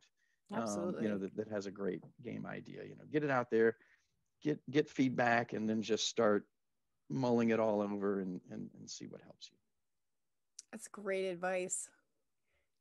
So plugs, where can people find out more about you and about the games that you're creating and about Let Sleeping Giants Lie? Cool. There's a Facebook page that's Pair of Jacks Games. So I occasionally post things that are there. There's a Twitter account that sometimes I will talk to, but the Facebook page. And I stopped doing newsletter years ago. So yeah, go to Facebook. Say howdy, Jeff. I see, Caro, that you subscribe to my YouTube channel. increasing my subscribers by 25%. Yes, I did. I don't do much there, but Gotta get those subs. It's important. Yeah, and just reach out. I mean, if any, if you were looking for some advice in board games and you thought I could give you some, I'm happy to chat and just see what's up with your project. Excellent. Well, Jeff, thank you so much for joining me. It's always lovely to talk to you, and it's always so much fun seeing the game concepts that you have. Like, you always have just something that is so interesting and so unique, and like usually like super fun to kind of like little fiddly bits and lots of like little stuff to play with. It's exactly the kind of board games that I would have gone absolutely nuts for if I was an 8-year-old, and still do. Yes, well, thank you, Caro. My wife warns me that make sure the kids are having fun with your game, Jeff, and not just with you, because you can't come in every box. And I'm like, she's got so much common sense. That's amazing. Yeah. So again, I'm so glad that you were able to, put this event together, and that you're, leading the charge into a new era, and all of the things that we're going to learn about how to do this thing, online, and for both board games and for digital games, and I just love Boston Festival of Indie Games. Onward and upward, right? Absolutely. All right, excellent. And so for those of you watching at home, stick around for more indie interviews.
Hi, everybody, and I am really excited to be joined by Chris Hanna, and Chris is going to tell us all about the game that he's developing called Louie. So, Chris, tell us about Louie. Yeah, so Louie is a 2D platformer game inspired by some of my favorites from a very long time ago. So I'm talking about Secret Agent, which came out in 1992, and Commander Keen, Hunter Hunted is kind of a different vibe, but so Louie takes from those games the really basic like puzzle platformer thing, like as basic as you can get. There are keys and there are doors and there are things in the level that you need to find and pick up and get to the end, and you need to rescue the world ice cream supply because it's been stolen by this jerk named Dr. Melt, and he taunts you through security cameras the whole level. So there's some story on the side, but you don't need to pay attention to it if you don't want to. And yeah, there's 25 levels. There's boss level. You don't have to tackle them in any order. 5 levels? There are quite a few. Yeah. Wow, that's amazing. That's incredible. Yeah, so 2D platformer, puzzler. My favorite part about it is that there's a level editor with the game. So every level that I made with the in-game level editor. So you can do quite a bit with it. That is awesome. Is that also kind of like a throwback to those 90s games where like so many of them come with level editors like that? Yeah, I feel like that's a thing that it's coming back, I think, a bit. But there was a period where I feel like level editors were missing in games. So yeah, definitely. Yeah, I totally agree. I feel like I spent so much time as a kid like building games and level editors. It was really what kind of inspired and got me thinking to create games in the first place. So I guess like what was your inspiration for including a level editor with it? what you just said, 100%. I Awesome. probably sank, I don't know, countless hours into the StarCraft editor, the Warcraft 3 editor, even Hunter x Hunted had a level editor. So I spent a ton of time just playing with those, almost more time than the game itself. So I thought it was important for the longevity of the game to have one. That is so cool. So how did you come up with the idea for the game? Well, if I'm being honest, there was a game jam in 2018 that I wanted to participate in with just my friends. We didn't have, I don't think it was like a real hosted one anywhere. We just decided to get together one weekend and work on games. And I wanted to make something that I felt like I could achieve in a weekend. So I was like, all right, I'll make it simple. I'll make something that I like. And I thought about the games that I really like the ones I've said. And I said, yeah, I could do that in a weekend, which was the dumbest thing I've ever said because it took me 2 years to finish. But yeah. So you thought it was going to be a much less ambitious project than 2 years later. Yeah, definitely. I think I put up a YouTube video on my channel about it after the first weekend, and comparing that to where it is today, it's pretty great. It's come a long way, but in a lot of ways, it's the exact same game, just a lot more polish. Yeah, that's awesome. So are you working on this game alone, or what's the team like for this game? Yeah, it was me. I did the programming and the level design, except for one level. My brother also loves those games, so he pitched in a level, which is great. Nice. So the programming, most of the level design, I did all the art. I definitely outsourced the audio, though. I didn't do any of that. So that came from various places on the internet, like open source game art and other sites like that. So awesome. Yeah. That's incredible. Like, what a huge endeavor to take on, to be doing all of that work over the course of the last 2 years. It's incredible. Scary. So talk to me more about game jams. Like, have you been doing game jams previous to that? Was that your first game jam? Like, how did you find out about it? I've always loved the idea of game jams, and I've participated in a few over, I don't know, probably like the last 6 or 7 years. I've only done a handful. I like to do them, with teams. I think a lot of people do, but I really like doing them like with people physically in the same room. It's like a LAN party, but creativity instead of playing games. So I think that they're awesome. I really like it when people get together and just jam on stuff and be creative in the same room. It's super fun. I have never completed anything at a game jam. I always wind up never getting to the end. So I just think the idea is so romantic and so fun that you can be like, oh, we're going to make a game in a weekend. It's going to be great. It never actually works that way for me. I go on itch.io and I see tons of people who can pull it off, but yeah. That's awesome. So how long have you been doing game development outside of I guess game jams? Pretty much forever, ever since I was a kid. I started, I think, when I was in 6th grade. I hoarded allowances and stuff and got a copy to Dark Basic Pro by the game creators. And I messed around with that for a very long time, and then went kind of through the Microsoft XNA pipeline that showed up. I think that was really flourishing when I was in college, and then it died, which I'm very sad about. That was a great program. I wish they didn't kill it. And yeah, then just forever. It's just games. I've never finished one though. I think like a lot of people, I really struggled to get one over the finish line. So this is the one that it's my hill to die on to get this done. I love it. So when do you think that Louis is going to be finished? Like, in your mind, what's finished? Yeah, it's a good point. So it's out now on Steam, so you can go get it, but it's missing a couple of critical things. I think it's done. Like I said, it's done. It's over. But good. I would love. You have a shipped game. Yeah, I have a couple of things that I'd really like to add to it. So there's a level editor, and you can share those levels with your friends, but it's not easy. You need to actually send them a file over email or something. So I would love to add that. And I think your question was when. I have no idea. I'm still kind of on the honeymoon period for getting it onto Steam. So it launched and I'm still on cloud nine, being like, it's done. That's awesome. At That's some great. point, I will come back to it though, Yeah. and add those level sharing features. That's excellent. I was going to ask, like, what's next? What are you going to be working on next? It's a great question. I am kind of searching for a project. A couple of ideas have gone through my head. Been working on a tabletop card game with some folks, so might throw some more effort at that. It's been kind of a back burner project for a long time. So awesome. Yeah. Very cool. Can you talk what it's about, or is it still, oh sure, yeah, secret? of course. No, it's the general idea is be 3 to 5 players, mostly a card game. They all kind of take on the persona of a mob boss in a city, and the cards that you play represent criminal opportunities that might net you various kinds of profit, like maybe contraband or bags of money or something. And so you have to deploy your cards into the world, and you have to get the other mob bosses or players to agree to help you or to sanction your moves. So there's a really limited amount of resources, and if I want to pull off a job or an opportunity, I might need another player's like getaway driver for the turn. So I need to negotiate and haggle and that. So it's that sort of fun, vibe. Yeah. It's definitely about pitting players against each other, but kind of in a sly, sneaky way. So yeah, I love games that have like that kind of like social engineering, social interaction element to it. That's so much fun.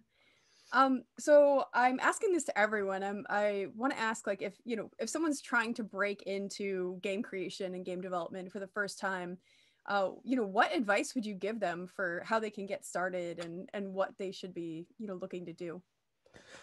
That's a great question. I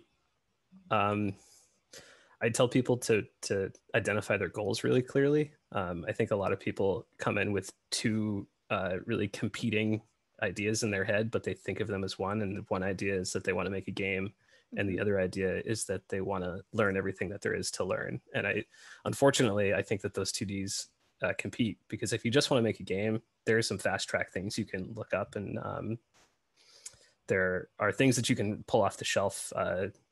There are tools that people have already built. If you're looking to just learn everything and kind of do everything yourself, then obviously it's going to take you way longer to make a game. So if people identify their goal as I just want to make a game, then I would tell them to look at the Unity Asset Store. There's plenty of great assets there that they can pull off. I'd say, like, look at YouTube and follow a bunch of starter tutorials, because there's a wealth of content out there at arm's reach.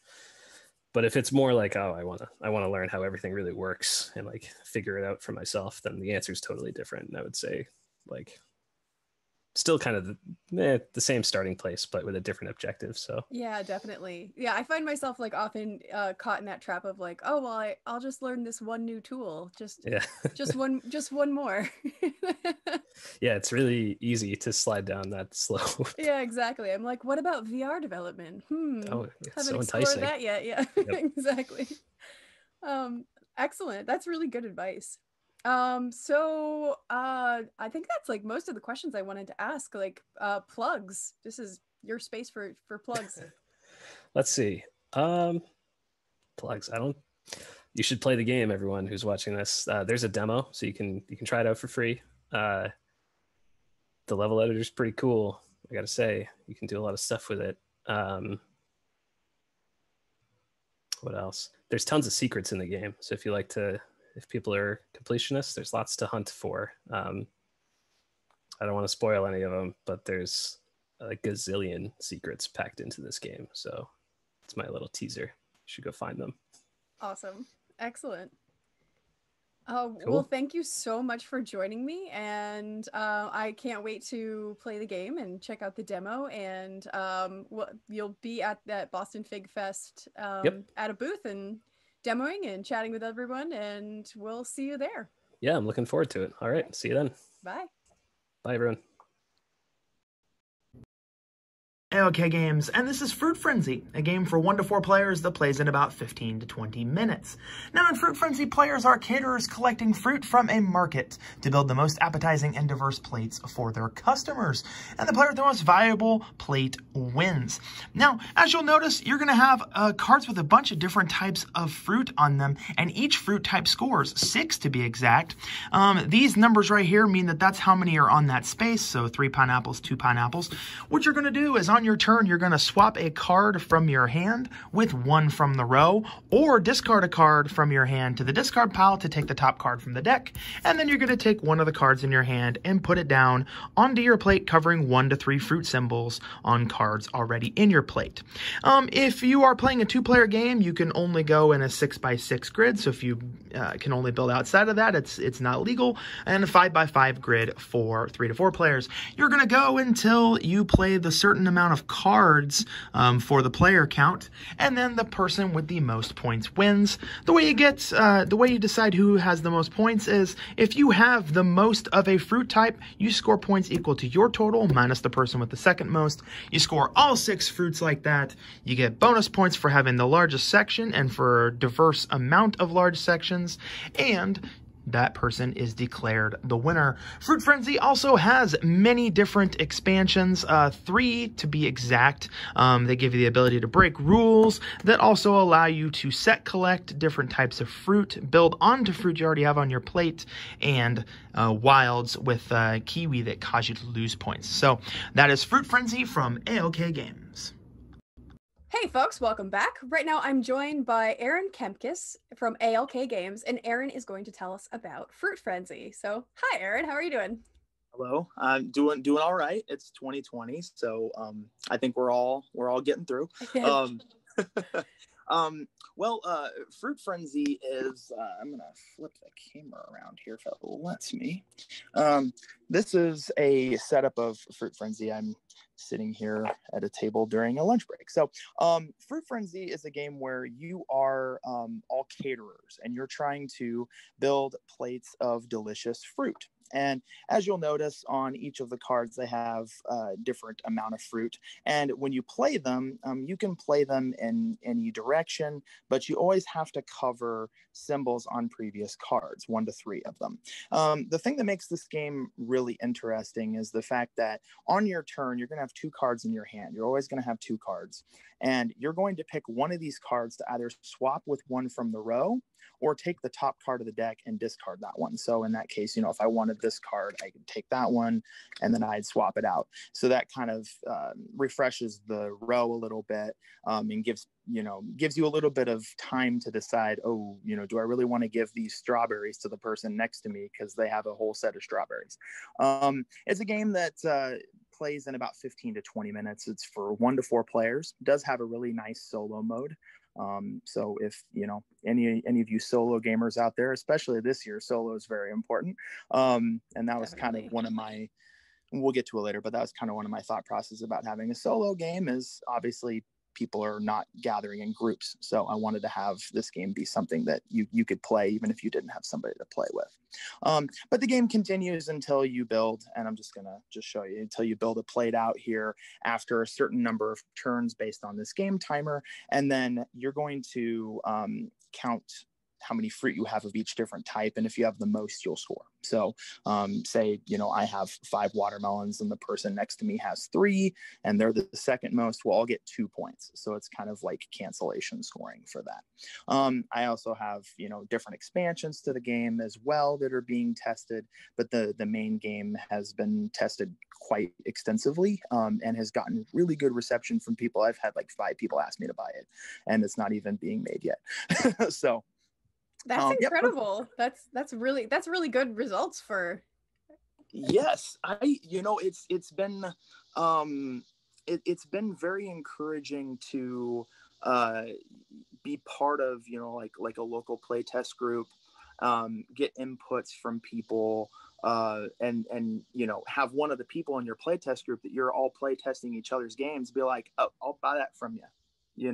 I'll take a prototype copy. That's fine. That's incredible. It's cool. It's flattering. And I really enjoy it. So where'd you come up with the idea for Fruit Frenzy? So it's kind of funny, actually. You know, obviously with COVID and everything, we all kind of were home for, you know, 2-3 months. And so during that time, I thought, oh, this is a great time to push along all my designs that I've been working on. And I had this idea of doing something with fruit. That's really what it came out to be. I was like, oh, it'd be really cool to have a card with fruit on it, you know? And about 1:45 in the morning on some random night in May, I'm sitting there, I'm half asleep, just like my eyes, I could barely like keep them open. And I got the idea for Fruit Frenzy, like, oh, what if you were building a plate of fruit? And so I typed out the rules, but I typed them out in kind of like a, you know, like half tired flurry. So the next morning, like I get on my computer and I go to check for the Word document. It's not there. Well, the autosave feature happened. Thank God. And I looked at it and I'm like, I don't even know what to make of this. And then over the next day and a half, I basically just like pushed myself to like figure out what I was trying to do when I was tired. And this came about. So it wasn't the easiest path because I kind of had to like decode my own like decode like dream errands, like scrawlings from yeah, pretty much. That's amazing. I can relate. I've had experiences just like that where I wake up with a sticky note and it's just like a rat with human hands. I'm like, what? What was I talking about? Okay. And you really just don't know, like in the moment. Sometimes, like some of the stuff you write when you're tired, you're just like, what was I trying to say there? I don't know. I know that I was a genius last night, but I just don't know what I mean today. You always feel like you are when you're tired. When you're tired, you're like, oh my God, that idea could change the world. Yeah, exactly. Yep. So it sounds like you're like working on a bunch of other games. Like, is this your first game? Is this your 100th game? Like, okay, so I don't have an exact total for you, but right now I have 9 of them that I'm working on in progress. Amazing. And I had like 5 or 6 others that I kind of shelved. Yeah, basically for me, it's just been like, oh, I got an idea. I'm gonna write it down somewhere. And then, you know, I think every game designer watching this will sympathize and understand. You can think you have the greatest idea and you write it down, and then like 2 weeks later, you think something's better and you push that off to the side. Mm-hmm. And that's kind of been my issue, I guess, is that I get all these ideas and then it's like, okay, which one do I want to go with, you know?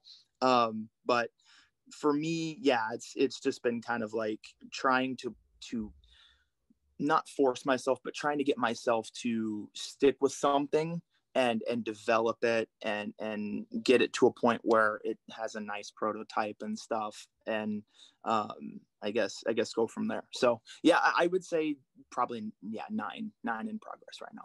That's amazing. So it seems like Fruit Frenzy is like done enough that you've got the core game and now you even have expansions already. Mm-hmm. So I guess like where are you in your production timeline right now?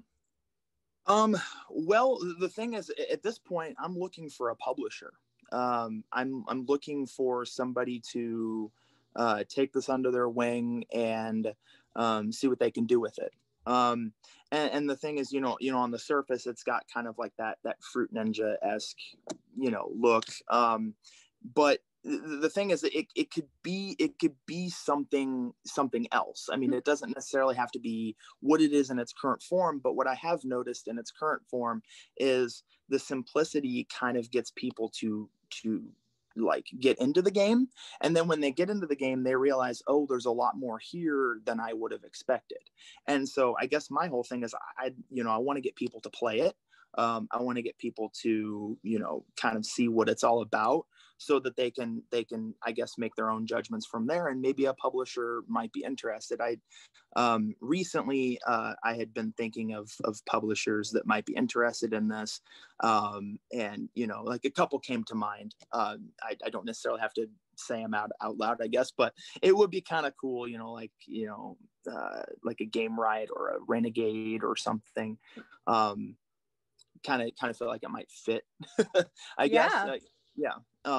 but that's kind of been my thought process, is just getting this out to the point where a publisher could potentially do something really wonderful and amazing with it.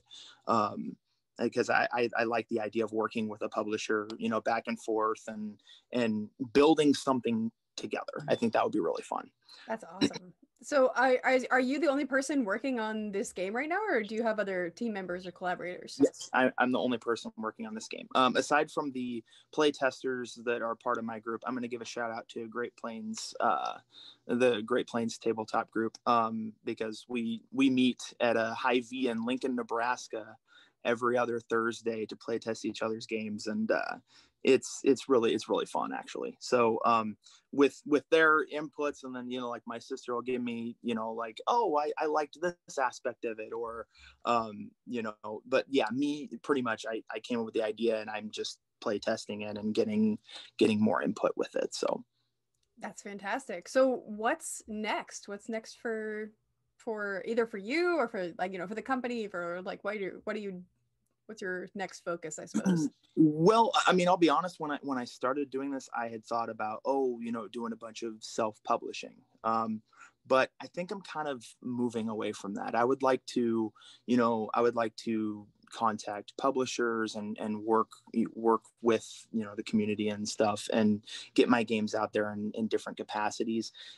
Not that I'm necessarily against self-publishing, but, you know, it being kind of a one-person situation right now, you know, my sister helps too with play testing, thanks sis, but my girlfriend occasionally too. Doing all that as one person is a little bit difficult, and I would rather. I was actually told once by some people helping mentor me, you need to decide whether you want to be a designer or whether you want to do the business aspect of it as well. And the thing is, the business aspect, while it can be fun, kind of takes away from design time. And I obviously, I love to design games. So I feel like that's more of the path that I want to go. So. Yeah, that makes total sense. I've heard those exact words coming out of Tim Blank's mouth. In fact, Tim Blank is our head of tabletop for BostonFIG, and so Tim has, you know, walked that whole path of doing self-publishing, and so I think that he gives that exact advice to developers who are starting out and you know, designing their own games, and then they have this idea that, oh, I can start publishing too. Yeah, I think that's really wise. So let's say somebody wants to do what you're doing. What advice would you give to them? Keep trying. That's the big thing, because you know, obviously, and I keep coming back to 2020, but I mean, it's prevalent in any year. When you do any type of creative endeavor, you're going to be working very hard at something, and you're trying to get people interested in a product. You're trying to market the product to a publisher, or if you're trying to self-publish. I have a friend in our group right now that's trying to, you know, get prepared for a Kickstarter. Has a really great game called Cult of the Deep. So shout out to him. And that's a lot of work. So I mean, you've got to be willing to work. You've got to be willing to you know, plan out what your vision actually is. And like, I'm going to go back to what we were talking about here just a little bit ago. You have to decide, do you really want to do the business aspect of it? Because if you don't want to do the business aspect of it, you've got to figure out whether you just want to be a designer and just ship games to publishers. And at this point, I am not yet published. I want to be, and I'm going to keep trying it. I'm going to keep working at it. And I think that being aspirational and being driven is very important in this industry, because the more you try, it's like the whole lottery ticket analogy. You can't win the lottery if you don't buy a ticket. So that would be my suggestion, is just keep trying. And if somebody says they don't like your game, it doesn't mean that your game's bad. It just means that that game's not for that person. There's a lot of great games out there. I you know, part of my playtest group, there's a lot of great games that they have, and I'd love to see each and every one of them published. But the fact of the matter is you've got to work at it. Absolutely. I love the fact that you have this community that supports each other too. I feel like that's so essential, like having people who are kind of doing this along with you, who can give you feedback, who can, you know, just be there along that journey too. Yeah, definitely. I mean, you know, and it's a smaller group. There's also a bigger playtest group up in Omaha, Spiel Masons. I don't know if you've ever heard of them, but you know, they've got a lot of members, and they've done a lot of great things. You know, in fact, a person from there named Alex Wolf, he just fulfilled and delivered a Kickstarter for Full Glory, and it's a great game. You know, and our group, you know, Matt Greenleaf, Cody Hansen, Sam Stockton, they've been there to help me out, you know, for my games, and there's just a valuable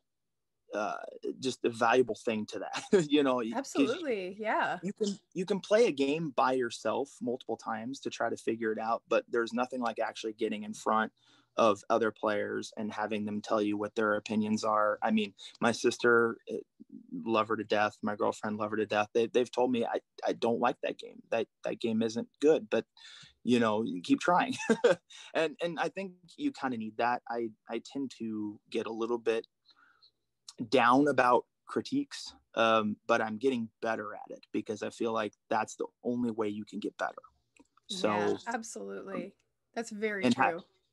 Having a group that is able to tell you those things is very valuable, and I would recommend anybody out there who is wanting to get to any point to find local playtest groups that can give you feedback and stuff. I mean, it doesn't matter, you know, if your prototype looks like this or if it's index cards. I mean, you get your game out there, and play testers are able to visualize things. I mean, like, I'll show up with a prototype like this and they're like, why?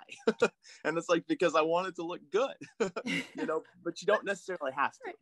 And that's the thing. That's excellent. Where can people find out more about the game, find out more about what you're doing?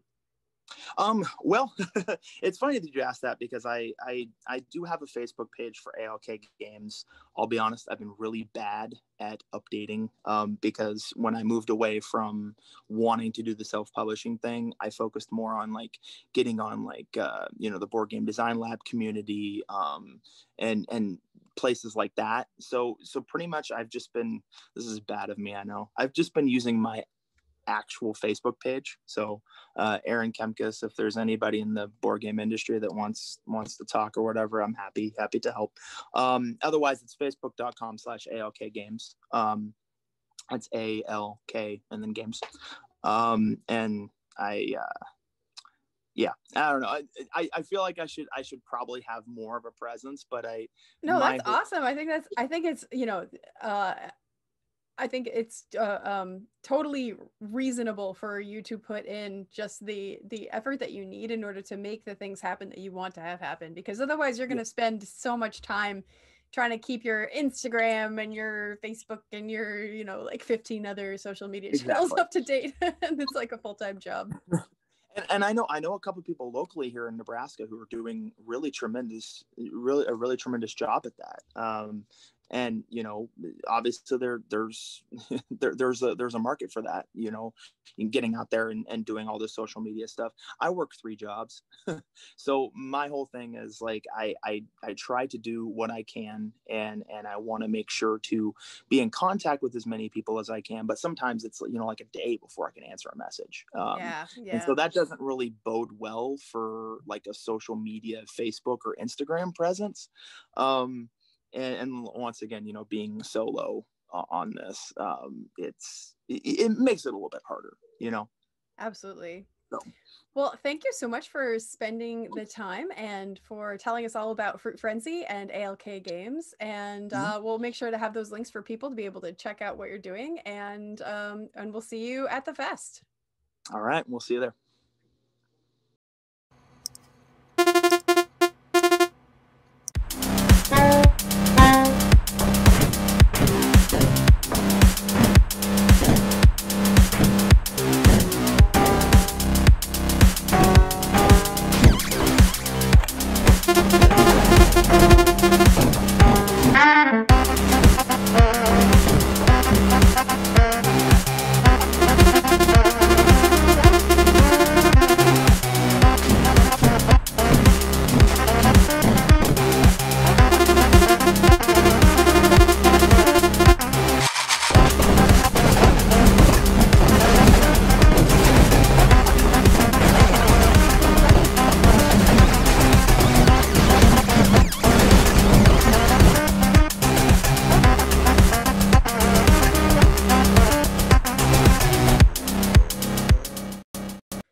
back. I am joined right now by Jason Gertner from Shattered Journal Games, and Jason is going to tell us about their game Last Slice. So hi Jason, how are you? I'm doing well. How are you? I'm excellent. So tell us about Last Slice. So Last Slice is a party brawler / action brawler game that we're currently working on. The object of the game is you have to fight for the last slice of pizza because there's only one left.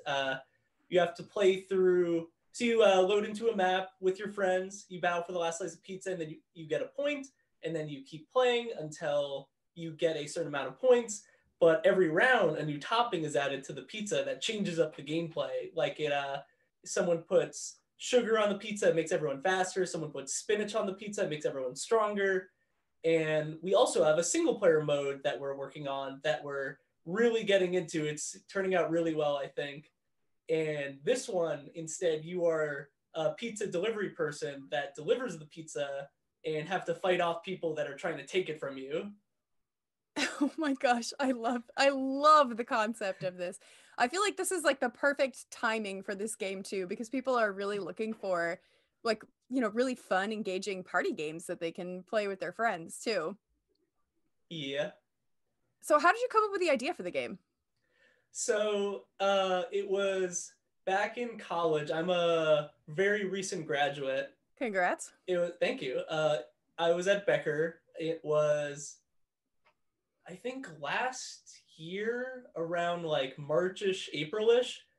Me and my friend Dayton, who's on the team, were talking. We were trying to think of a game to do for a jam, and he was like, it would be really funny if we made a game where people had to fight for like the last slice of pizza. And I heard this idea, and every time I show someone Last Slice, they think like this is like a game that I would make, because I'm known among my friends for loving pizza. So they're like, this is a game you had to have like thought of. And I was like, no, I heard the perfect pitch, and I was like, we have to make this game. Oh my gosh, that's incredible. I feel like my college experience was absolutely filled with just like hunting for free pizza and trying to get free food on campus. So this feels very, very personal to me.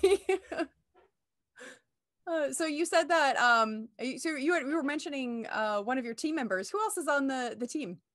So it's me, Dayton, Yukon, and Chris. Should I say full names? Whatever you like. Me, Jason Gertner, Dayton Chambers, Yukon Wainzak, and Chris West. Awesome. And all of you are Becker graduates? Some of us, I'd say most of us are out of college. Some of us are still in college. Oh, awesome. But everybody's from Becker? Yes, that's where we all met. That's awesome. So is this your first game together, 100th game together? Like how'd you kind of all meet and get this going? More like 100th game together. We've worked on many games together. Me and Chris worked on Floaty Fighters together. That was like the big project me and him worked on before. It released on Steam last December, and then right around then is when we started getting a bit deeper into Last Slice development. Me and Yukon have done tons of games together. We worked on Super Burningwood, a mobile game together. And he helped me a lot on Floaty Fighters as well, and just in general. And I think Last Slice is the big one me and Dayton have done together, but we've all done tons of like small projects and game jams. Like we've done so many game jams together. They're all super fun to work with.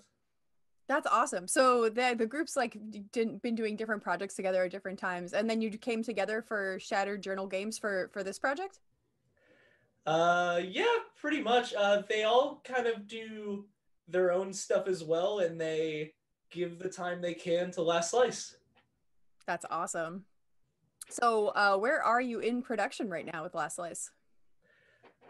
So we are pretty far in. It's been over a year. It's been a little over a year. And the multiplayer is going pretty well right now. And we've shifted though to our single player, because single player was more of a side thing for a while. We were like, oh, we'll add in a single player mode, and then now we've kind of shifted all focus hands down to single player mode. And multiplayer mode's still there and we love it, but it's definitely taking a backseat right now. Interesting. What prompted that decision? It was a couple things. One, with local multiplayer games, it's really hard to market them because people want online, especially now when you can't really go see people and play local with them. There are some workarounds though, like Parsec, which I've started playing a lot of games with Parsec with my friends. It works pretty well, but it's definitely not the same thing as having it built in. Mm-hmm. And also, we're trying to get a publisher, and we thought pitching it with as a single player game with local multiplayer on the side would be a better sell. Yeah, that makes a lot of sense. So you're like fully kind of focused on that single player mode, get that up and running. And then what are you thinking in terms of being able to ship? It's hard to say. Let's see. Okay, it's December right now, and we have that much. I'd say it should definitely be done next year. And I'd say the latest, like end of Q2 next year. Awesome. That's pretty soon. Yeah. That's great. So what's next for Shadow Journal after this game comes out? So I've discussed it with a lot of friends, like what we should do. It's still kind of up in the air because it kind of depends on what happens with Last Slice, how long it goes, what's the reception of it. But I'd like to do experiment with smaller games, like making a game in a month and releasing it for like $2, and it's like pretty polished and it's a nice concept, and see if I could maybe do something like that. Oh, that's awesome. Yeah, I've seen some indies who have done like a game every month, like one game 1 month kind of like releases over a timeline. And people always come up with the coolest, most interesting like experimental things because they don't have time to like worry too much about, you know, the content of the game. They're just like, let's get it out. And then that ends up really fostering a lot of creativity. Yeah, it's always just like with small games, since it's less commitment, you can just go like off the wall with your ideas, and it's always really cool. Absolutely. So, okay, let's switch gears a little bit. I want to ask about, so let's say that somebody, you know, has no background in creating games and they want to get started. What advice would you give them for where should they get started? How do they do what you do? So I guess just look up YouTube tutorials on just like pick an engine. If you've never like started, I started with Game Maker before I even learned how to code, and Game Maker has gotten way better since I used it. I still like play around with it sometimes, but like Game Maker is pretty cool. I'd start with that, and you can even do drag and drop if you don't want to use code. There's other stuff too I've been seeing around. I can't think of all of them from the top of my head, but you could also use Unity. That's what I use for almost all my games. I'd say like biggest piece of advice is to just make stuff, just try stuff, and try and make small scope games. Just try and I've heard this thrown at me a lot. Just fail faster. Just like make something and it's done, and then make the next thing. Don't stick on something for too long, because the next thing you make will always be better. Yeah, you were talking about game jams too, and meeting some of your collaborators at game jams. Are there game jams in particular that you think people should keep an eye out for? Yes, Global Game Jam is coming up at the end of January. There's always the Ludum Dares to look out for. There's the Brackies jams. There's the Mixin jams. There's the Game Maker's Toolkit jams. Those are all like yearly, and then Brackies has like 2 or 3, and then Ludum Dare, I think there's 3 or maybe 2 a year. And just go to like, if you want to just do a jam, you don't want to do a big one because there's like a lot of people, you can just go to itch.io, and they literally have a jams tab, and you can see all the jams that are going on, how many people are participating. There's one jam I joined that's like a 2-year jam called like Potato Jam, I think, and you just like have 2 years. I haven't started yet, but I hope I do submit something. That's awesome. Yeah, I've seen some of the itch jams are some of the most off the wall concepts I've ever seen too. Like I signed up for a jam that was a build tiny houses out of paper jam and make a game. And then, why not? So nice. Some pretty cool stuff that you can find on itch. So where can people find out more about what you're building? So the best link I could give you is our website, lastslice.pizza. Excellent. Last Slice. How did you get a .pizza domain? So we were making the domain, and we were looking at just like what we could put. We were like .com, but we were like, wait, we could get .pizza, and it costs more yearly. But we're like, it's just obviously worth it. It's so worth it. That's amazing. So they can go to lastslice.pizza. Any Twitter handles or anything like that where people should follow you? Yes, there's my Twitter. I tweet a lot about the game, Jasoon Margoon. And then there's the Shattered Twitter, Shattered J Games. Okay, excellent. Well, thank you so much for spending the time with me and talking to us about Last Slice. So I can't wait to see like what the single player mode ends up being like, and can't wait to try the multiplayer mode. And we'll see you at the fest. Thank you for having me. Absolutely. And for those of you watching at home, stick around for more indie interviews. Hey folks, and welcome back. I am joined by David Logvin from Ask With Games, and David is going to tell us all about Monster User License Agreement. So David, tell us about the game. Oh, thanks, Caro, for the intro. Monster User License Agreement is a new campaign setting that I have developed for a tabletop role-playing game called Monsters. And Monsters is actually the 2nd edition rule set, and I was a lead developer on that game that just came out in the spring of 2020. Excellent. So I guess tell us about the base game. Tell us about Monsters, and then tell us about how Monster User License Agreement pairs with that.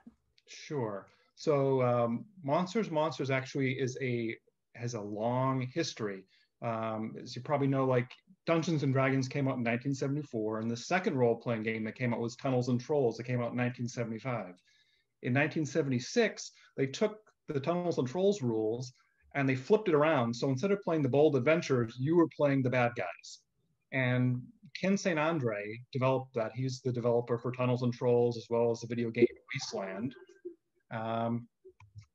And he also, the editor for that was actually Steve Jackson from Steve Jackson Games. Yeah. So I was a big fan of this game.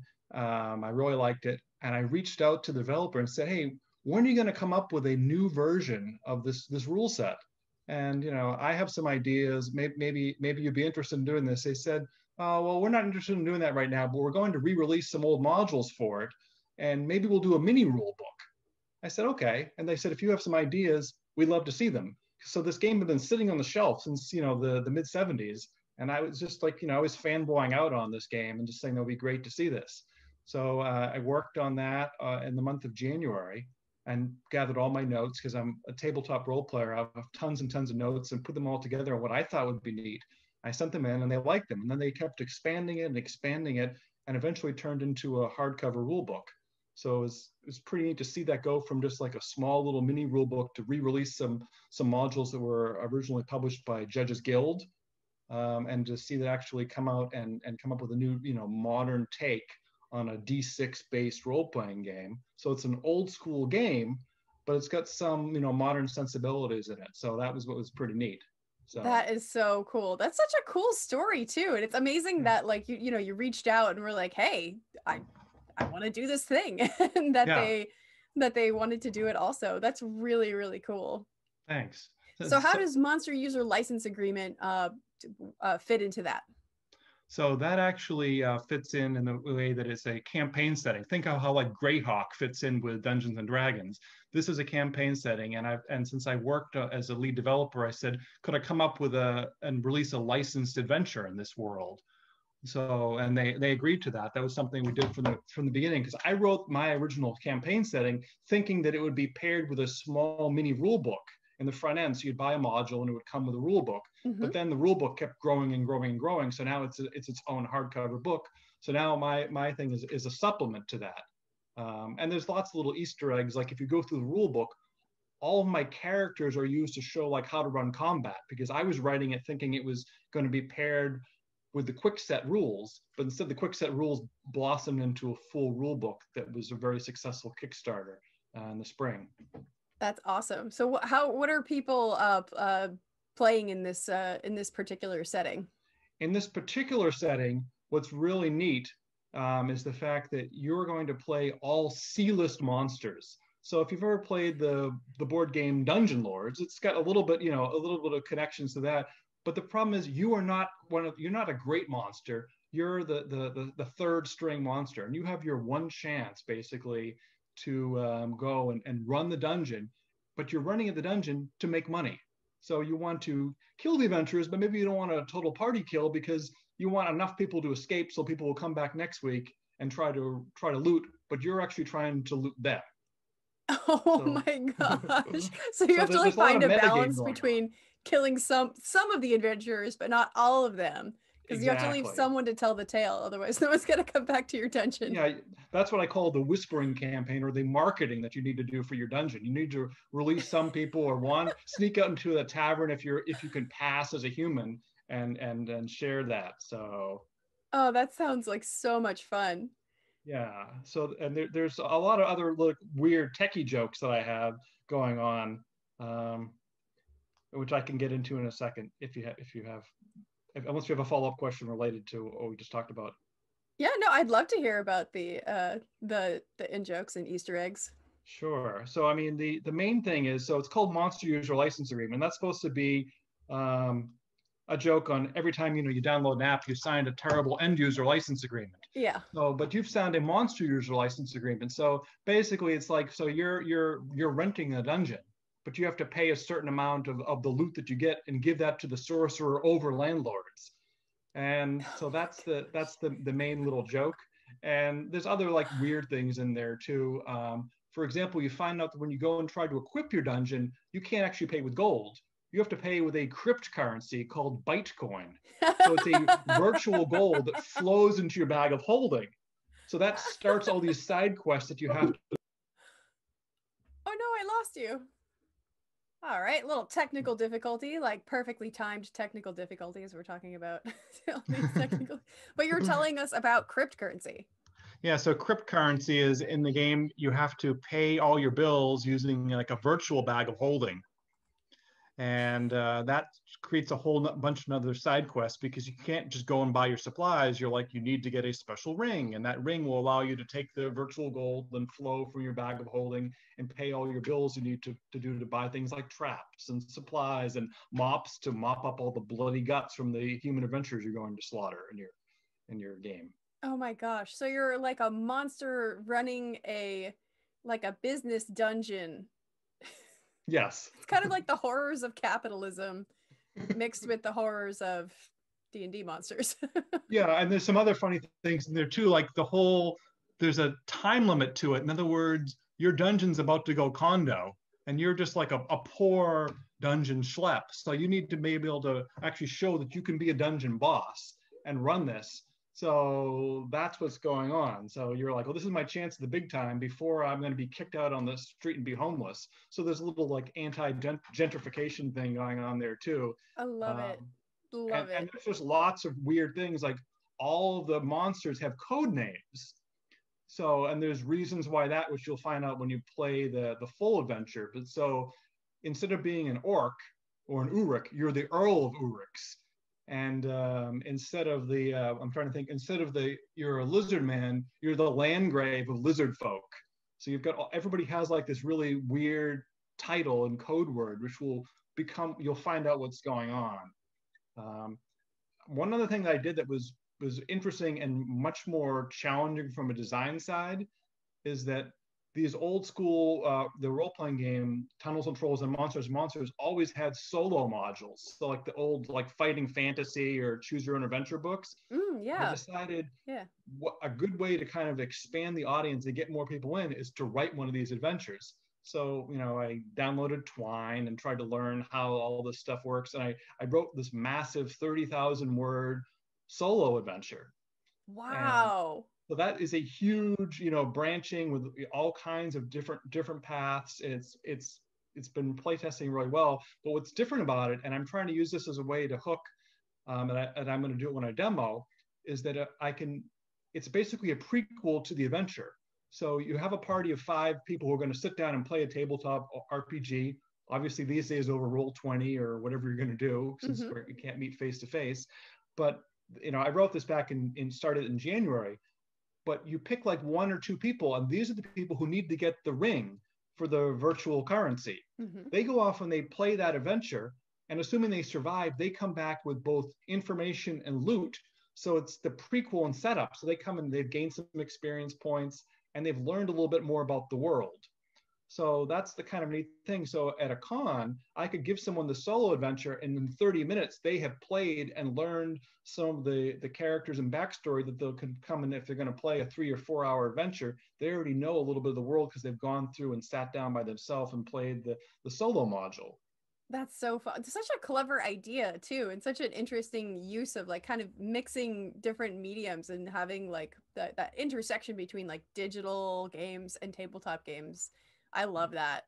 Thanks. And I have one other thing that Fighting Fantasy sort of tried once, but 2 people can play the solo adventure and their results actually interact with each other. So that's the other part that I'm still working on, but there are some sort of like results that get sort of enhanced based on, oh, did you visit the Forest of Memories? Oh, did you burn the village down? And those things, you take all those results and you basically hand a note card to the GM and say, these are my results. And then the campaign, you know, adventure number 1 starts after 1 or 2 people have played a solo module and sort of gotten a taste of the world. So that's like the sort of the grand scheme of it. But I got sort of like, because I have a writing background, I didn't realize how challenging writing like a pre-programmed adventure is, and making certain that all your branches work and flow properly. And sorry about that. We were just having another technical difficulty. But you were telling me about with Twine, just like, you know, coming from a writing background, but still having like this new experience of figuring out all the different branches and how they all work together. Yeah, that was definitely, you know, a learning experience, but I thought the tool was really good. Maybe getting the editing, it was more challenging because you lose things like a spell check right away. So you have to use some other twee or some other overlays and kick it out and bring it back in. But for making sure that you don't dead end anything or searching and keeping some like keywords, it was really invaluable, especially because I thought I was writing like a 50 paragraph adventure, but instead it turned into like a 300 paragraph thing. And I also added lots of tables within it. And I accidentally wrote a mini game within the story, which was really kind of weird. When I was done, I was like, I actually wrote a little mini skirmish rule set just in the course of writing the story. So there was there was a game within a game within a game. So I mean, classic designer, classic. Thanks. So let's say somebody wants to do what you're doing. What advice would you give to them about how they should get started? Well, I mean, I guess I just like, you know, unfortunately right now I can't go to all the cons in person, but I mean, I go to a ton of conventions. Like I realized like one year, I think I went to like 17 different events, you know, and some of them are really small and maybe just have like 30 people, and some of them are Gen Con, you know what I mean? So they vary. And I sometimes I'm going to like, you know, promote something I'm doing, and sometimes I'm just there to be myself and just to check out all the new games. I mean, I just try to get those face-to-face connections, and just, if there's something you really like, you want to experience it. And, you know, like I picked a game that I really liked and I wanted to see a second edition of it. I was like, I hope you guys do that. Maybe I can help to get it out there. So I was just, pitching and just trying to do what I do. But again, it's always a balance of stuff ideas I have, and just I want to be a player as well. So I just try to get a lot of that face-to-face time. Although obviously it's a little harder these days, but that's right. Definitely is. But that's so important. Like the value of networking and getting to meet people is just so important when it comes to doing what you're passionate about, especially in the game space. Yeah. So David, where can people find out more about Ask With Games, more about Monster User License Agreement, and other stuff that you're working on? Sure. So probably the best place is you can find Monster User License Agreement. I've set up a website on Weebly, so it's monsteruser.weebly.com. And I also have Twitter, which is where I put most of my things for Ask With Games. And you'll find some other things on Board Game Geek. I'm not hard to find there, as well as you can find the core rulebook for Monsters. If you go to rpggeek.com, you can find links there. And I think they'll soon have the core rulebook up on Amazon. And before pandemic days, they were planning like a major release into like independent, game and bookstores. I haven't seen that many bookstores pick up the book yet, but I did join a YouTube stream with one bookstore down in Atlanta called, I think, Play It Again Books, and they're stocking signed copies of the game, which is pretty neat. Excellent. That's so and cool. I guess the best place is go to drivethrurpg.com to get the core rule book. That would be the easiest and fastest to get it into your hands for a pretty reasonable price. Perfect. Well, thank you so much for joining me and for telling me all about what you're working on. It sounds really, really fun. I can't wait to check it out. All right. Thanks, Caro. Appreciate the time. Absolutely. And for those of you who are watching, stick around for more indie interviews.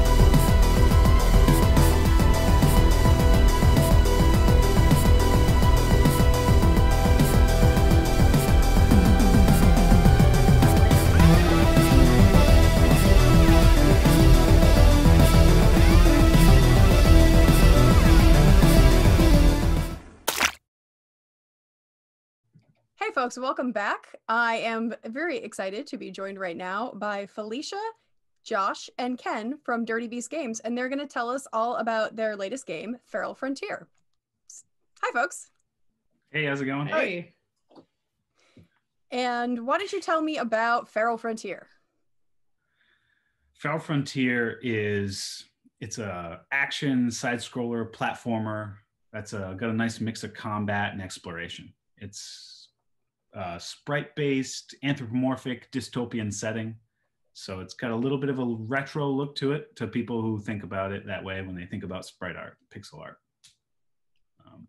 We got a lot of different mechanics for movement and combat, and we're just trying to throw, it's kind of just like a love letter to all the games that we grew up with, and then just like, I don't know, just the kind of game that we've always wanted to play, but like kind of never have.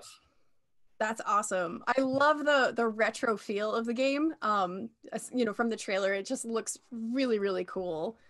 So what are some of the mechanics that you're the most excited about?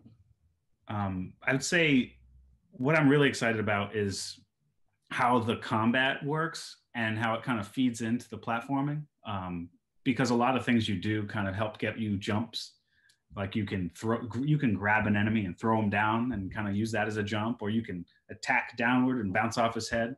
But we really try to like make the systems kind of integrate so that all your skills kind of help you, whether it be puzzle solving, platforming, or combat. But lately we've been working on combat, so I think that's a good one to talk about because it's fresh. And what's cool about the combat is that we're like influenced by like fighting games a little bit, like Smash Bros, like particularly I'd say.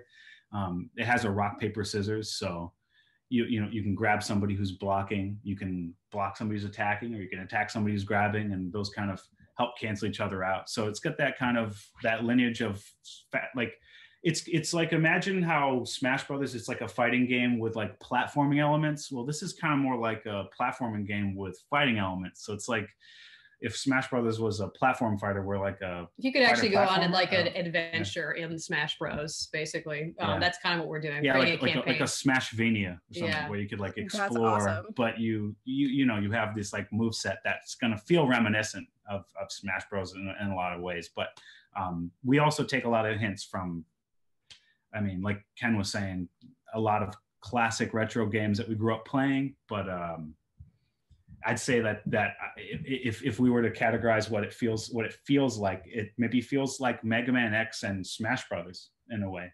I'd Yeah, say Mega Man X closest Smash at this Brothers point.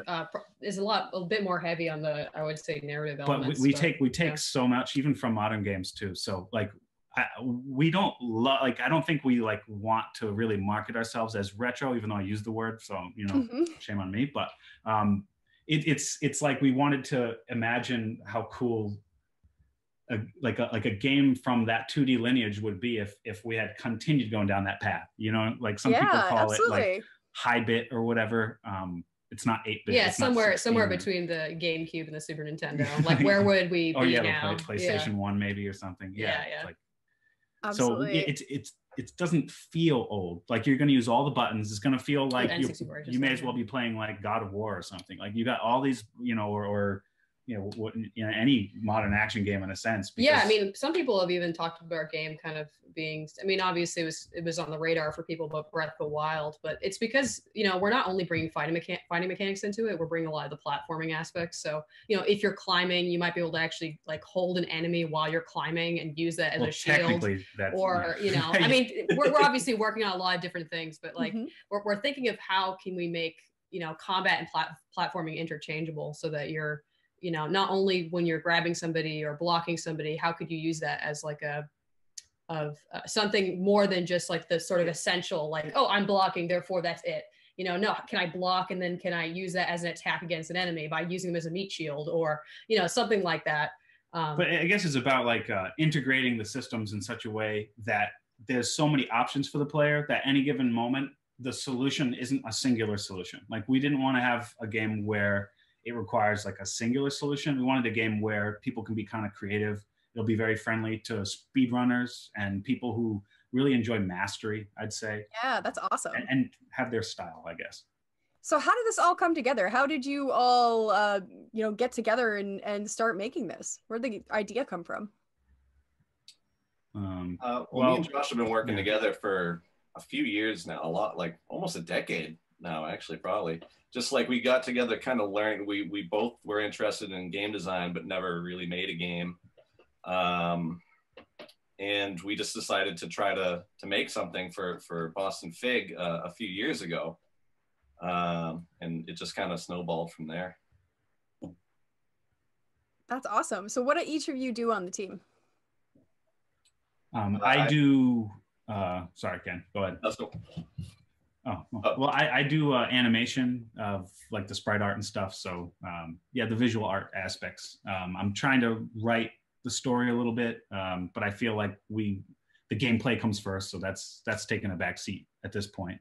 And then just general I kind of help Ken with play testing and debugging it in the sense that, I found a glitch, what's this? Or give him feedback and kind of help give creative input. So it's kind of small team. So we all kind of probably have put a lot of different hats on at some point, but that's my focus, mostly the visual.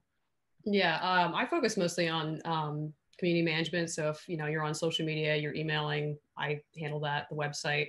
I sign us up for events. If I see competitions, I take a look at those and I kind of comb through it. But I also just kind of fill in where I can. Sometimes if they need help with something in some particular way, I just kind of step in and I have my own background in graphic design and she fills a lot of gaps. Yeah, so. I do. I'm an SEO consultant by day, so a lot of different things. I think it's so important. So many indies underestimate the importance of having marketing at all.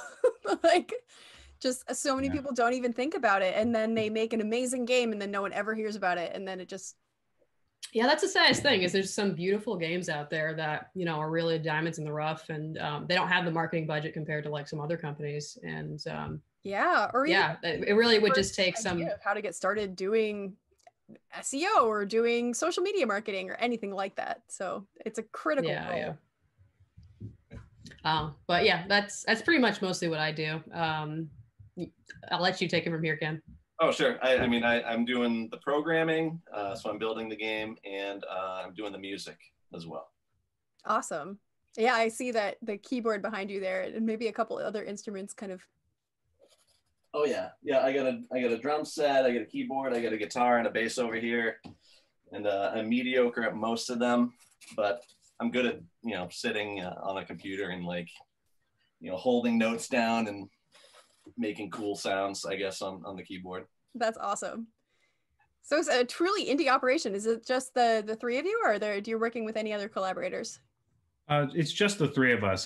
For the most part, the in-game content is pretty much just Ken and I. So it's they're both powerhouses. They crunch. We wanted to kind of make something like entirely ourselves and not be spread too thin. Keep the kind of creative vision, you know, tight. And I guess, like Ken was saying, he says he's mediocre at a bunch of instruments. I think like it's better to be mediocre at like a bunch of things sometimes, because then you can go rogue and do it yourself. That's the point of indie in a way. So we're not like hyper specialized to be hired by maybe some AAA company. We're just kind of, you know, we had like a big vision of what we want. Well, you know, we had our own little vision, I guess, of what we wanted to see in a game, and it's kind of evolved over that. It really is taking an organic thing, an organic path, I'd say. We're not super professionals at this, like previous games or whatever. You know, we just kind of, like Ken and I have just been messing around for 10 years, and it's kind of like we just go. It's just art. We just kind of go in the direction that we think is cool and feels good, and it's not like we had a really clear like vision at first and we just went for it and had like this like deadline for ourselves. We just kind of let it build, and we've had previous prototypes and we've kind of updated and stuff. But like Felicia was saying, we just started Feral Frontier for BostonFIG. What was it, 3 years? 2 years ago? I forget. Think it was 3. Yeah, 3 years ago. 2 or 3. Yeah, and you know, we have full-time jobs and stuff. We're not. Yeah, we ended up going to like a lot of BostonFIGs in the past few years, and you know, we went there. We were like, oh my god, these games are like really cool, and you know, we've been working on little things here and there. We're like, we need to put something out like there. I feel like we should come here and do this. And so it basically gave us the motivation to just like, all right, let's crunch a few months. Kind of, like I guess you could say like in that way, like BostonFIG did get us to like even just start calling this naming the game. We didn't name ourselves Dirty Beast or Feral Frontier until we had to sign up for you guys that time. Right. And you know, before then we were just people just kind of just messing around, you know, that we're still doing that. We still do that in our free time. That's amazing. I love that story. That makes me so happy to hear too, because that's, you know, that's the whole idea of BostonFIG, is to kind of make new game creators. So that makes me really happy. Thank you for sharing. Yeah, it gave us the deadline we needed. These guys would just be in outer space if it wasn't for a deadline. But like, how much can we turn this into like a playable game within, I don't know, did we have like 3 months? We had like 3 months basically. I think it was 3 months. Yeah. Originally from the first time we entered. Yeah. So like, it wasn't even like what kind of game, like any kind of crazy ideas we had, we kind of just went with them, and we were just like, we just want to make a game. Like that was like the first BostonFIG. I was like, I just want like a playable game that looks polished and plays nice. Like, I don't care exactly what it's going to turn into, but like, we just wanted to get all the elements there for the first BostonFIG, and then it just turned into what it did. That's amazing. So where are you right now with production? That's hard. Yeah, it is hard. We're still, I mean, we keep saying that, like, we've done a lot of interviews about the game. We're always like, we're almost there with our vertical slice. We're like 90% there, because that's what we're trying to do. We're trying to get this polished, all the mechanics in there, and then start building levels and building the rest of the game. And I feel like we have almost everything in there, but we've been saying that for a while, but Yeah. This time, I mean, it's been a crazy year for us. So. It has been it has been a crazy year. It is. It is that kind of year. Yeah. Yeah. I feel like once we get the combat to a good point, I feel like we can kind of move forward at that point. I don't know. I guess like we're kind of perfectionists to some degree. We want it to be like, you know, a very certain way. And then also I'd say, you know, we don't have the same kind of pressures of being employed, you know, at a major studio or something. Mm-hmm. So, you know, we have our lives and stuff. So we kind of progress at whatever pace. The idea is that like, we just want it to be as good as possible before we actually pitch it to a publisher. And then hopefully we demo. Yeah. Right? Like that. Yeah. So I guess like in that way, we're kind of perfectionists. So it takes a long time. But and events like FIG and like PAX, we were at PAX the past couple of years. Like those have been huge. Like we see like people playing the game, and they find stuff that we didn't find, or they'll be like, you know, this is too easy, or this is too hard, or this is weird, and like we'll go back and like kind of go back to the drawing board like after a lot of these events and kind of redo things. Yeah, it's so pivotal to get that feedback from people. It's especially when you're working in a vacuum. Then you sometimes, especially like you forget how like hard or easy your game is to play because you play it all the time. So yeah, definitely. Yeah. Yep.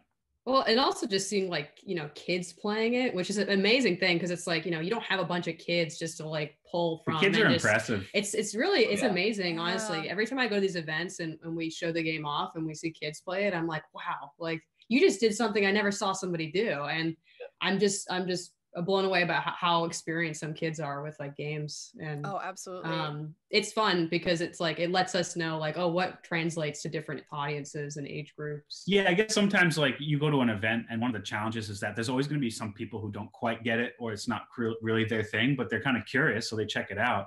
And if you think like I got to design for them or I got to design for everybody, like that might kind of trample on the vision of like what you're focused on for the game. So I feel like when we have kids come by who couldn't possibly have that kind of long gaming history behind them, and they kind of pick it up and they do well sometimes, it gives me like hope that like it's maybe, you know, a niche game in its respect, but it's not like it's you know, beyond the grasp of somebody who this is kind of their thing, I'd say, you know. And some kids, maybe they don't know it yet, but it could be their thing, I guess. Like we've seen a lot of like young, like there'd be situations. I mean, we've where, had like, a young kid people, does you know, well. we've had people who are, you know, I don't know, older than 35 who pick up the game and say, oh, the last game I ever played was Sonic back in the day, and that was it. I've never played ever again.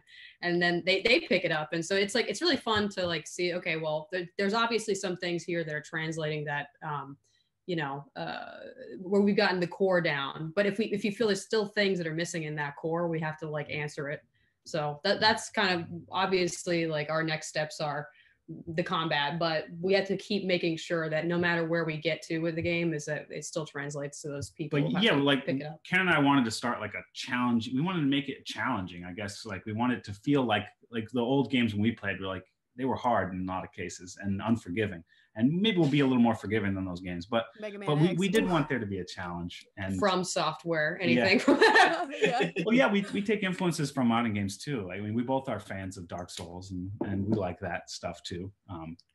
But yeah, I guess we want it to be challenging. So it's interesting when you have to go take input from the public who are coming to check out your indie game for the first time ever, and you do learn a lot, but at the same time, you have to like maintain your kind of like creative vision and just be like, despite all those things, like this was what we wanted it to be, you know. Otherwise it'd be like designed by committee or something, I guess. Yeah.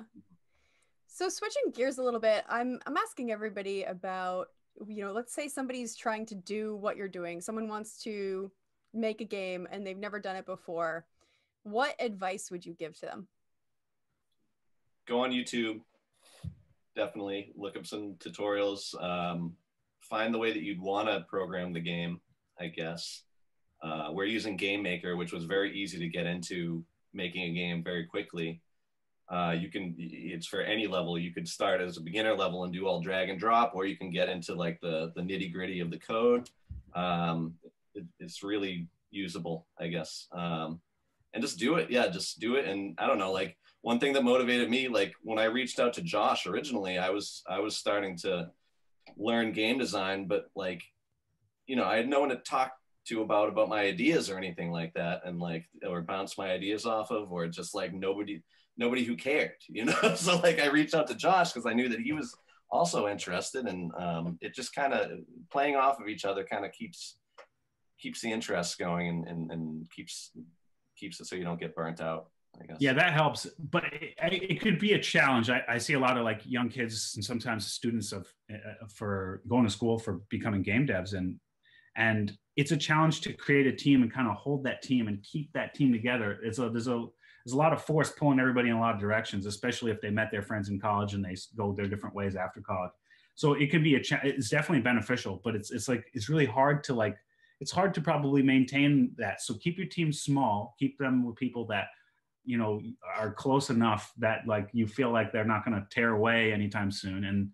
And I would say create small wins for yourself so you can get that little game loop for yourself, that little psychological victory.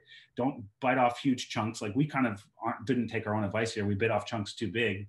Maybe we're disproportionately committed compared to some people out there. But I'd say it's good to finish something, and it can be a bad thing. It's just good to like hit your milestones so that you can feel like you did something and you made something. Because I as an artist, I could get stuck in like analysis paralysis forever and just draw it this way. But it's better to just do it once, and if it's not good enough, do it again. And then if that's not good enough, do it again. And then I just do it again, and I do it again. Rather than taking forever to do it the first time perfectly, it's better to just make the mistake and then do it again. And that failure can just lead to so many learnings that you can take forward into the project that you're working on, into the next project for, you know, the rest of time. You have that experience to draw from.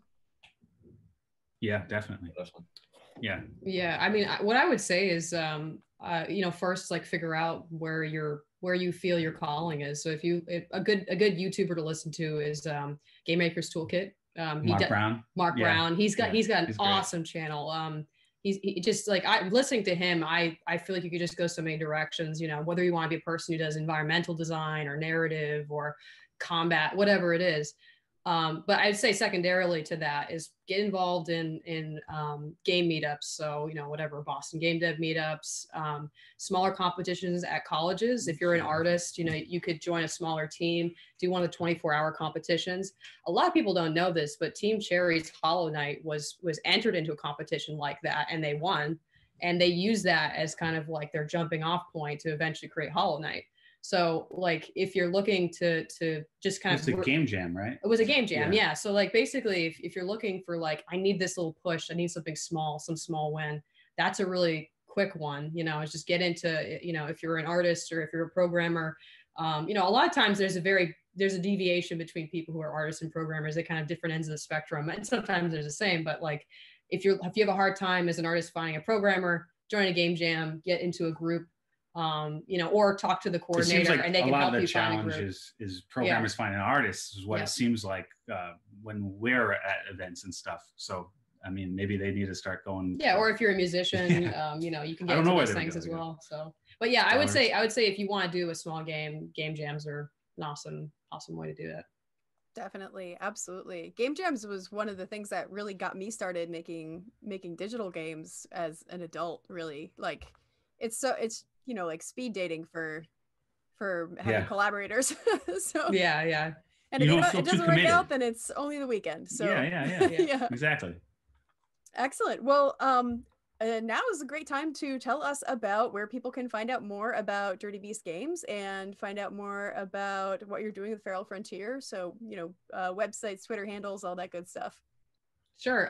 You can find us where we're most active is on Twitter. So you can find us at twitter.com/Dirty Beast Games. We're also on Instagram at Dirty Beast Games. Our website is dirtybeastgames.com, or you can go to feralfrontier.com to get more direct information about the game itself. We don't have a full-fledged page, but we do have a Steam page that you can wishlist us on if you just search for Feral Frontier. yeah, I think that's pretty much it as far as where you could find us. I mean, Instagram, I guess, right? Yeah, I said Instagram. So we're also on Facebook, but it's kind of hard at this point to really move on Facebook. But you can find us on Facebook at Dirty Beast Games as well. Don't bother with it. Just go to just go to Instagram or Twitter. Just don't. Don't go on Facebook at all. Actually, just never go on Facebook. Just avoid it. Yeah. Awesome. Well, thank you so much, Ken and Josh and Felicia. It was really lovely talking to all of you. Thank you. Thank you too. Yeah, thank you so much.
Back, I am joined by Justin Palmer and Craig Herndon from Digital Precept, who are here to tell us about Mend. So, hello, welcome. Hey, thanks. Hey, thanks for bringing us. Appreciate it. Absolutely. So, tell us about Mend. Justin first. Yeah, so Mend is an asymmetrical co-op game. So you have a player in VR and then a player on like a TV or a monitor, and both players are working together to solve puzzles and just kind of explore the world and just get into all kinds of shenanigans. Awesome. Yeah, so you have, with the main player in VR, you have different perspectives going on. So this player in VR is actually very large, and the player with the controller is a very small character.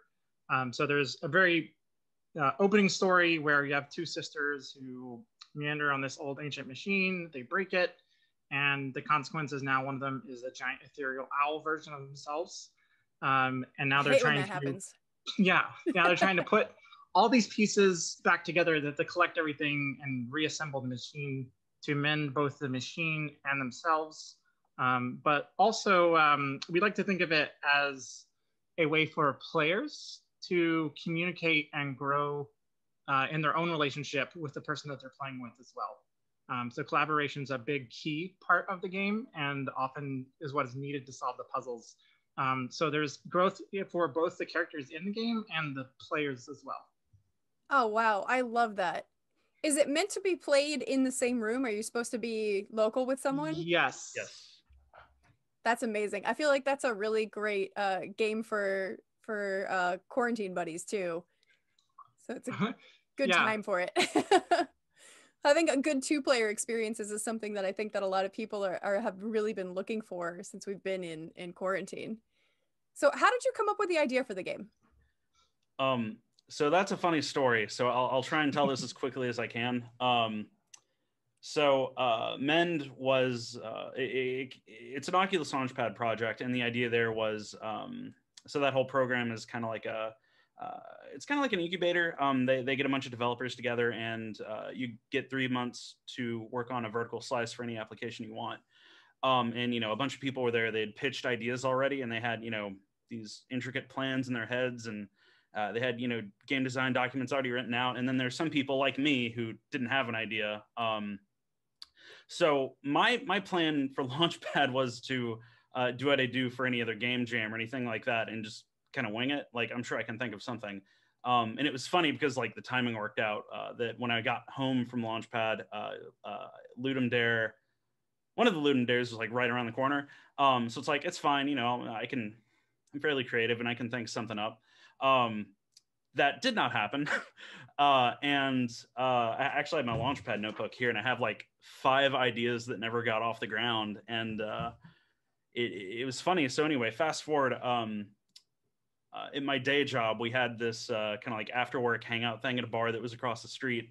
And you know, I was a little bummed out because, you know, they all knew what was going on, and like I was talking to them. It's like, yeah, I've gone through so many ideas, and we were just talking back and forth. And somebody mentioned, hey, you know those really old cartoons where like the artist will draw something and then the cartoon comes alive and they fight back against the artist? And like right there was like the stroke of inspiration I needed, because it's like, oh, this is great. So fast forward a little bit, like I had an old project and I just dumped all of the Oculus functionality into it. And it was actually kind of like a remake of Super Mario World, like the first level. But I just dumped the functionality, the VR functionality in there to like see if like running around like placing cubes for the small, like for Mario was even fun. And it was. It's like, all right, there's an idea here. This is going to be great. So anyway, it transformed from this, like, as my friend pitched it to me, this like competitive thing to a more cooperative kind of like platforming thing. And it just stuck from there, and I kept running with it. So yeah, sorry, that's the very long-winded story. No, that's awesome. I know what Ludum Dare is, but some of our listeners may actually not. So want to tell us about what Ludum Dare is? Yeah, so Ludum Dare, it is a depending on, so they're like two versions of Ludum Dare. I think I'm saying that right. It's like Ludum Dare or whatever. So anyway, it's kind of like a hackathon. You're given a limited time frame to build a game, sometimes from scratch. Sometimes you can use like pre-made assets. It just really depends on what you want to do. But you're given a short, basically a weekend to make a game.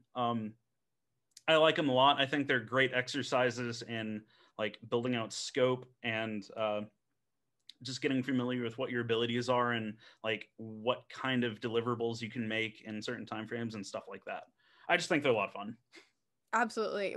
A kind of recurring theme that I've had during these interviews is people talking about game jams and other kind of like, you know, short-term events where people can kind of test out a new skill set or learn something new. And so Ludum Dare is like another one of these really great opportunities for people to get involved in that. So did you two meet at one of these game jams or Ludum Dare or things like that? Craig, I think I honestly don't remember. We met in college, actually. However, the way we ended up game jamming together and game deving together was through the Memphis game developer community. So like, even though we met in college, we didn't really like keep in touch or anything. But we both went to, and like we're a part of the Memphis game developer community in Memphis, Tennessee. And through that, another one of our team members, Jonathan, who's really been like one of the key core founders of Digital Precept, Justin, involved. It basically brought in Justin immediately once we started working on our first games back in like 2014, 2015-ish. And yeah, from there, just because that community existed, that's kind of how Justin got reeled in. That's amazing. So I was going to ask, you know, is this your first game together, or the first game for Digital Precept, 100th game, somewhere in between? Yeah, so that's actually the kind of fun story, because we started out very much being like just playing around with the Oculus Quest, or sorry, not Oculus Quest. Sorry, we're way before Oculus Quest ever was. The Oculus Development Kit 2 was the first one we got our hands on to actually like be able to dev with. We'd tried the DK1 at like community events and stuff, especially since I'm in Boston, part of Boston VR and all those things. So again, communities are awesome. So just like BostonFIG exists, there's Boston Unity Group, there's Boston Virtual Reality. Like there's so many things to meet more and more people. And all of those things also just tend to lead to more and more opportunities. Like you learn about game jams, you learn about events like BostonFIG. And I will say that BostonFIG was actually the first game-related event I went to when I came to Boston in 2013. Oh, wow. I didn't know that. It inspired me to become a game dev. That's amazing. Yeah. So that was pretty cool. And so we basically like weren't sure if like we were good enough to like demo at PAX, right? So we were like, well, let's apply to PAX. And if we get into PAX, then we'll take it seriously. We'll throw up a website, we'll make an LLC, and actually like try and do this for real. And we got in and we were like, thought it was the biggest thing ever, because when you don't have any experience, you think that that's a huge barrier, but it's still like, it was that first goalpost that we had given ourselves that we actually made it past, was demoing at PAX South in 2016. And it was cool because we even had people from Rooster Teeth coming over to our booth, trying out our game and being like, wow, this is awesome. This is a lot of fun. And as most people with their first project, it was way more than we could chew. And we ended up switching to another project that we worked on for like almost 3 years, and Justin was involved with that. And we started bringing in other artists and things. But it was always like, I feel like when you first start out as a game dev, you have this thing in your mind that like your first project that you get excited about is going to be this huge success that just pays for everything else you want to do.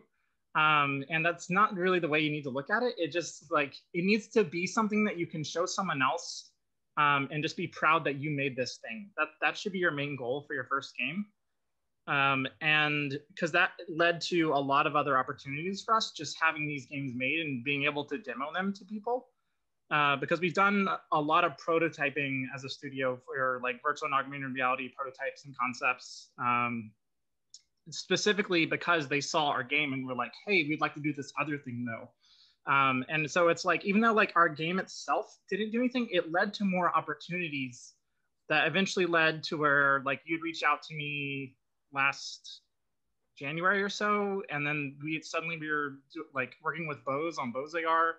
Ended up being like making content for them and having that demoed at PAX East. And even that led to like other opportunities that like kept us going as a studio. And then when we got to a point where Justin had like gotten to his pitch point in like Facebook, we'd had so much experience and had learned a lot of like what to do and what not to do with funds and like how funds should be allocated.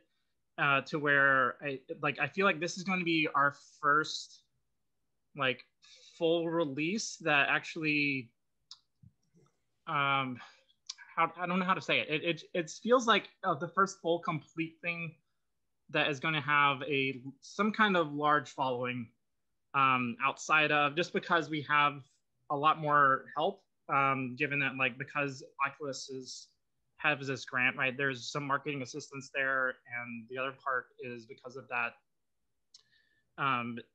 It's been easier to have those other conversations, like releasing on PSVR could be an option for us, right? We don't know if that's going to happen, but it's like it just leads to more and more opportunities, and I think that's the key message I want to get out there is that we've even helped other devs to where there's a Switch game that we have our credits we're actually in the credits for because like we helped them, and like we met at a video game conference because our booths were right next to each other. We just became friends over the years, and as they had problems, we would help them with them. But yeah, I'm kind of rambling at this point, but I do want to say like it's not our first thing, but it feels like our first thing. Yeah. We've done so much other stuff. That is so cool. I was gonna ask I was gonna go into team, but I feel like this is a perfect segue into like where you are in production right now. Yeah, Justin. Yeah. So right now we I want to say we're several months past pre-production. Like we have a lot of concept art and stuff. The idea is pretty solid, and right now it's a lot of just like heads down working on like production ready assets. So like for me, my first love has always been level design, and that I just keep finding myself coming back to that.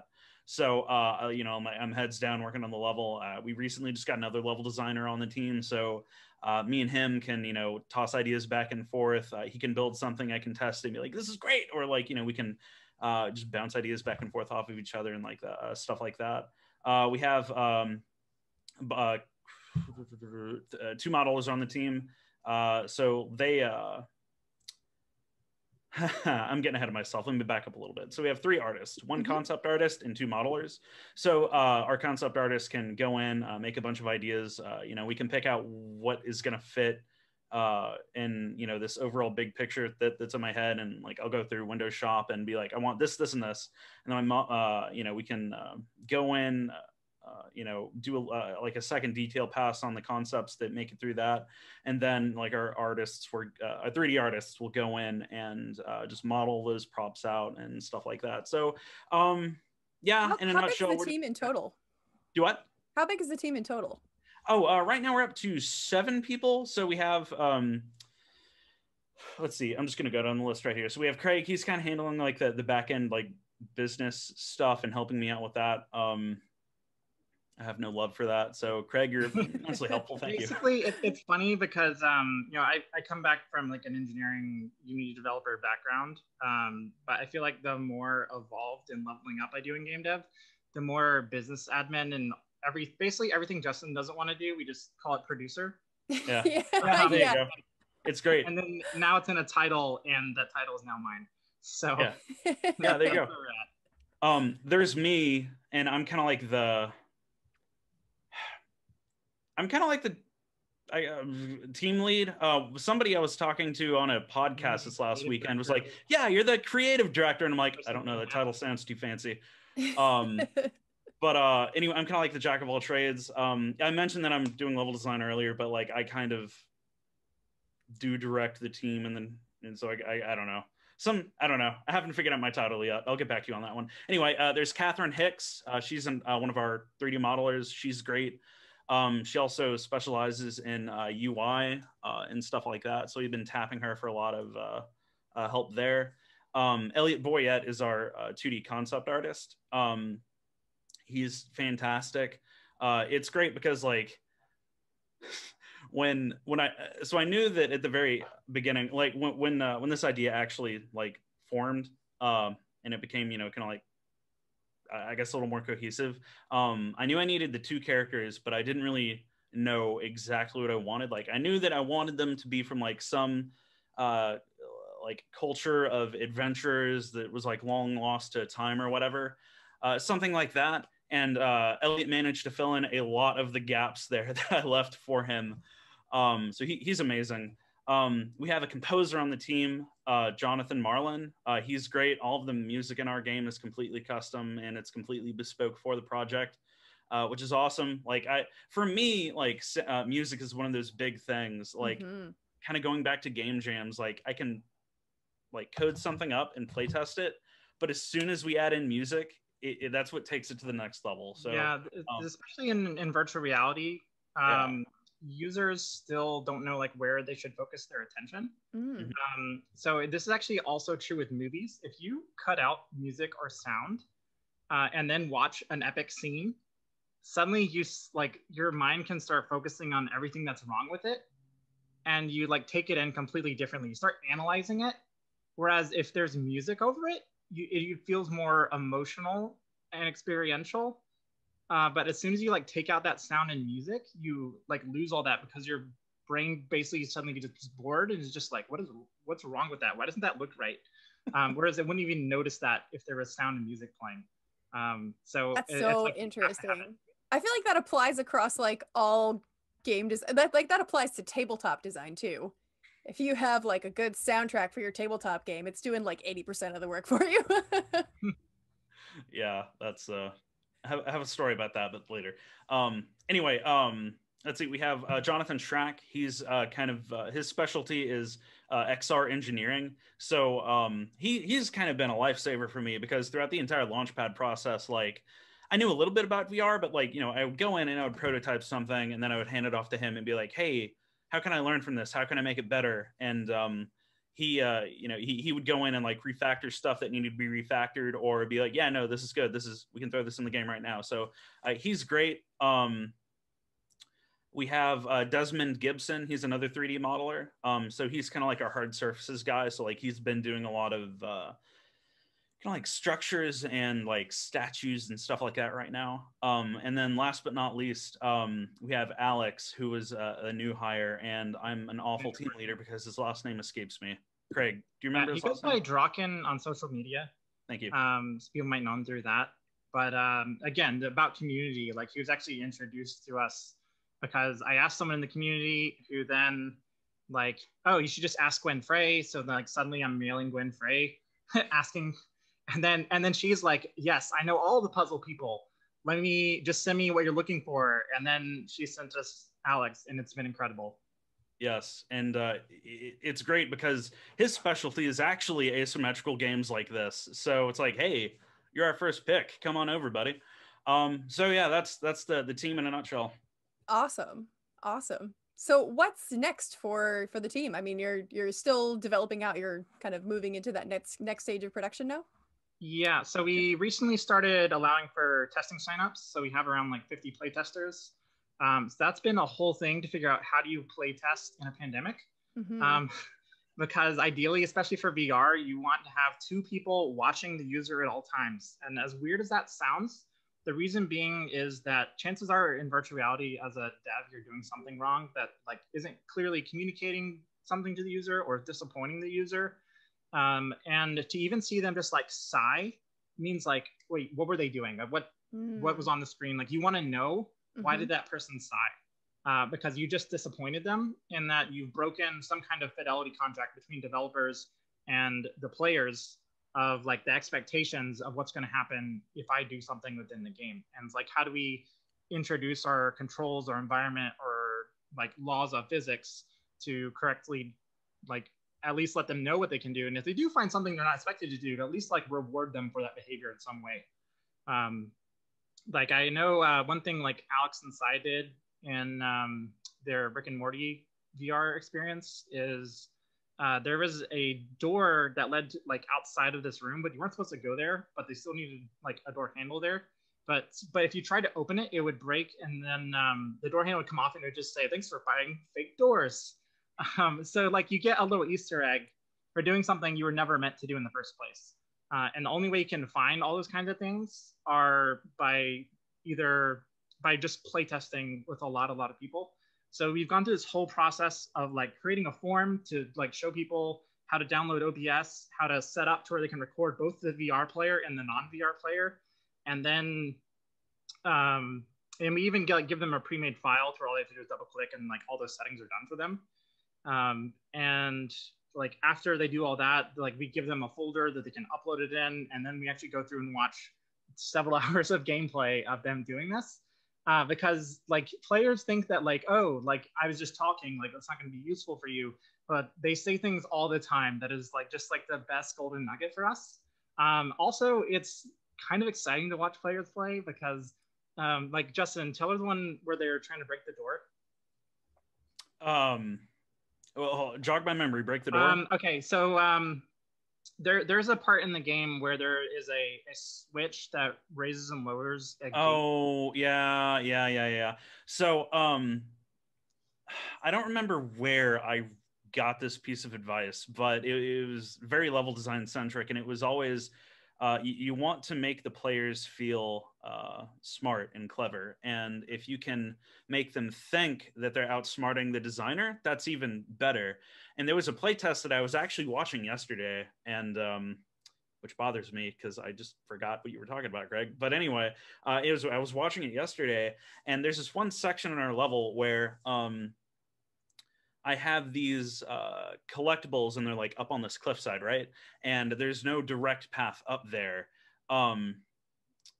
But anyway, the way out of this area is this gate that instead of opening sideways, it goes up and down, so it can double as an elevator.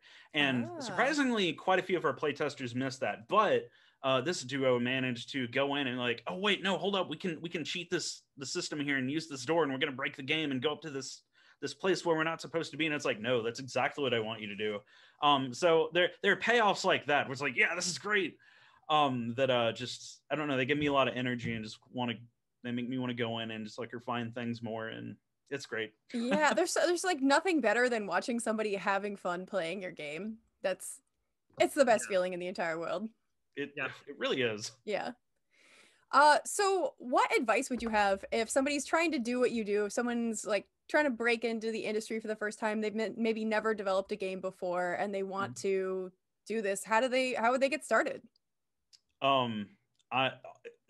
I know this is going to sound like a cop-out answer, but I'm going to tell you right now, go to game jams and don't stop going to game jams. Like, I know that I said that they're a lot of fun, and I think they're a lot of fun, but they're educational. You learn a lot about yourself. Like, you learn what you don't know, you learn what you do know, you learn what your abilities are, and like you can network.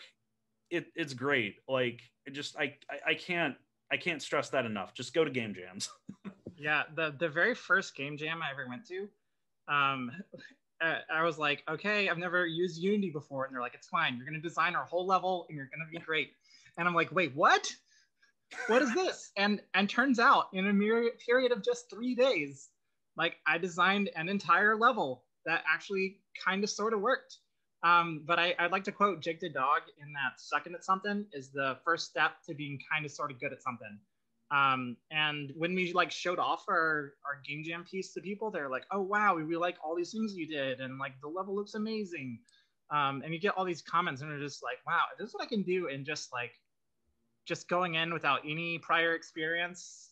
Like, what can I do if I really focus on this thing? And here I am like 7 years later. So yeah.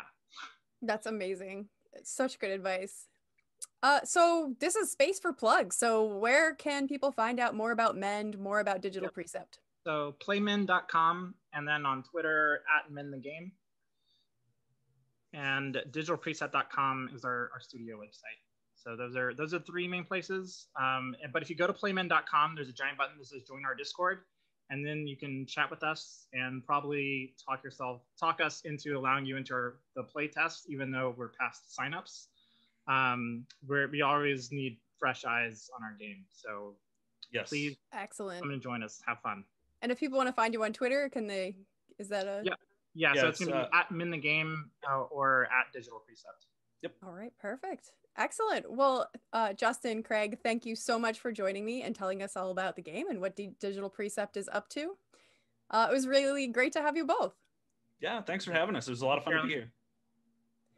And for those of you watching at home, stick around for more indie interviews.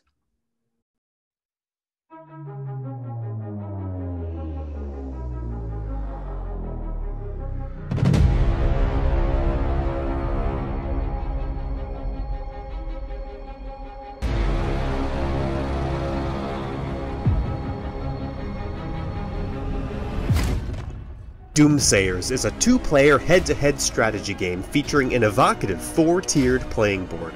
This is the realm of Imperia, in which you play as a deity struggling for dominance amidst an apocalyptic firestorm.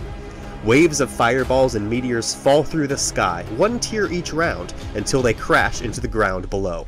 Send out your prophets to reach the other cities in the realm and convince them that they're in imminent danger, and that you are the only one who can save them. Each city has a point value and unique conditions that must be met in order to convert them. Use your fleet of angels in the sky to manipulate the trajectory of the firestorm to fulfill conversion requirements, to protect your existing converts, or to divert the destruction toward those who have placed their faith in your rival deity. Weigh your options carefully, because if too many meteors hit the ground, the realm will collapse entirely and all will be lost. If you survive the storm and still have a larger following of believers than your rival, you will take your place as the supreme deity in the pantheon of Imperia.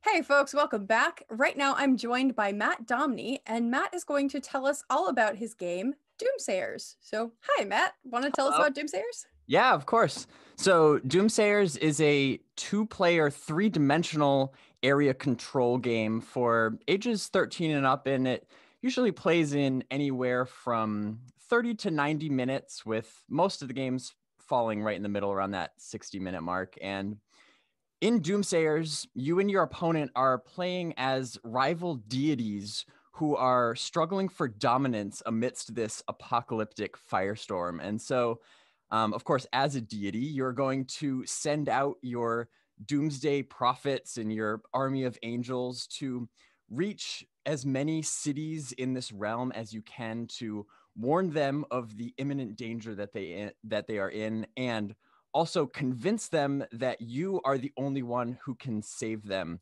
And meanwhile, you're gonna try to divert the destruction from these fireballs away from the cities that have placed their faith in you, and toward the cities that have placed their faith in your opponent, because once the storm has ended, the player who has the most believers wins. Cool. Oh my gosh, that sounds epic. So it's a head-to-head competitive sort of game. Exactly. Tell me about all these layers. I feel like this is yeah.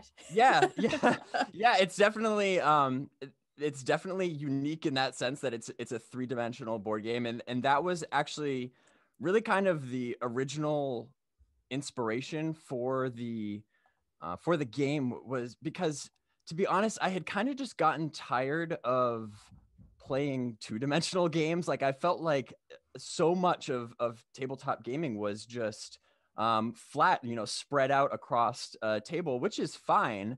But I kept thinking, I couldn't shake this idea that there's so many missed opportunities for three-dimensional games and really actually bringing it to a whole nother level, literally. I love that. I felt like there was so much more strategy that I hadn't considered, and also just kind of making a more immersive experience that literally jumps off the table and you can almost just kind of watch it unfold in front of you. So that is so cool. How did you come up with the idea for the game? Yeah, so it actually it started with the board.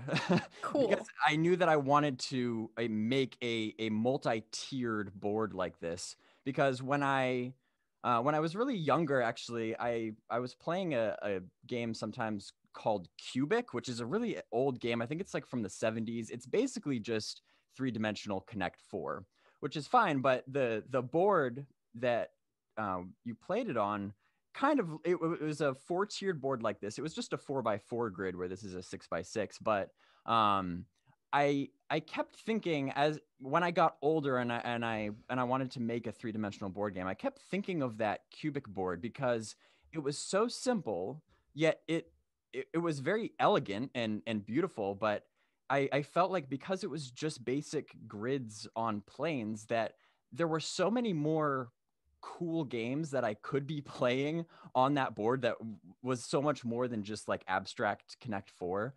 And so I kind of was playing around with some different ideas, and the first thing that kind of jumped to my head was some sort of like aerial combat game.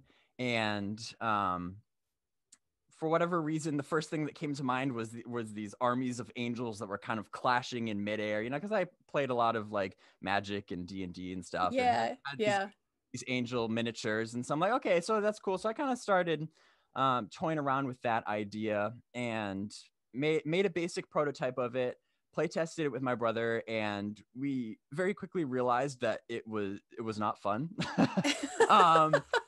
And that's always such a disappointing moment in the design process.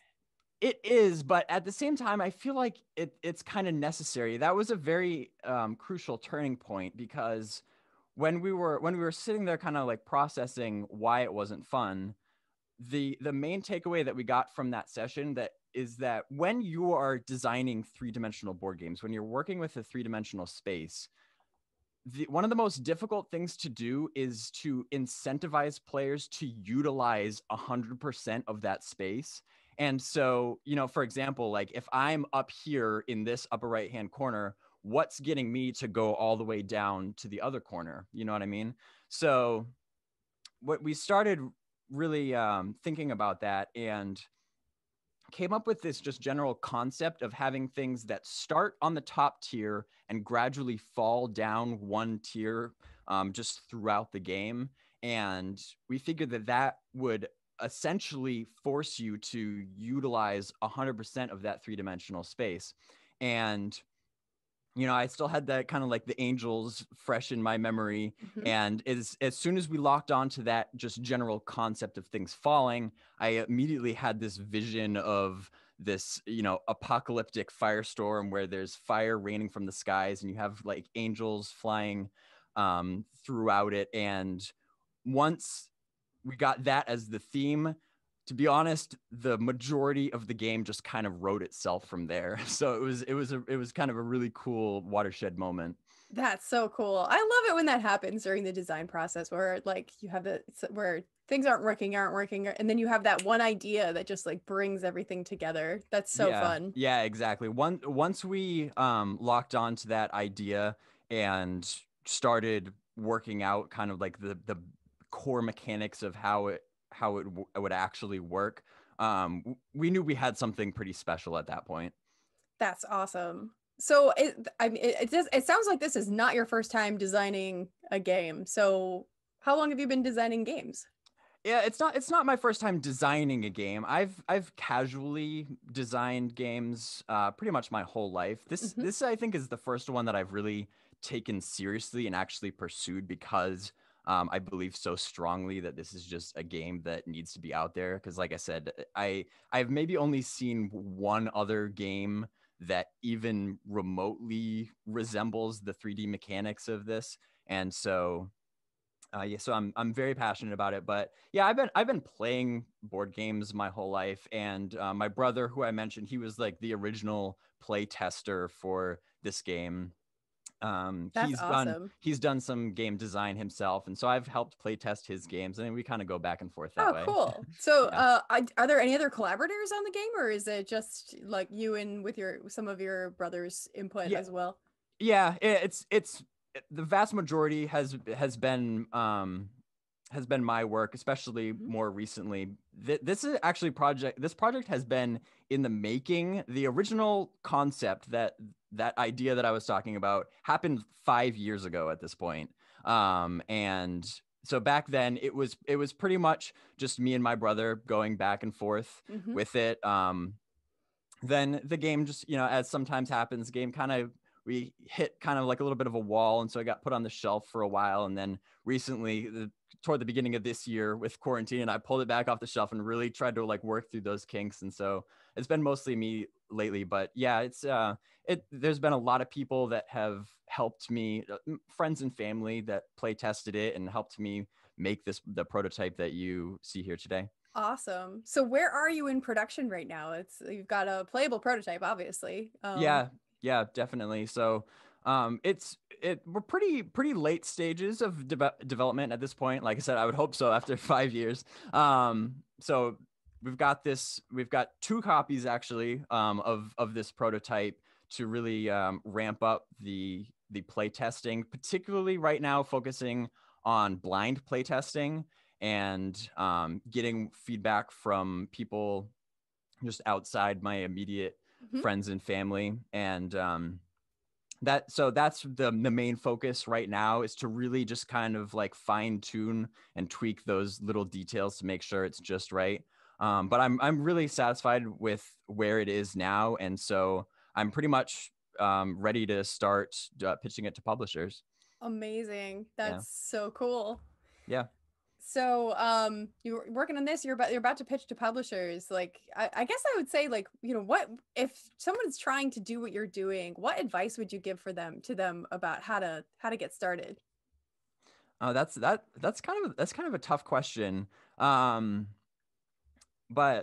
if you have an idea that you feel is worth pursuing, then it's really just a matter of playtesting, and it's just it's a lot of work, and being willing to accept that the criticism and the suggestions from the playtesters, I think, is really important. And trying to it's tough now, I think, in 2020 to get feedback from a wider variety of people. I guess you could do like Tabletop Simulator and stuff, but it's hard to play test games right now.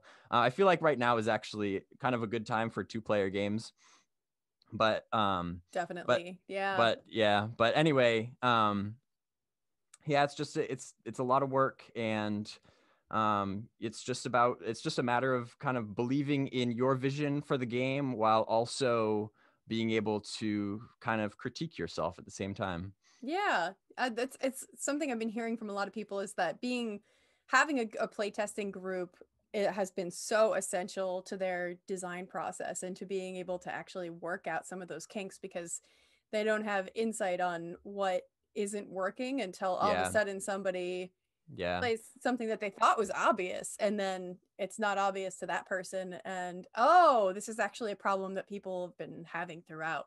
That's kind of the ultimate problem there, is because you have it all up in your head, and that's good, and that's kind of like your guiding light, but you can't possibly think of all the different scenarios and all the different ways that people can perceive your game. So if I had any advice, it would just be to play test it as soon as possible with as many people as possible.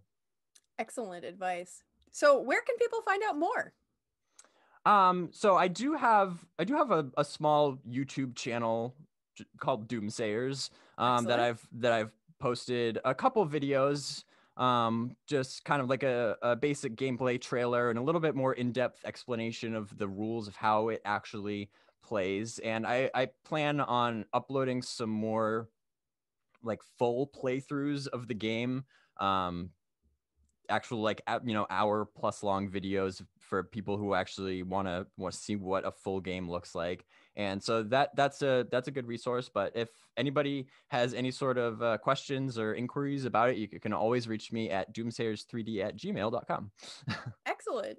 Perfect. Yeah. Well, I really appreciate you spending the time and showing us what you're working on right now. Yeah. And the game looks so cool. It just looks so unique. It's a totally different flavor than a lot of games that are out there in the market already. And so here's hoping that a publisher that wants to pick it up and see it on store shelves at some point soon. Yeah, definitely. Thanks.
I am joined right now by Nick from Bomb Shelter Games, and Nick is going to tell us about Depths of Sanity. So, hi, Nick. Hey, how's it going to you and everybody watching? Excellent, excellent.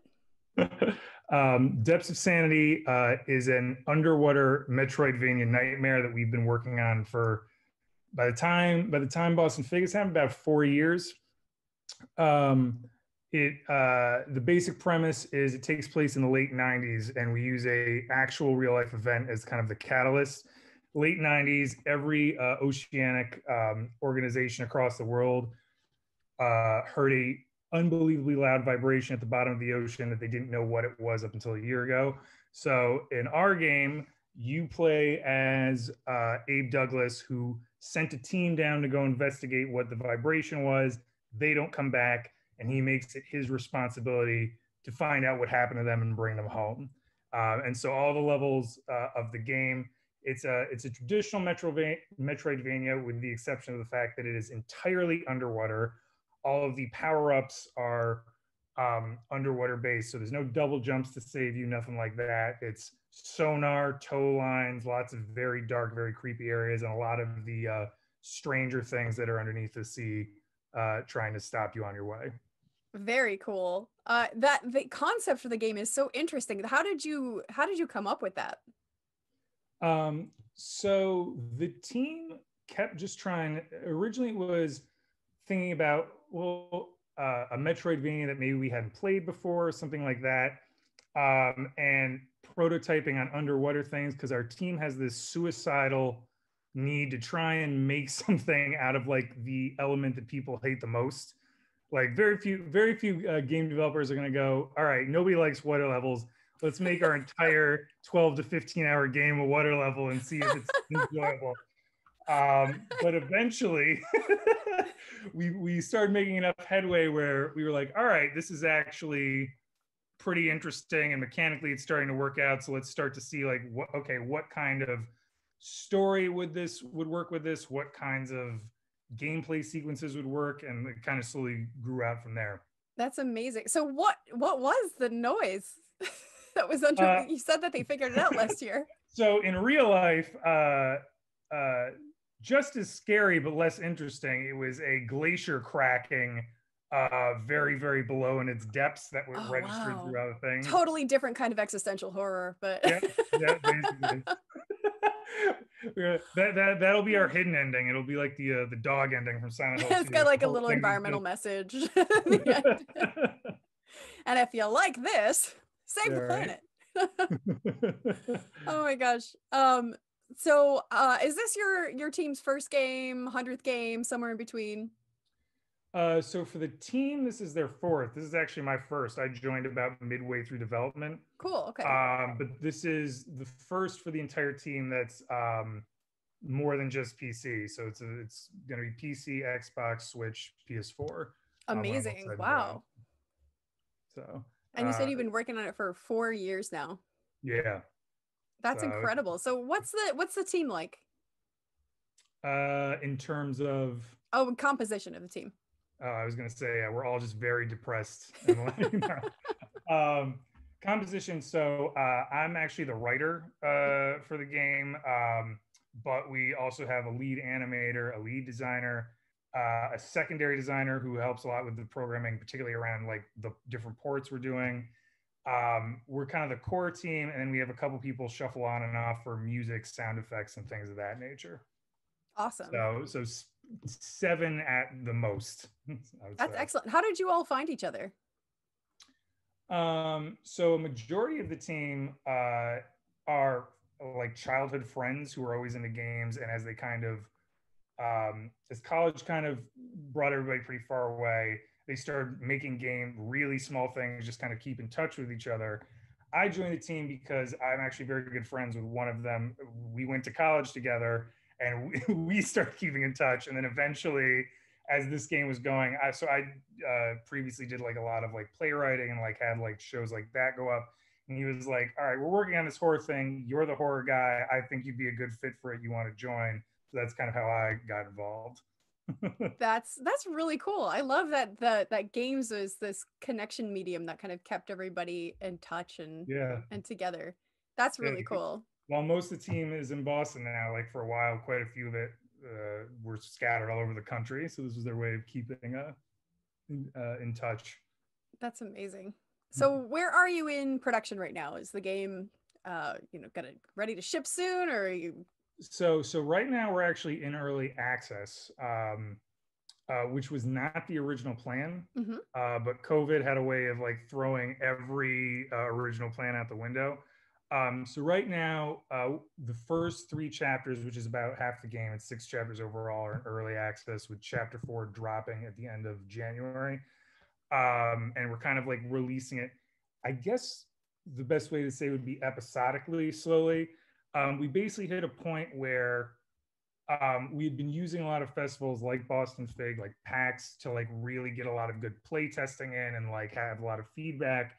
And then as things sort of tanked, we ran into this issue where like we were having play testers like kind of for free, or people to help us out to kind of get more feedback, and it just wasn't what we needed. So we basically were like, okay, the first half of this game is good.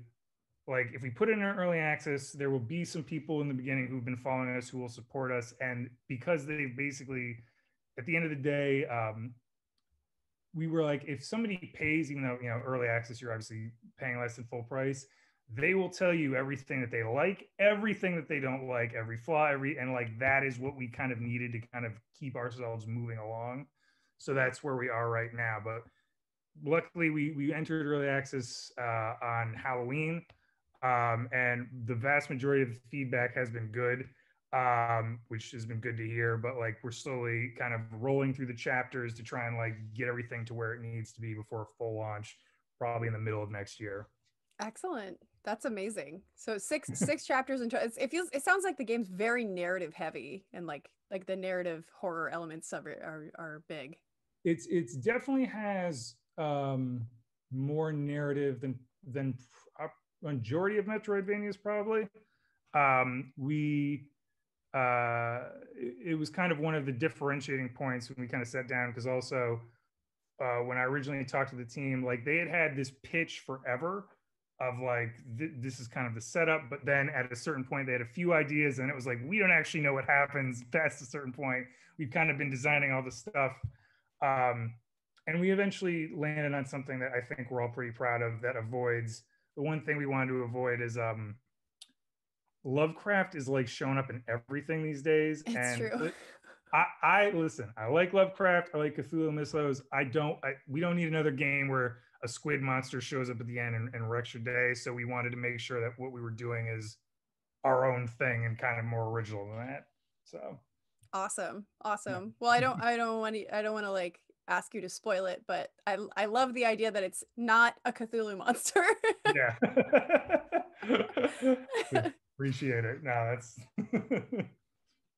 so what's next for the company? Just continuing to plug away on this. Other ideas in the works right now?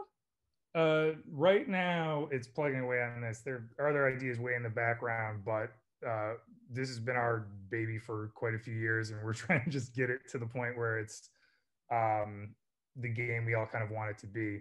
So little by little. Yeah. Longer than we would have liked, but it's happening. That's awesome. Awesome. So let's say someone wants to, start doing what you're doing, wants to break into the industry. What would you tell them? What advice, if someone's starting from scratch and they don't know the first thing about where to begin, what advice might you give them? So whatever aspect that you are most interested in, whether it's, visuals, sound, that sort of thing, you should just be working on it in your own time all the time and just finding ways to put your stuff out there. Because our game's pixel art, there are millions and millions of places where you can post pixel art, get feedback, get people watching your stuff, that sort of thing. We get contacted by music and sound people in particular all the time, who are always working on their own things, trying to find games to score on.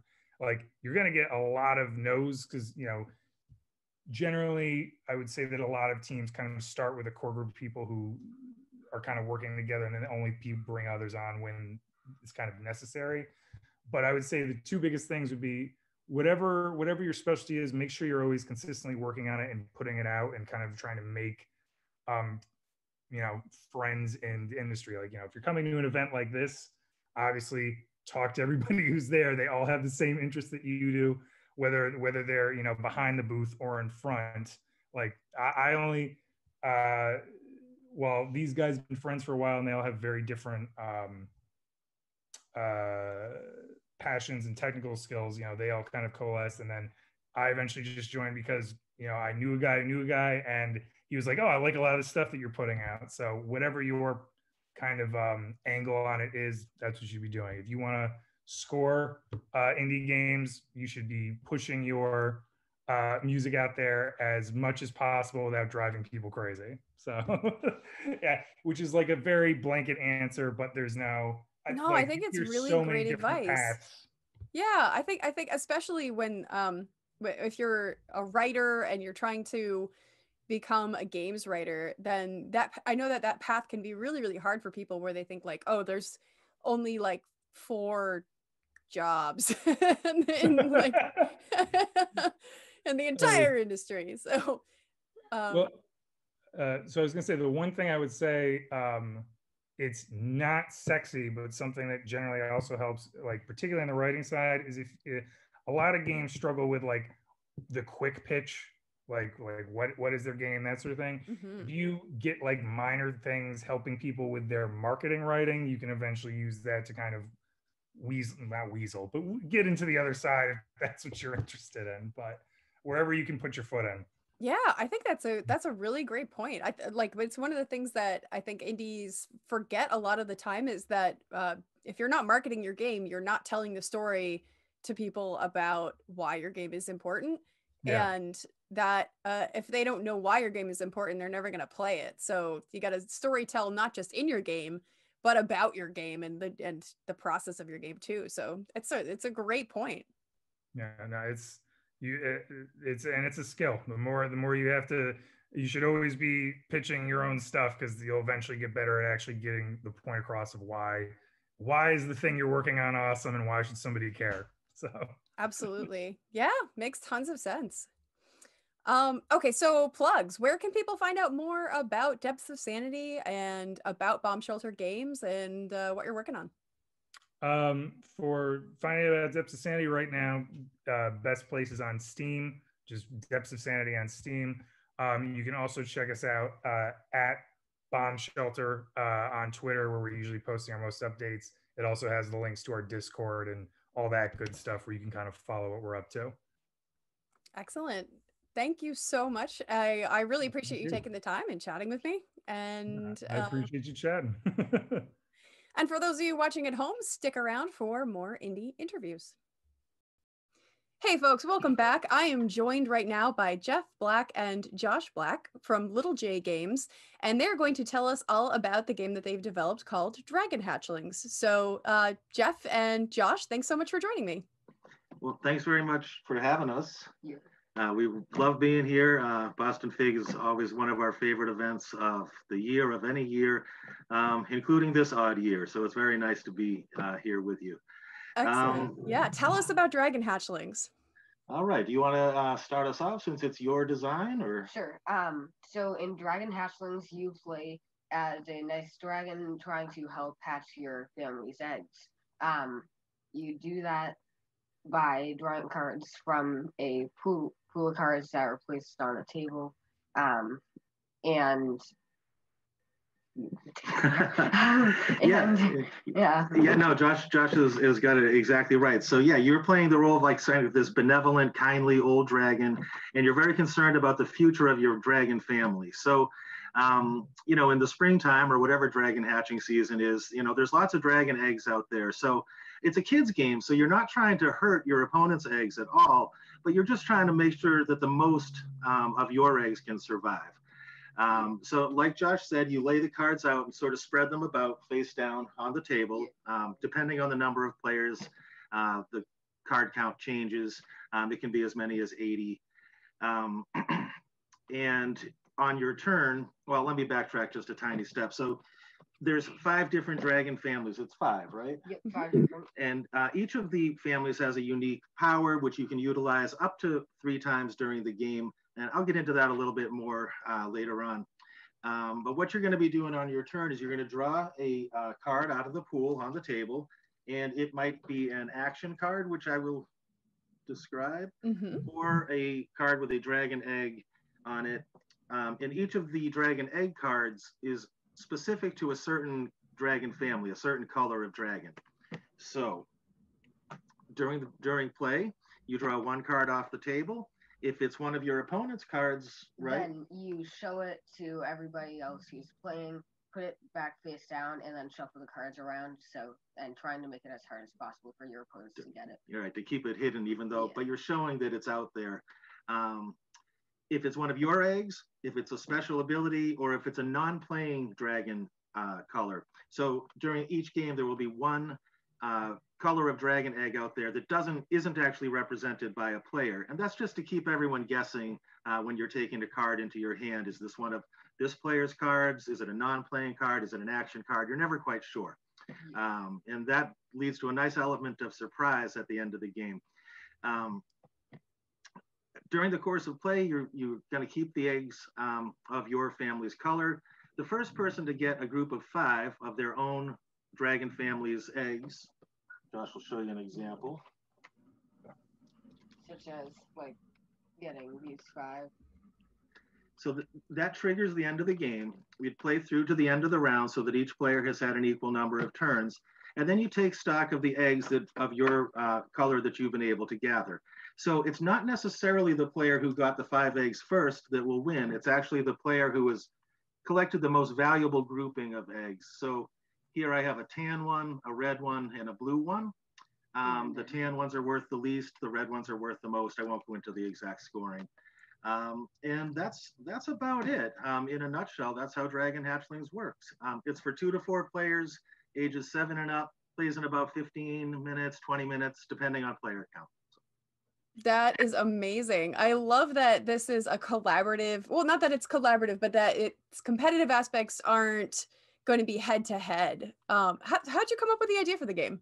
Well, I, at the time, had been reading a series of books called Wings of Fire. And it's just a bunch of novels that are about dragons trying to fulfill a prophecy. It's really good. But at the same time, I've been making games for a little while, so I got the idea to make a game about it. And originally, was it for the Board Game Geek Children's Game Contest? Yeah, that's where it was first ever seen. That is awesome. How long have you been designing games? For 3 years now, I think. I'd say a little bit longer than that. Yeah, I was inspired in around 2013 or 14 by a great kind of old board game show, classic show called Board Games with Scott by Scott Nicholson. And I completely opened my eyes. I didn't realize what board games could do. You know, I was still in the Monopoly, Parcheesi life situation. And so I got very inspired by that. So I started making games myself right around that time. When this fellow was in end of kindergarten, beginning of first grade. He had about 1 million Hot Wheels cars, and they were just sitting around. We didn't know what to do with them. So finally I said, you know what? We're going to make a game. So we made this cool little racing game. We drew out the whole board, never even play tested it until it was in its complete final form. And sure enough, it worked like a charm. We still play it from time to time. And it's a great use because it doesn't come with its own cars. You have to use your own die-cast metal racing cars. So that is amazing. That is so cool. I love the idea that also that you took the, something that you just had laying around the house and turned it into a game and turned it into also an experience that you created this together. Yeah, it was really fun to make. That was the first game I ever made with my dad, so that it was really fun to do, and like I don't know, like it was just cool to do and fun to play. Yeah, no, well said, and yeah, and it's led to an amazing amount of fun that we've had, both making games, playing games, going to conventions, meeting people, and all that kind of stuff. Yeah. So. That's incredible. That's amazing. So do you work with anyone else on these games, or is it just the two of you? Mostly it's just the two of us. My wife Tracy does help. She's an incredibly valuable play tester, and she always gives great feedback. She's a former teacher, so she's great at reading rule books and helping us, make things a little easier. Yeah. Having good play testers is super important. Absolutely. So she's definitely the very, very important third part of our team. She comes to all of the conventions with us. She's a fixture at our table. So if you're ever, once we're live again, which we will be someday, I'd be happy to see the three of us, stop by when you see the three of us there. That's amazing. So little J, I mean, both your names start with J. So I'm assuming that little J is Josh. Yes, that's me. That's awesome. J. Yeah, the legend. So what is next for you? What's next for Dragon Hatchlings? Do you want to go, or do you want to... I don't know, I think that if we ever wanted to, we could definitely publish this game. We have tons of games that we could publish, and it's just, I feel like if we can really tweak the game enough, then it's good chance. I agree with Josh. The disadvantage this game has been put into is sort of what we're all going through. We were going to show it at BostonFIG and several other smaller conventions in the area also. So, it's missed out on 9 months of valuable feedback and play testing and all that. So it's a little bit behind where we would have liked to have seen it. Ultimately, I do think it'd be a good fit for a publisher, someone who makes, like game right type weight games, that kind of thing. Yeah, that makes sense. So next steps are getting all the final assets that you need to kind of like get it to a publication state. Basically, yeah. Right now, it's still in a fairly rough prototype form.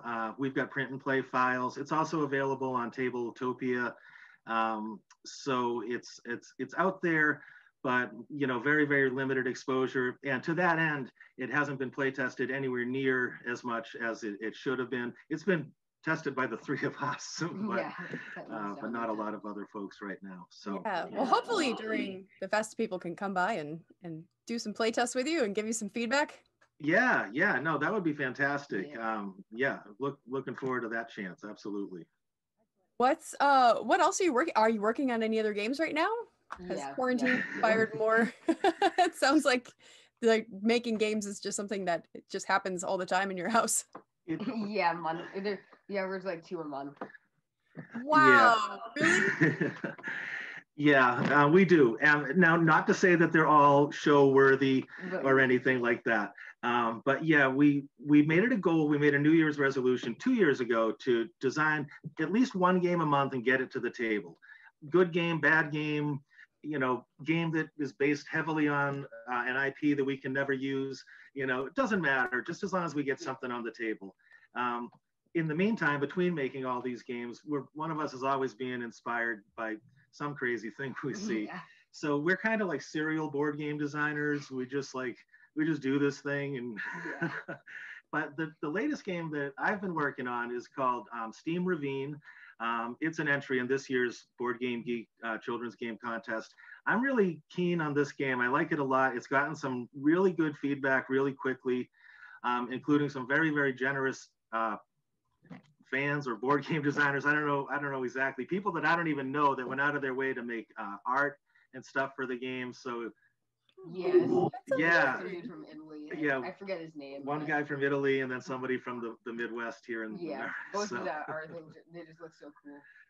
I've also entered one of my games into this for the second into the board game. What's it called? Board Game Geek contest. It's called Call to Battle. And I like that game too. Just like he's gotten more art submissions. Well, so last year, Josh and I competed in the Board Game Geek contest. He won with Dragon Hatchlings. I won 8 categories out of like 12. Yeah, he really did fantastic. So I told him this year I have to have my revenge. So we both have games in, and Josh's is a great game too. And I would have plugged it even if you hadn't. But yeah, we're really excited, and it's fun. Kind of like you hit upon earlier. It's something that we can do together.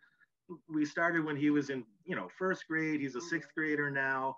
And it's just a way we've been able to explore fun new topics and ideas and get crazy, and guaranteed once a month we're spending, an afternoon together making a game. So at the time we'll just be watching TV and we get an idea for like, oh, there's a game in there somewhere. Yeah. Oh, I just love that. That's so incredible. And it just makes me like so happy to hear about how this works with your family, and it's a really inspiring story. Thank you so much for sharing. Oh, well, thanks for the chance. It really is fun, and yeah, I couldn't. Something I can brag about in school. I was gonna say, it makes for great show and tell stories. He went to show and tell with a game that he had made himself, and stuff like that. Yeah, so you're already an award-winning game designer. That's right. I've actually brought this game last year in 5th grade. I brought this game to a bunch of my friends, and they all loved the game. So like, it's definitely not just people I don't know. My friends all love it too. And 5th graders are going to give you honest feedback. So yeah, for sure. Yeah. Just like everybody showed it to, like from like my closest friends to kids that I barely know. That's amazing. So what advice would you have for someone who, if someone's trying to get started designing board games and doing what you do, how would you tell them to get started? What advice would you have for them?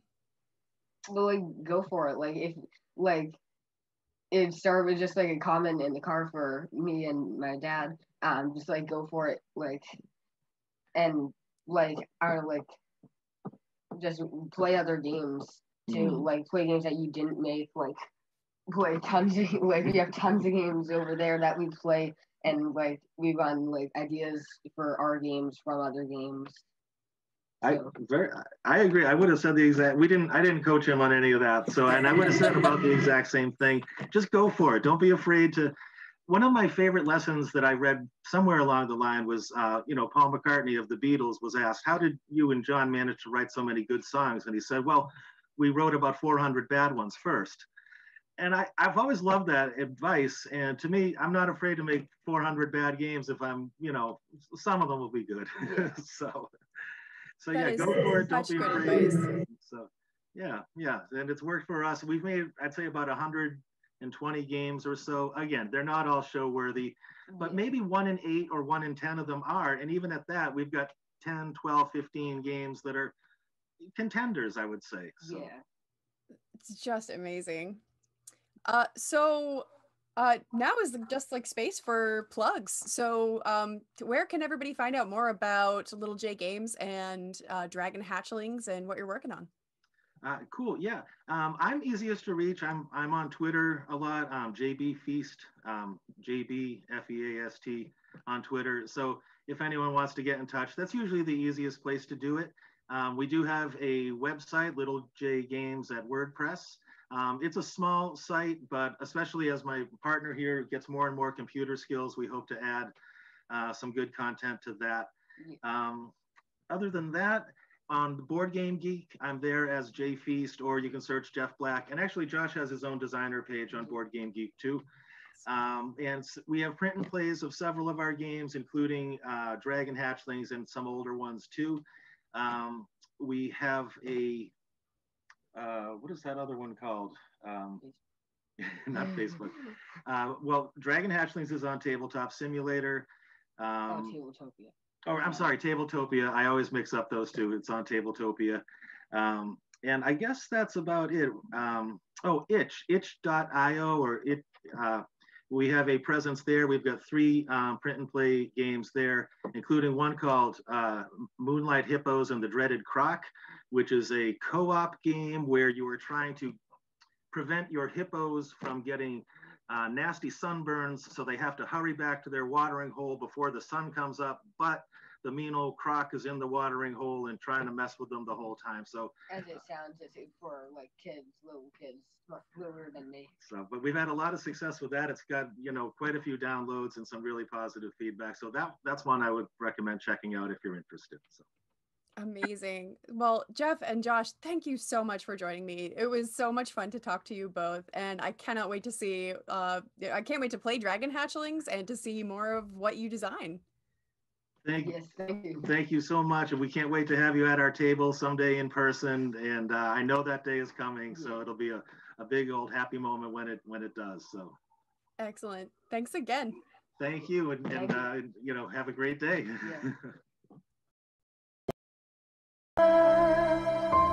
Jump up high. Ooh. You get up and you sit up and you tumble from a building and you get up and you sit up and you tumble from a building and you don't look down. Whip in the air, I can see the mayor of Boston, naked in his window, got it on the camera feed.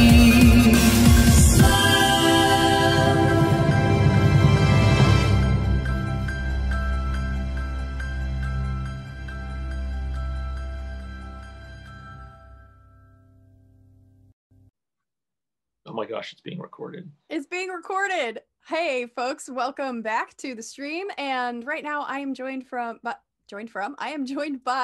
Ichiro from Dejabon Games, and Ichiro is also here representing Petrichor. And Ichiro, tell us about the game that you're here to talk about. Sure, we are talking about a remaster of the game. We're calling it 2021. This is a follow-up to the award-winning, best-selling, multi-Steam breaking game from 2009 and 2011. It also holds a Guinness World Record. Did you know that? It doesn't really. I saw totally that does. in like some of the advertising for it, but like, what is the world record that it holds? It is the world record for the longest word in a video game title. So, yeah. So that was, I mean, the original series. It did break Steam multiple times because it was so long, 25 A's in a row. It is a game where you leap off of a perfectly good building, create your own stunts, and flip people off for points. Awesome. So this is really funny because when I moved to Boston in 2009, I think I met you in that year, and you were working on this game then. So I feel like everything's just full circle. Oh, absolutely. Well, so the game did really well back in its day. I mean, it was like nominated for a bunch of stuff, won a bunch of stuff. Like the sales were very good, and we brought it to VR alongside Alchemy Labs, and we brought it to mobile and all sorts of stuff. And then I'm like, oh my gosh, that's enough of this game. But first of all, everybody's remastering everything. And was kind of known for being quirky and funny. And I'm like, as almost a lark, we said, hey, why don't we just do a remaster of it? And alongside that, Ryan Kenwell of Petrichor and I got talking, and we're like, we'd like to work together. So this turned from sort of like a tongue-in-cheek, ha ha ha, into a full project. That's so cool. So how did you and Ryan connect? I've known Ryan for, I don't know, can I be honest here? Ryan's like an old soul. So I've probably known him for like 35 years, despite the fact that he hasn't hit 35 yet. Petrichor is a big part, that's my daughter, of the Boston area community. And he's just like, we've known each other for years. And I always liked the way he thought about business and the way that he did a bunch of stuff.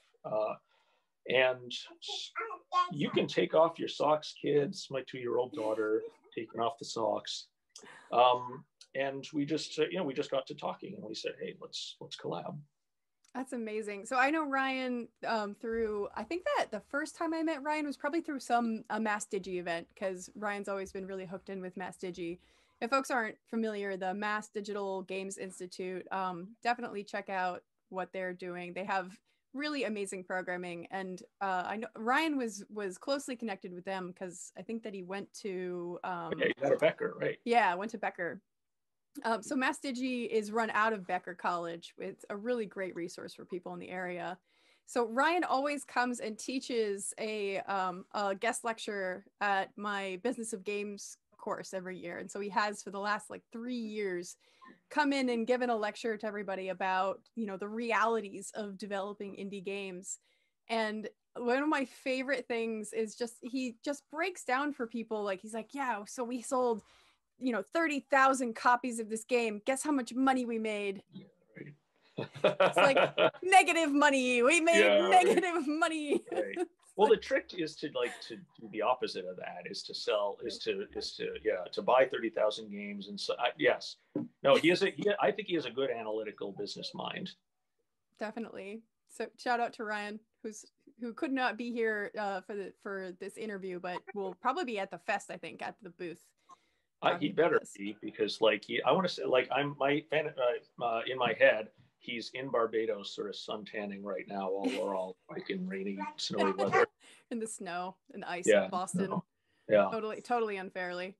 So where did the original idea for come from?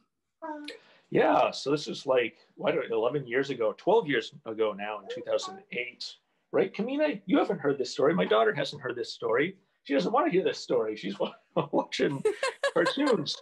There was a previous game called Inaugural Rage, and we had a level editor for it. And we said, what if we change the mechanics of the game? and turn this into something where you're just falling through the levels that we create in the level editor. And this was just sort of a prototype that we did over a week. And we said, you know, this is actually fun. And I found then, and I find now, like, you know, a quarter century into my career, I really like action games. So we said, let's play around with this. Let's turn this 1 week thing into a 1 month project. And we created a slew of levels. And we said, okay, look, let's put some press stuff out there. And back in 2008, that was pretty easy. You just put out some videos and people would be like, indies? What are indies? And so they picked that up. But the gameplay and the concept and the long name and all that good stuff was enough to get enough attention for us to say, yeah, this has legs. It's fun. Let's spend the next, it was 9 months back then, 2008 to 2009, putting this together, and the rest is history. That's amazing.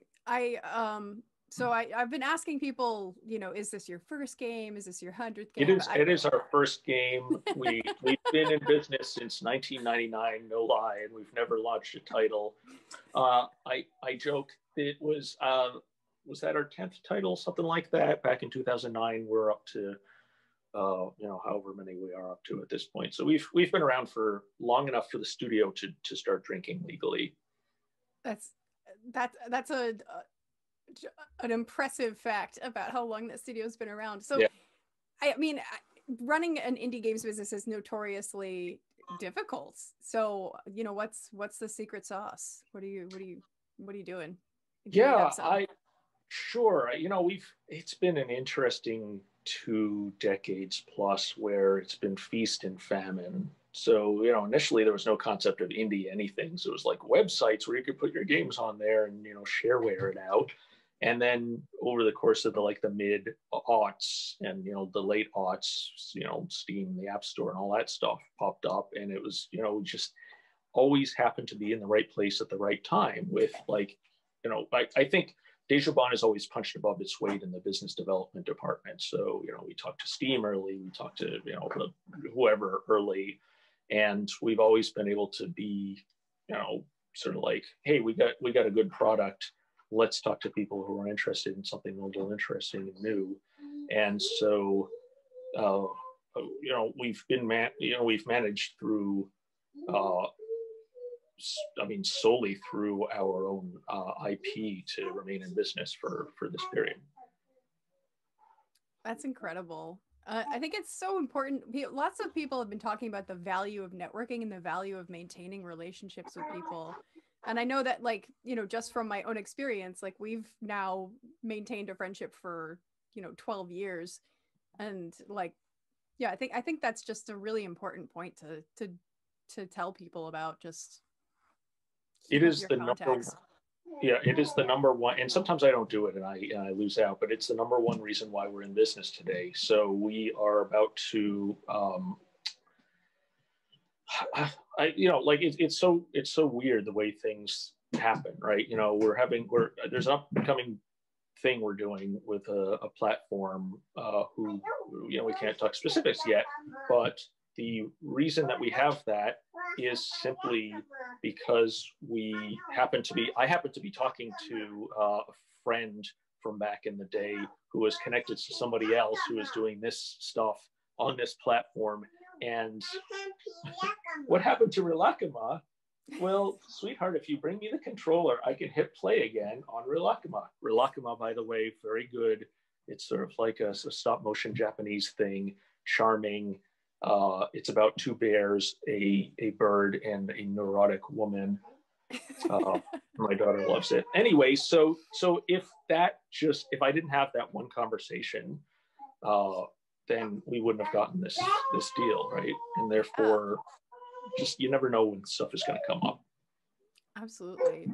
So, what's the team been like for developing or for the remastering of? Sure, the team has been very, you know, it's a tight team. It has been Petra Core with Ryan and Oliver and Christina, and Ryan is, you know, he's taken the helm as a PM for his team, project management, and producing, you know, production for his team. Christina is the artist, and Oliver does, you know, sort of tech and level design and so forth and so on. And then we have Ashley Rogers, who came out of the MasterG program as well, and she is leading programming. And then if you ever met Will Stallwood, formerly of Cypher Prime, he's now working over at SafePoint with Kabir from the Boston area, as he is possibly the most brilliant visual designer I've ever met in my life. So it's a small, compact team, and we're doing it over the course of something like 6 to 9 months, probably from conception of the remaster to launch, maybe a little longer to get some marketing in there, but tight team, really good people. What are the differences between the 2009, 2011 version and the remaster? I would say there are 3 things. If we were to release the same game with prettier graphics today, it will probably not sell. I can hold your hand, but I can't go anywhere. I'm talking about the differences between the original game and the remaster. Would you like to hear about that? I know I would. Yes, she would. So it definitely starts with a visual refresh. What we're capable of now is so much different than what we could do 12 years ago. And I also, was programmer art originally, so it was kind of, a little bit fugly. But now, Will is taking point on the artistry, and it's like he's leading with an artistic eye. And then gameplay wise, I think we're experimenting more with the dynamics of movement, and I really want it to feel like, the concept is that you have a skydiver with a wingsuit. We really want to feel like you're actually doing that. Mm-hmm. So the viscerality, the movement is different, and I also want it to be like crazier and weirder than the original. So in the original, we had a guided meditation and an anti-meditation as part of it, and there's the sequences where you take apart your pet pig and put it back together, and it was quite kind of a quirky game. And I think we can sort of turn that up to 11 and just kind of have fun with satirize the industry a little. So I like to say that this is our dystopian future only crashes when you crash into a building. Not to say anything too much about 2077, but can we just have fun with it? Can we have more fun with it? And we'll see. I love that. It's good. Good allegory. Is allegory the word I'm looking for? I don't know. Let's go with it. Yeah. I don't know where Ba is, sweetheart. You're gonna have to find Ba on your own. So, where are you in production right now? Are you releasing soon? Oh, I think so. The way that we like to do things nowadays is we haven't even really started marketing it. Mm-hmm. So Eric Chi, formerly social media for Mega Booth, is helping us kind of ease into announcing all this on Twitter and social. So you'll see a little bit about that. But I think production is going to continue for 3, 4, 5 more months, and then we're going to spend a handful of time starting now to slide into marketing. So I could see this launching as early as early Q3, third quarter of next year, but it could go off early Q4. Cool, excellent. So what's next for the company? Is there any other projects in the works right now, or just we're doing we're doing a bunch of stuff. So we are actually following. It's Sequel City. We're doing Monster Loves You 2, which is the sequel to our really best-selling visual novel about growing up as a monster. And we are also working on something called T-30, which is a game where you are in charge of rebuilding Boston hundreds of years after a cataclysm, and the Earth is dying, and your job is to build up the infrastructure to create enough rockets to save as many people as you can. So we got a lot of irons in the pie, a lot of fingers in the fire, something like that. So I want to ask about advice. So I'm asking everybody that's just getting kind of, we've talked a little bit about this already, but let's say someone's just getting started, they want to do what you do, they want to create indie games, and they have never done this before. What advice would you have for them about getting started? I found that the Boston community has been incredibly friendly, and you have to ask and you have to sort of put yourself out there. But if you are creating a game and you can go to Boston Indies or the, I want to say like all these events that happen virtually, that like, you know, oh yeah, making games, making friends happens at Flat Top Johnny's every month. You can't do that because A, pandemic, B, Flat Top Johnny's. So everything is, Flat Top Johnny's went out of business, closed up shop. So I would go to these events, go to, virtual BFIG, go to Bug, go to Women in Games Boston. Bug is Boston Unity Group and so forth and so on. Just get to know people. People are incredibly welcoming. They're, obviously working on their own stuff, but like if you find the Boston Slack, Boston Games Slack, and you ask questions like, I ask questions as a, Unity noob because I'm not the one programming nowadays. And I was like, how do you do this? And people are like, oh, here's your answer. And that is your number one way to just, to I guess, decrease, or, to increase the chance of success. It's really good advice. So it's like, I think that you had given me similar advice when I was first kind of like, and now you're thriving and you're here, and so it's proven, done, proven advice. Well, I want to thank you so much for taking the time to join me, and and this is space for plugs. So where can people find out more about both companies and what you're doing? Sure, Petrichor. Now you're putting me on the spot because I don't remember Petrichor's Twitter handle. I'm going to say Petrichor Games. Let's go with that. You can look them up that way.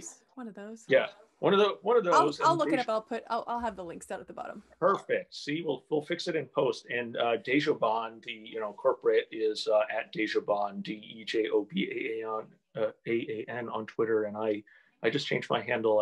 I think I'm a Chiro Dejobon. Don't quote me on that. Or Dejobon at Chiro. I'm always happy to chat. Excellent. Well, thank you so much for taking the time. It was lovely to chat with you as always. Yes, thank you very much. And folks at home, stick around for more indie interviews.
here, Vice President for BostonFIG, and I am here today with some of our past Figgy winners, and we're talking about what has happened with their games, what are they doing with their games now, and what are they doing as designers. And so for the next hour, we're going to be checking in with some of them, and you can see how these games have evolved both before they went to BostonFIG, after they were part of our show, and really, again, just to see where they are now. First up, I am here with Max Seidman from Resonim, and Resonim has been in our show for a couple of years. They actually have two Figgies. First was Visitor in Blackwood Grove, which won our audience choice in 2017, and Mechanica, which won Most Innovative in 2019. How you doing, Max? You're good. Glad to be here.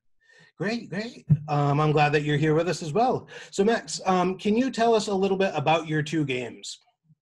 Yeah, so I guess chronological order.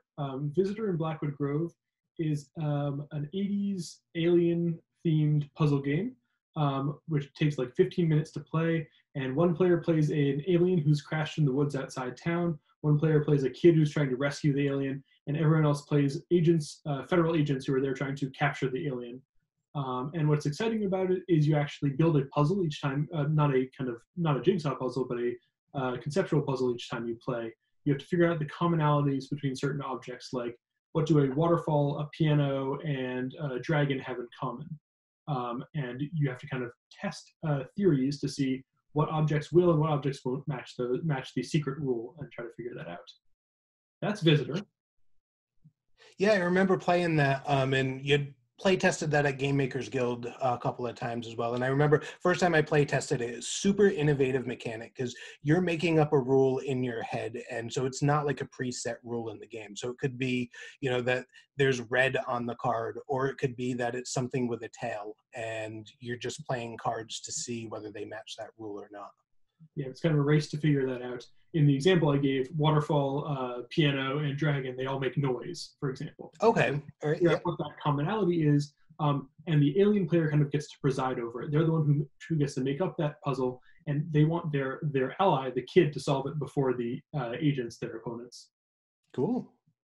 And then you had Mechanica, which was Most Innovative in 2019. Tell us a little bit about that. Yeah, Mechanica is a game where you're building factories, and I was talking a lot about puzzles, but not jigsaw puzzles when it came to Visitor. In Mechanica, it actually is out of jigsaw puzzle pieces, so you're building a factory out of these interlocking jigsaw puzzle tiles, and your factory is actually making robot vacuum cleaners. And in the story of the game, it becomes very clear that you're building these factories to make robot vacuum cleaners that are definitely going to take over the world at some point, even though as they do. Yeah, as they do. But you get to be a greedy human who just wants to make money. So you try to make the most efficient factory possible by using the interlocking puzzle pieces to upgrade the robots that pass through them, or duplicate the robots that pass through them, or give you extra money when a robot passes through that. And you kind of want to build the best assembly lines and conveyor belts.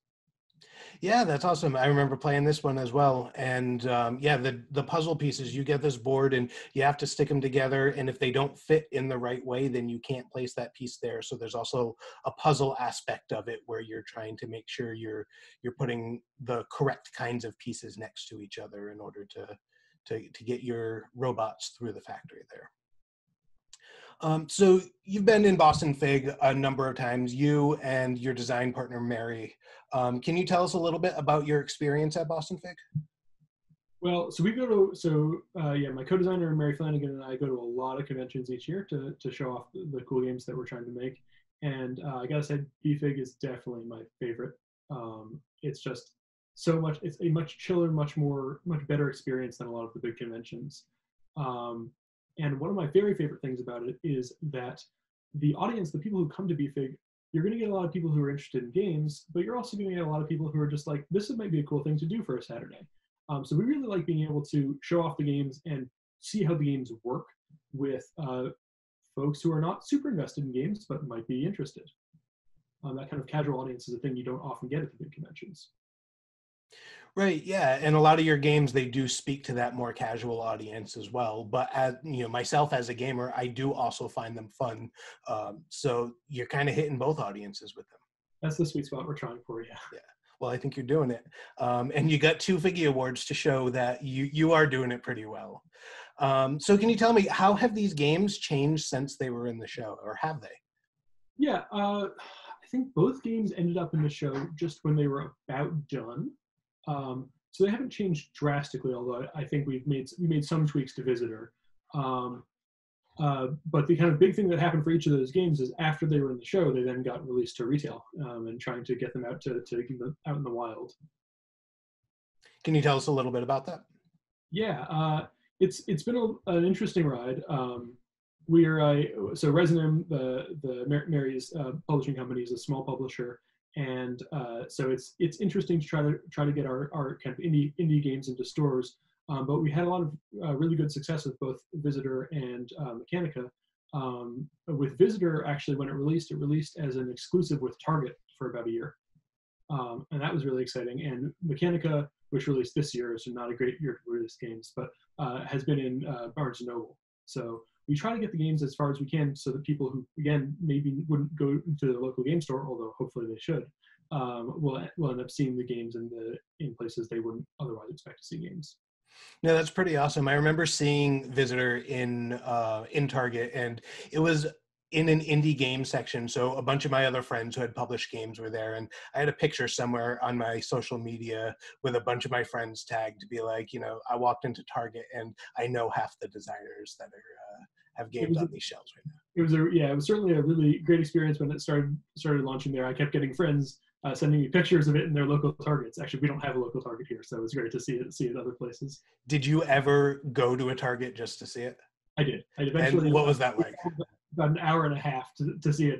I had to take pictures of it, of me posing with it. It was a surreal experience because wearing that shirt too. Yeah, wearing the Visitor. It was a surreal experience seeing it next to a lot of really big name games. Right. Yeah. No, that's going to be amazing. And then just a good feeling, and you get to sit there and think like, this is what I'm doing with my life, and I have something with my name on it in a major retail store. Mm-hmm. Yeah. So can you tell us a little bit about what you've been doing since these two games? I know you are still designing, and Mechanica was fairly recent, but what other games are you designing, or what else are you doing with your board game life here?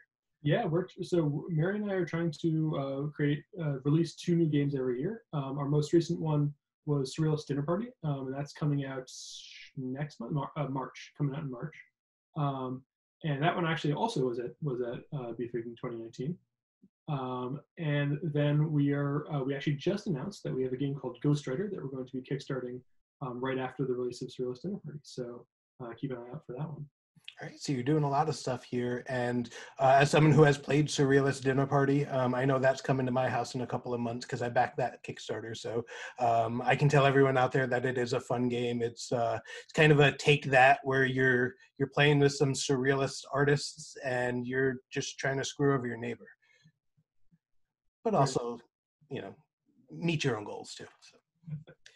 All right, anything else that you want to say before we go, Max? Thanks for doing BFIG every year. It's really, as I mentioned, a great convention, and I really enjoyed. I was actually really taken aback when Visitor won the Audience Choice Award, because I saw people voting for it, but it was a surprise that that many people played the game and enjoyed it enough to submit their little tickets for it. Yeah, I think that was amazing. And I remember that you were in the back row too, and so you were kind of tucked off into a back corner, which may have actually helped given the theme of the game, because you're kind of like in this field at night, right? And so I don't know, maybe that just created a little bit more of an atmosphere for it. But I was, being back there and still winning Audience Choice, like that's amazing that, you weren't one of the ones that were right up front for everyone to see, but still everyone thought it was a good enough game to vote for it. All right, well, thanks a lot for coming here, Max, and we'll keep an eye out in future Boston Figs, because I know you're going to be applying to them as well. We will have more games there, hopefully. All right, thanks for being here, Max. Hey everyone, we are here with Joe McClintock. Joe McClintock is one of the designers of Or the Mining Game, which won Best in Show in 2013. 2013 was our second year of Boston Fig, and it was the first year that we had tabletop games in the showcase. So Joe is our original Best in Show winner with his game Or. How's it going, Joe? I'm great. How are you? I'm doing wonderful, thanks. So Best in Show, got to be a great game, first ever. Can you tell us a little bit about it? Sure. So Ore is a pseudo worker placement game about running an industrial age mining company. So you start with a collection of workers that you can send to mines to collect resources or to get contracts to sell those resources and make money. But the really novel aspect of it is the fact that the mines, instead of a normal worker placement game where they go on the spot and then immediately come back, they go down deeper in the mine and gather more the further they go. So there's a bit of strategy in figuring out, where to go and how to time your workers to get the best out of it. That's right. I've played this game a couple of times, and where you go in the mine affects where your opponents can go, right? So when you're on like one level, your opponents can go deeper and get more. Yeah, so it's like a normal worker placement where once you go in a mine, other people can't go in there. But then at the end of the turn, you go down and people can start, up above you. But then the interesting thing is as you go down, you'll reach points where you can't dig any further, and it causes the entire mine to collapse. And so there's some fun stuff where, like, when you know that someone else needs to get a resource, you can cause the mine to collapse and like mess with other people. So there's a lot of fun interaction you can have. All right, so it's kind of got that Euro vibe, but there's still a lot of interaction between the players, so you're not just completely siloed in your own game there. Yeah, very much so. Cool. So BostonFIG 2013, this was before I was actually involved with BostonFIG. So can you tell me a little bit about that experience of being there? Because I wasn't there. Sure, yeah. I mean, it was a great experience. So this was, I forget how BostonFIG is now, but back then, it was just one day. It was interesting, like the tabletop was an entirely different building from the video game side. So it was very different, but I feel like the vibe was still very similar. Just it was, there were tables all around the place and people had set up their games, and we just played the game nonstop for like the full 8 hours, 10 hours that the play area was open. It was me and Jason, my co-designer, and we had 2 copies set up on our little round table. We actually designed a different version of the game. At that point was like a 2-hour game. At this point, it's like an hour or so, hour and a half. But we designed like a 20, 30-minute variant that you could get through. And we just had people coming in and playing it nonstop the entire day. Like it was hard to pull ourselves away to get some lunch in the middle of the day. So it was a great experience, honestly. Yeah, no, I know that feeling of, you need to find someone to cover your booth when you just got to go to the bathroom or whatnot. Yeah. And you're like, come on now. Like, but I'm a huge fan of doing that, taking a little slice of your game when you're at a convention, and then just showing that off, give your players a little bit of taste, a little taste of what it's about. And then, if you got it for sale, then get them to buy the whole game too, right? Yeah.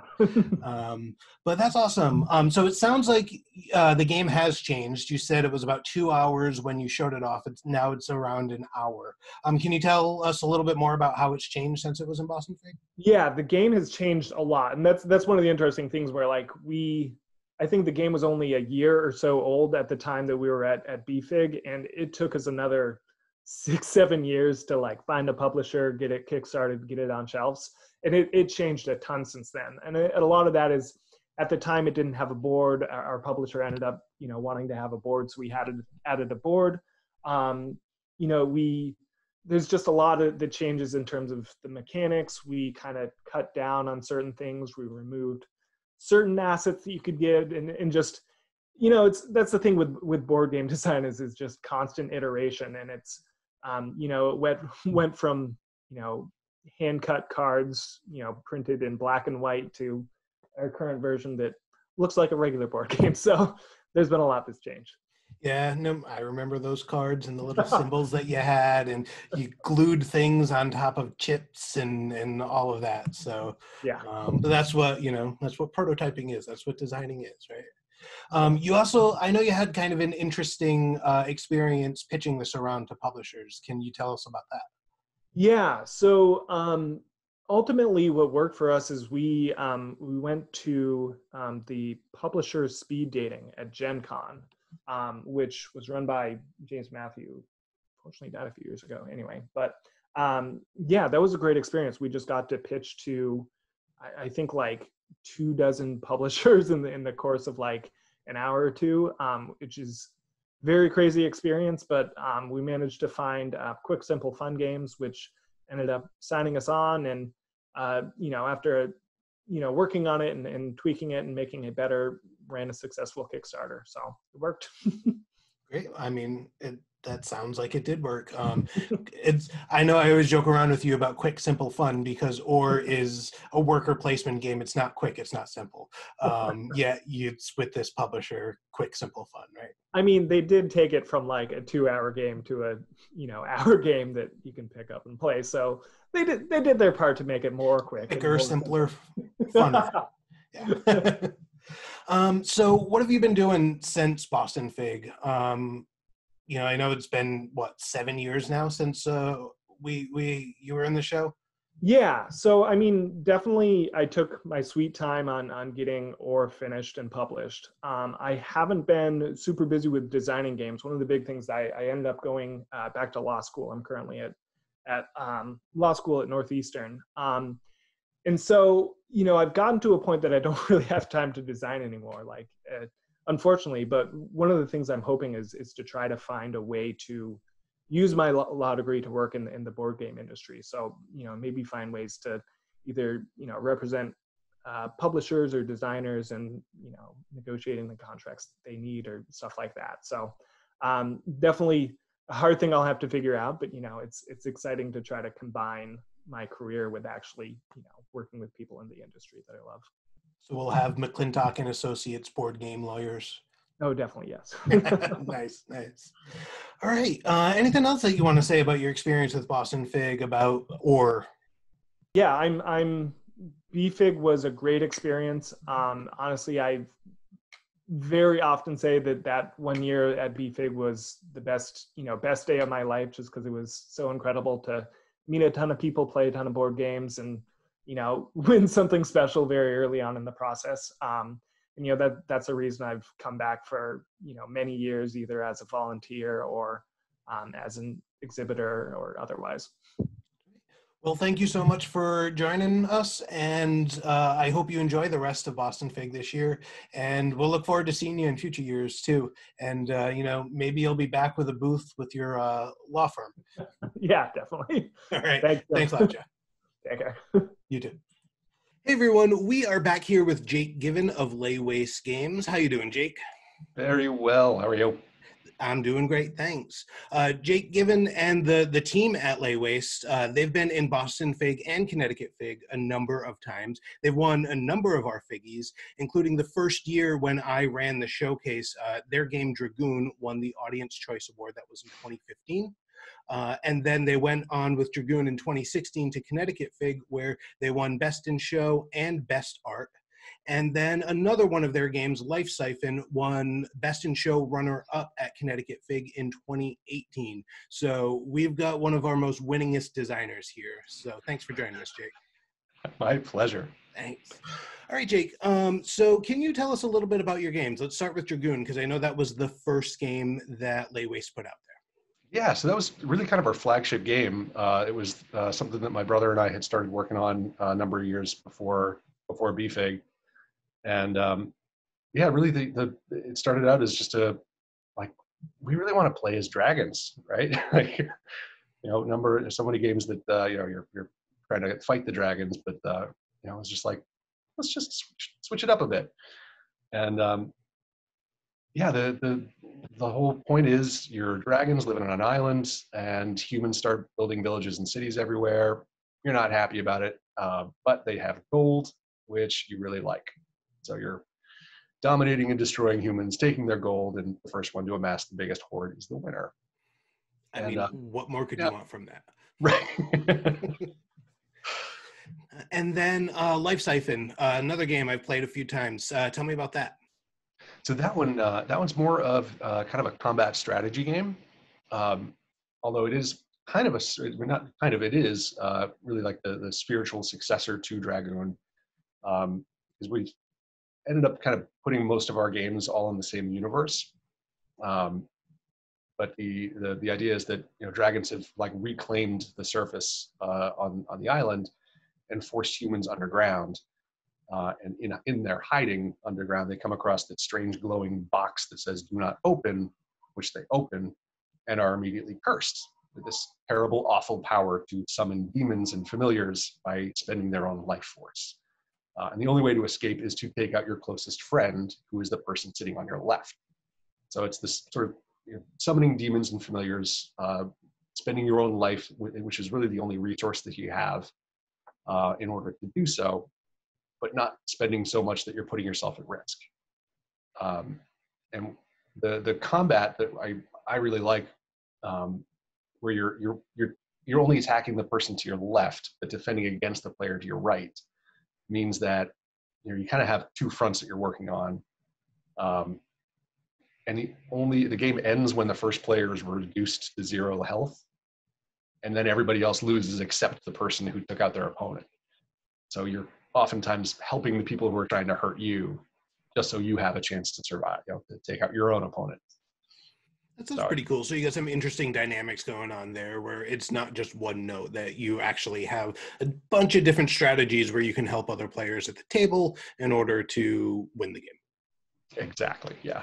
Is there this whole, at the end of it though, when there's one player left, that person's the real winner? Do you get that? Well, so that's actually no elimination. So as soon as the first player is taken out, the game is over. Everybody loses except that one person who took out their opponent. Oh, all right. I got that. So, all right.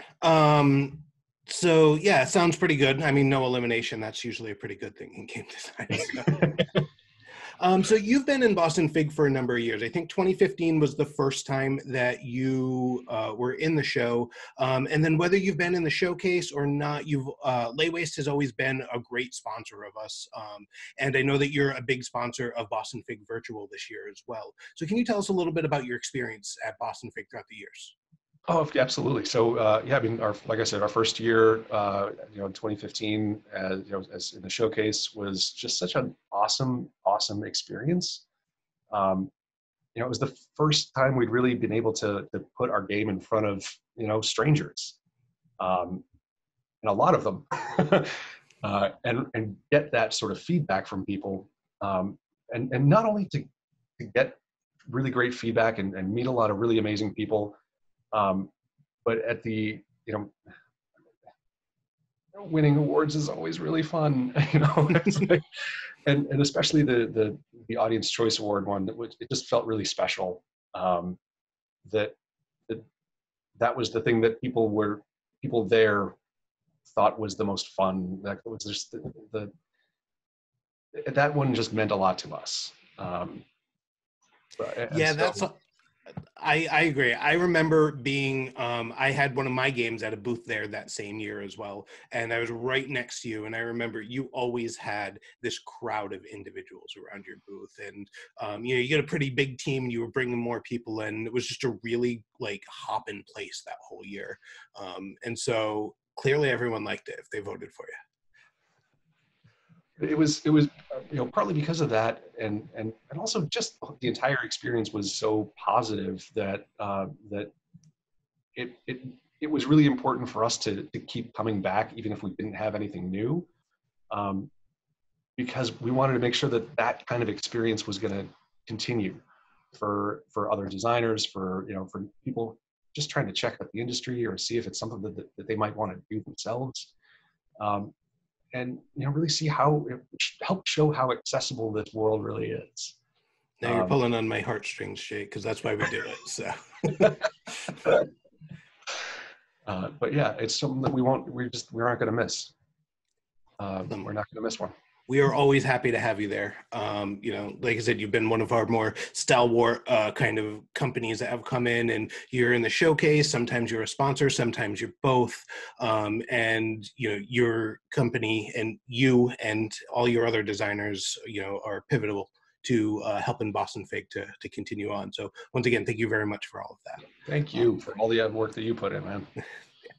So you did talk about getting some feedback while you were at BostonFIG. Did any of your games change after you had, 10 hours of having random players come up and play them over and over again? Oh yeah, I mean, honestly, so with Dragoon, I honestly can't even remember at this point, just because it was a while ago. But with when we had Life Siphon at Connecticut FIG in 2018, the version that we had was a black and white piece of paper printed out on like printer paper that was just shapes.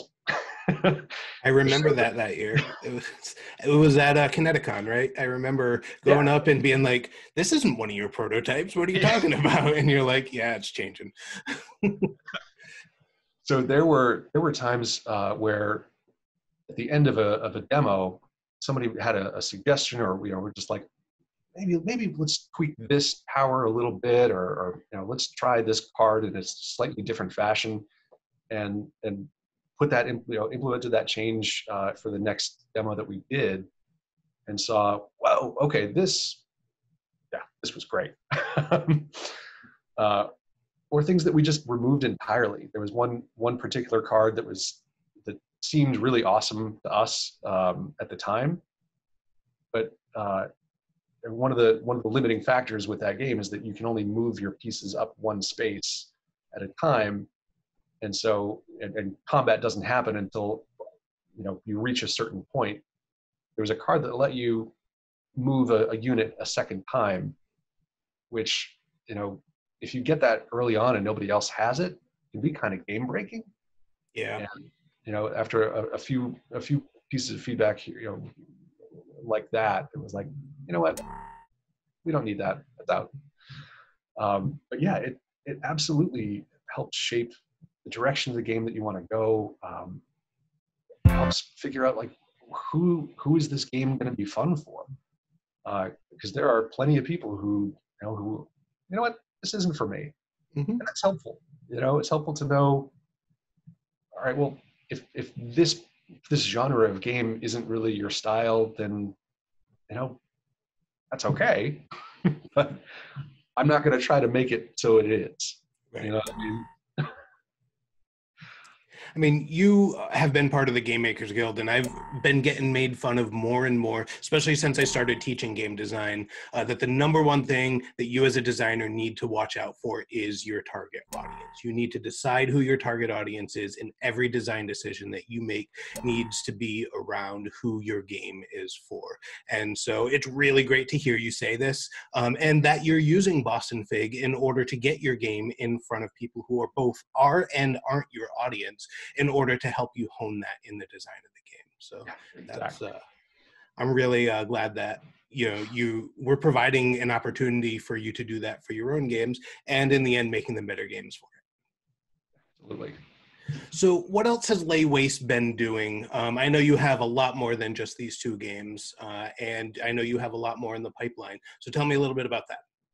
Yeah, so the second game that we did outside of Dragoon was a game called Human Era, which was kind of a time traveling social deduction party style game that was we successfully ran it on Kickstarter. A lot of fun, and it's one of my favorite games that we did. It doesn't get a lot people of... say it's the perfect social deduction game. If you want a social deduction game, that is a social deduction, that's perfect for it. That Human Era is that game. Oh, thank you. Because I love. I'm just bad at them, and so when we were making it, we wanted it to be something that even if you're not the best, at deception and subterfuge, it's something you're still going to be able to jump into, have fun with, and enjoy, even if if you're the machine that are supposed to be hiding among the team of humans. If you're found out pretty early on, there's still stuff that you can do, and there's enough kind of chaos and accusations that it's going to be a fun time.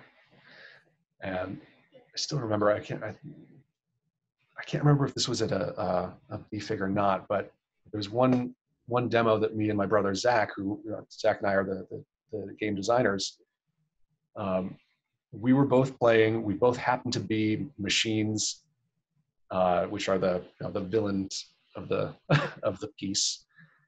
And at the very end, we actually managed to squeak out a win because Zach knew that I was also a machine, and he called me out. He's like, "Oh, Jake is absolutely, but don't put me on the mission." And yeah, that's a tactic in social deduction, though. If you're on the team of bad guys, you get in the graces of the good guys by calling out the other bad guys. I'm a big social deduction person myself. You know, even the games that don't have social deduction elements to it, I'm playing the game above the table as well as the game on the table. And so that's, back in college when I first got into board games, it was those types of games that my friends and I really, we'd spend the weekend playing hours on end. And yeah, so there's a lot of different tactics that you can take. And if you're new to social deduction or it's not your type, a lot of those are going to go under the radar. So keep playing, Jake, because you'll start developing them yourself as well. And then you'll play with a different group and it'll be a completely different experience because that's the whole social part of it. You've got some exciting stuff coming up too. So tell us about that. I know you got a Kickstarter coming up, right? That's right. Yeah. So some of the other projects that we've done, we published a couple of games from outside designers. One was a game called Metal by Jordan Draper. It was kind of a all-encompassed little box of metal pieces to play like tabletop versions of lawn games, and that was just a ton of fun. Like beautiful components. Some of those pieces they just feel so nice to play with. A lot of fun. And another one created by Matt Fantastic, which is Heads Will Roll, which we've had available over the past few years, really just kind of small print runs we've done ourselves. But we're going to bring that to Kickstarter for a full-on production run and really give it some special shine. That'll be coming in March. Yeah, Heads Will Roll I actually own. I remember from one of your first production runs. I ended up buying it at Gen Con a few years ago. I had a fun story about that one. I was rooming with 2 other guys that year, and we were in a hotel room. There were 3 of us and 2 beds, and so we had to play a game to see who was going to be the solo bed, and it was Heads Will Roll, and I won. And so I had a nice sleep every single night while I was at Gen Con, and they had to sleep in the same bed together. So the Heads Will Roll will always have a special place in my heart for keeping me comfortable at that Gen Con. So, all right. Well, thank you so much for joining us, Jake. It was great to have you here, and enjoy the rest of your Boston Fig Virtual. You too. Thank you so much, Tim. Thanks. Hey, so we're here with Doug Lewandowski. Doug Lewandowski is one of our Figgy winners. He won Most Dynamic in 2016 for his game Fired. How's it going, Doug? Going great. How are you, Tim? I'm doing pretty well, thanks. So Doug, so you won Most Dynamic in 2016 for Fired. Can you tell us a little bit about Fired? What's it about? How does it play? Yeah, so Fired was a game about a corporate takeover. Gone wrong, as all corporate takeovers go. And so now both players are trying to get the opponent's boss fired before theirs so that they can keep their jobs. And so it's a game of attrition. Players are going to be firing cards out of their opponent's hand, playing cards for effects, trying to figure out what's in their opponent's hand so that they can then successfully target it, things like that. So it's like a quick little card game. I mean, I own it. I've played it. So. Right. Sorry, I should not even the high level stuff. Yes, it's a 2-player card game. Takes about 10, 15 minutes to play. Okay. I mean, I know I've played it. I think I first played it a little bit before BostonFIG, when you were applying to BostonFIG, I think. Yes. And we sat down at PAX East, and you were like, "Hey, I just want to show you this game." Yeah. And we played it, and I think we immediately bought it as well.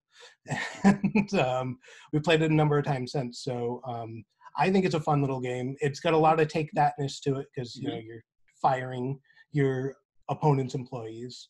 But yeah, it's so I think it's really thematic. The art in it, I know it's not your typical board game art, right? But that's part of why it won Most Dynamic, because the art. Well, tell us a little bit about it, because I know you have a story there. Yeah, so the art was, I had worked with the artist on a game before and went back to him when I was working on this. This was originally published with Button Shy Games. They do a lot of wallet games, and Tagmeyer was thinking about moving into tuck boxes, and eventually decided not to after this game. So your game ruined it. It ruined it, right? He said that one was so good that why would I ever do another? No. Yeah. Oh yeah. Once you get it right, must be. Get it. And so Tagmeyer and I talked about it, and I said, I really want these people to look like they're under fluorescent lights. Like, I really want these to be ugly illustrations of these people, which, like, thematically, I think was pretty strong. It didn't make for the most appealing product in the end. Right. But yeah, so went back to an artist I'd worked with on a game before and said, can you do that? And he was like, if you want them to be ugly, I can make them ugly. And boy, howdy did he. Yeah. So. But I think it's the perfect kind of art for what the theme is. You have a corporate merger. That's not anything that's like exciting, right? So, right. And you've got all of these individuals who you are literally firing throughout your game.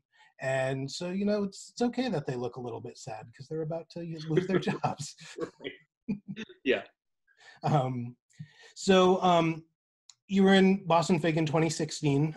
That's back when we were at MIT. And we were in the hockey arena there. Can you tell us a little bit about your experience bringing Fired there? Yeah, so I went up with a friend of mine from college, and mine from around here, and we set up the booth to look like a corporate recruiting station.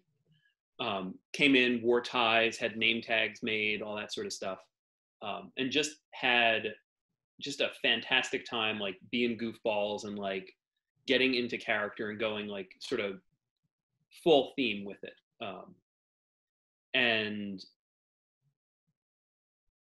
I was very, very surprised when it won. I remember sitting in the audience, and as they were reading the award for Most Dynamic, I was thinking like, okay, oh yeah, I played that game. That one was really, really good. Yeah. Oh yeah, people were talking about that one. That one was really good. Yeah, there's mine. That's cool.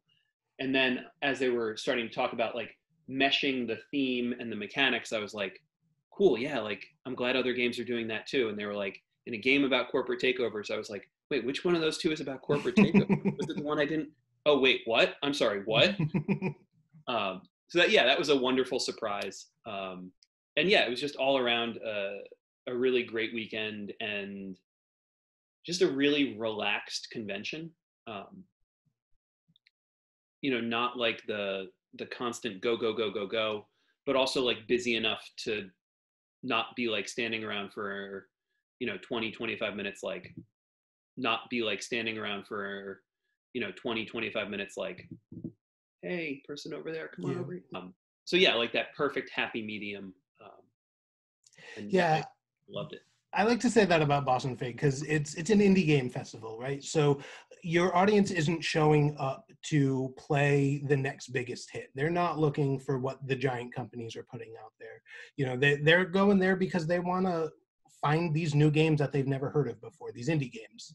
And so we get 4,000 or 5,000 people who go there a year, and that's what they're looking for. And so when they see a game like yours at a booth like yours, remember you had the cubicle walls up in the booth and everything. That's right. Yes. That's right. Don't tell work you stole them. But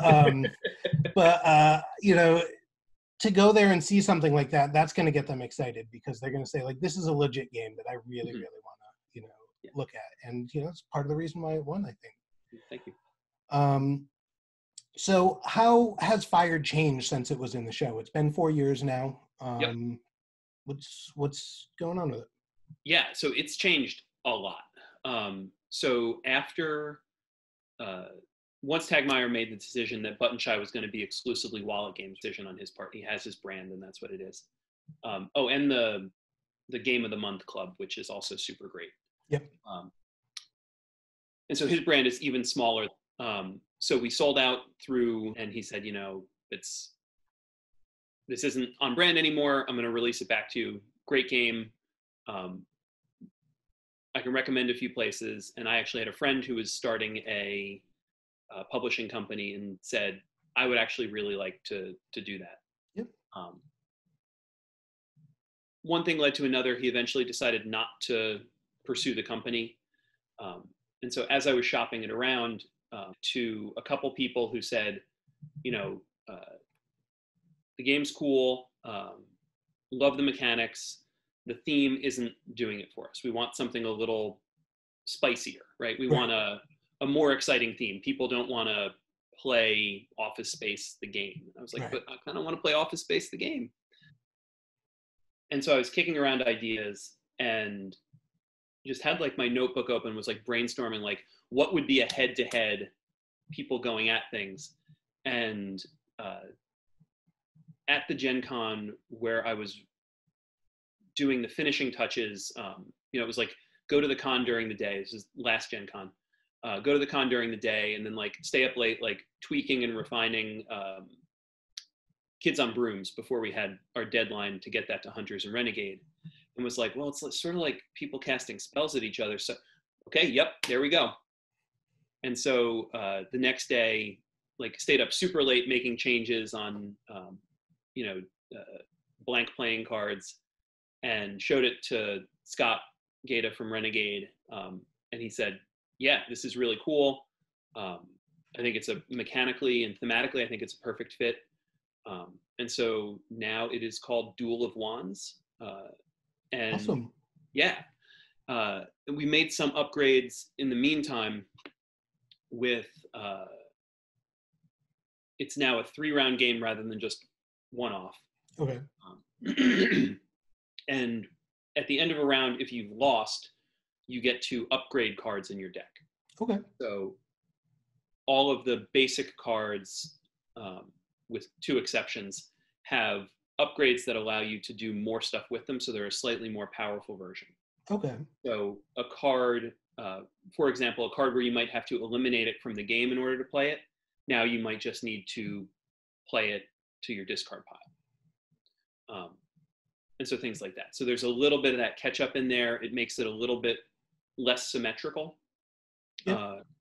It always had the, in Fire, they were called consultants, who you would shuffle 1 or 2 of them into your deck. We added a few more of those, and then I remember those. The boss's wife was one of them. I remember. Yeah, the boss's wife, right? The HR director, yep, like that.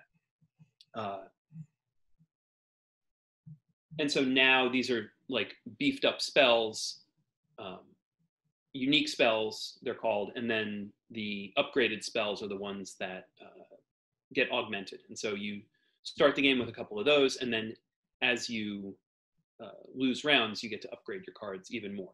Okay. So you get a little bit more powerful as a wizard. Are you're casting spells, so you're just trying to like attack each other in a wizard duel? Yeah, so the concept is that this is like a codified way for wizards to go at each other, sort of like a joust. Okay. Where the idea is nobody's really going to get hurt. And so the goal, instead of firing the boss, it's targeting your opponent's psyche. Okay. So if you can successfully get all the way in, you've won. Cool. Go ahead. Oh, no, go ahead. Finish what you're saying. And the other upgrade is the art. So rather than like People Under Lights, when it was going to be published by the other company, we had 4 different companies illustrated, which was kind of cool. I was really excited about. You know, we had like the post-apocalyptic company, the 80s company. Now we have art from Heather Vaughn, who's done the art for Kids on Bikes, Teens in Space, Kids on Brooms, all original art, and just I think some of the best work. Some of the best work she's ever done. I mean, all of her work is the best work she's ever done, but some of my favorite pieces for sure. So. Amazing how art affects that with a game, right? Mm-hmm. You know, I always talk about art as being part of marketing. Art will draw you to a game. It can push you away from a game. And so a good artist is worth their weight in gold. So it sounds like Heather is right there. Yeah. So you talked a little bit about Kids on Bikes Kids on Bikes, Kids on Brooms. I know you've been doing a lot of other designing, and those are two games that you have designed. Can you tell us a little bit about what else you've done outside of just Fired? Sure. So shortly after that, I started getting into role-playing game design a little bit more. That started out with Ninth Level Games, did a collection of games called The Tragedies of Middle School, all about classic middle school games with role-playing games behind them as a mechanic. You know, so like somebody has a cootie catcher game in there that's, I think about summoning demons. Somebody has, you know, like the card on the head poker, as like whether or not you have a demonic spider crawling. And the one I did was used Spin the Bottle as a mechanic, called 7 Minutes in Hell. And that, so that was kind of like my first thing. And then Kids on Bikes came along, and John Gilmore and I did that. And that was a huge success too. Yeah, that was a really, again, I was really surprised by how well that did. We really expected it to be like, we're going to do a little indie Kickstarter. Like, it would be really cool if we made $10,000, but we won't. And then we did, and then some, which was really cool. And I think a big part of that was the marketing too, right? Hunters came along, and then shortly after the Kickstarter, Renegade got involved. And so that's been really exciting. So we did a follow-up to that with Teens in Space. And then most recently, Kids on Brooms, which is about, obviously, a magical school. So that's been really great to work on, and a lot of fun, and like just a really good outlet. I've also been still keeping involved with tabletop design for board games. So Duel of Wands, which I did with Luke Minch, brought him on after. That's actually another one of the really big changes. After Fired, which I solo designed, Luke and I, Luke was playtesting a lot of the changes and just had so many great ideas that I was like, you're on now, come on. Yeah. And then recently released a game called Aunt Agatha's Attic from Chronicle Games, which is a game about cousins bickering over their aunt's possibly magical items in her attic. So it's a set collection game, a little bit like Pit with some more stuff layered on top of it.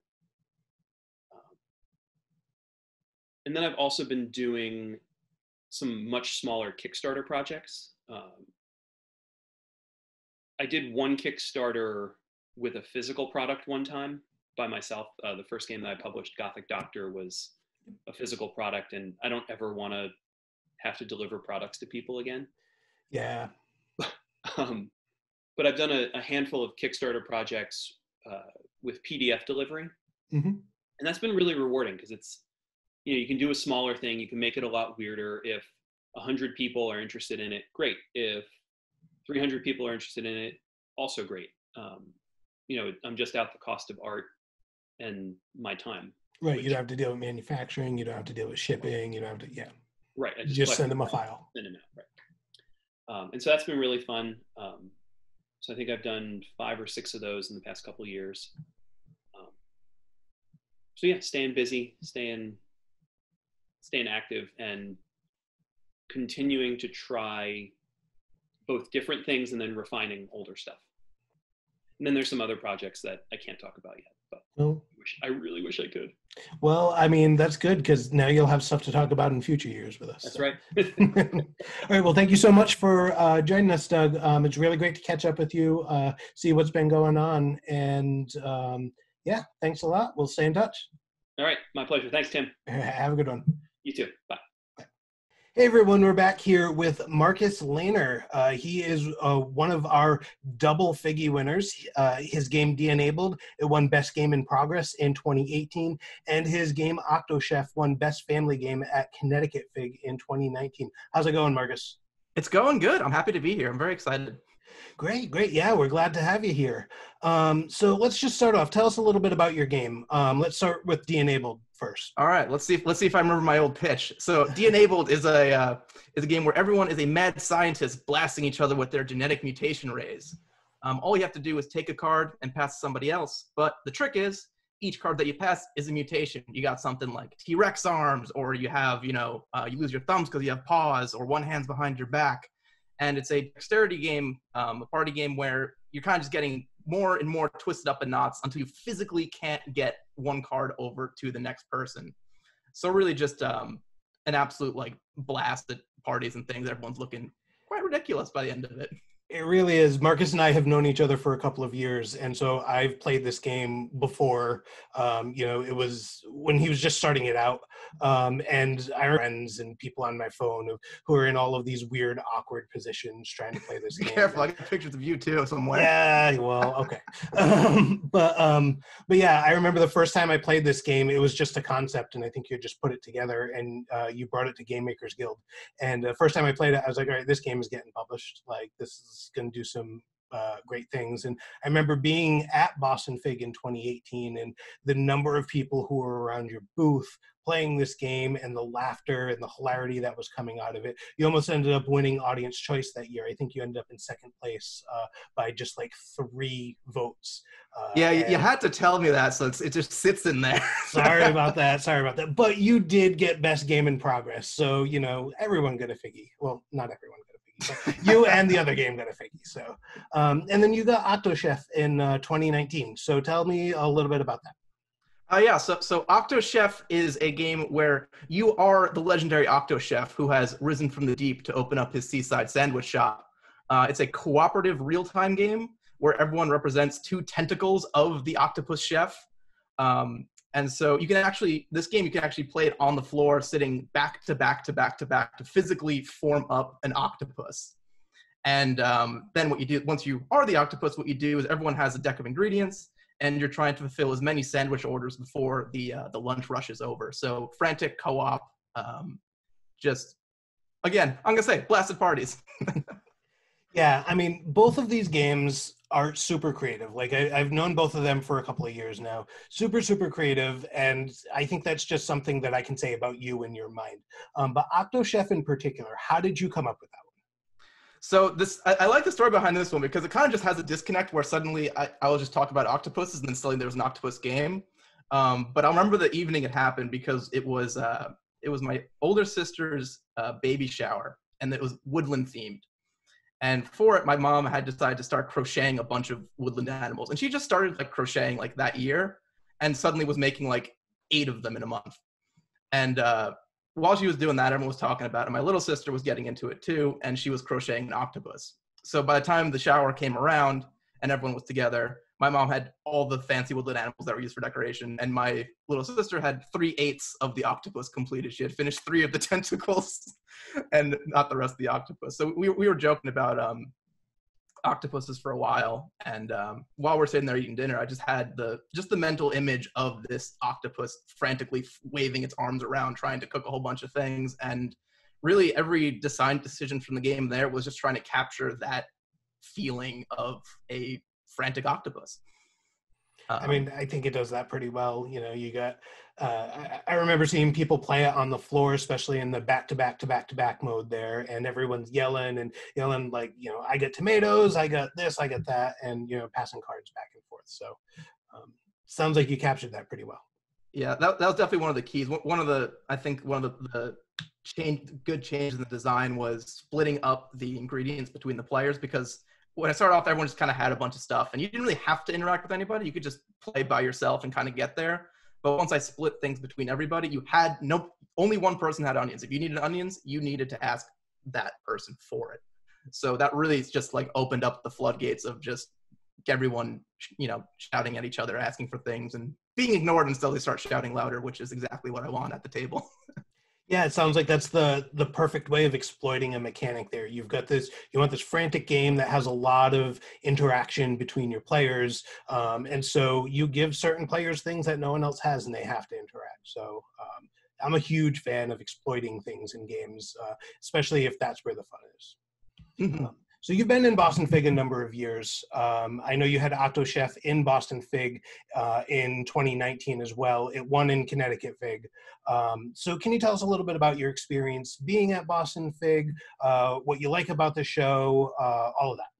Oh yeah, so BFIG is actually one of the few conventions I attend each year, and part of also I really love that the focus of the convention is on the indie games. Like when you go around and you have the showcase floor, it's all like you can see these are people just like me, where it's like they're making their one of their earlier games. It's all like some of them are just prototypes, like very some like just still written on paper, and some of them are like looking really great and have all these different features and all these things. It's a really nice mix, and just the vibe and the energy is just really positive. Like a good mix of people, like a lot of families, a lot of kids, a lot of gamers. It just is really nice diversity, and every time I've been there, it's just been the table is packed, and I'm having a great time.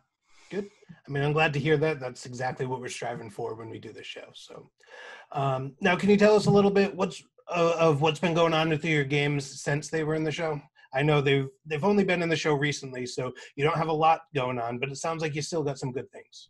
Yeah, so probably the most exciting is OctoChef just won or co-won the Cardboard Edison Award for 2020, which is run by Cardboard Edison, and that was the real pleasant surprise for 2020. And so from there, I've had not naming any names, a little bit of interest there. So it's making its way around to a couple different publishers, but super excited to see that. They had they released their the cover for their best practices book that has an octopus on the cover, and I was like, oh, you made it an octopus just for me, I think.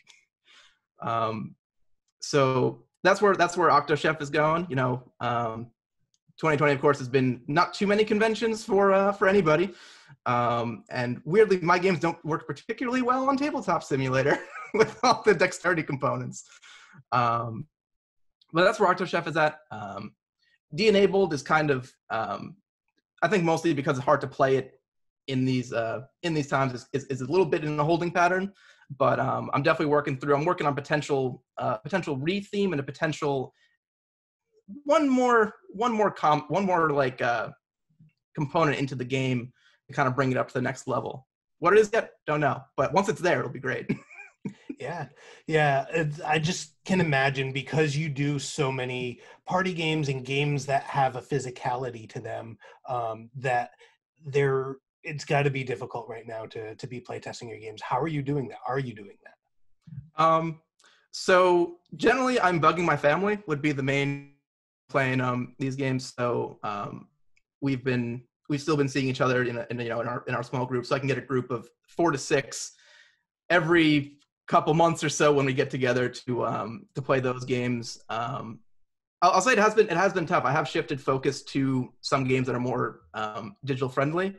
Like I started making a game with like letter tiles, which funnily enough also didn't really, Tabletop Simulator also didn't like particularly well based on how I was using the tile.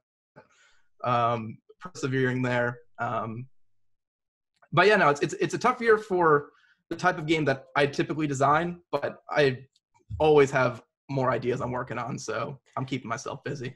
Sounds like it's a good way to challenge you as a designer and kind of branch out into different genres of games. Yeah, but plus my family's getting sick of the dexterity games. Like, all right, what are we gonna have to do on this one? Well, so what else have you been doing as a designer since you were in the show? So a lot of my when I'm not working on my own games, I spend a lot of time with the Game Makers Guild, which I think you've heard of, Tim. You may be familiar with them. I may have heard them, yeah. So really just help, just being part of the community, playing other people's games, helping out there. I know we've been doing some cool stuff with setting up more like workshop events where, in addition, we're working on like the sales side, almost like pitch practice, sell sheet, stuff like that. I've been helping out with that, getting those going. So that's also been really fun. I like the salesmanship aspect of the games in addition to the design part, because it all kind of ties together to make it fun, I guess. I mean, I think it's great for you, because one thing that I always teased you about is you make these really great games and then you don't pitch them to publishers. So I'm really glad to see that you're doing some of this stuff and you're being a leader here, because that is forcing you to go around and pitch your games to publishers. And yeah, I'm running out of excuses. You're clearly making good games. You're winning multiple awards from different organizations. So I think you're someone that we all need to watch out for here. So that's it. Thank you so much for joining us, Marcus. It was great to see you, and enjoy the rest of the show here. Yeah, thank you very much.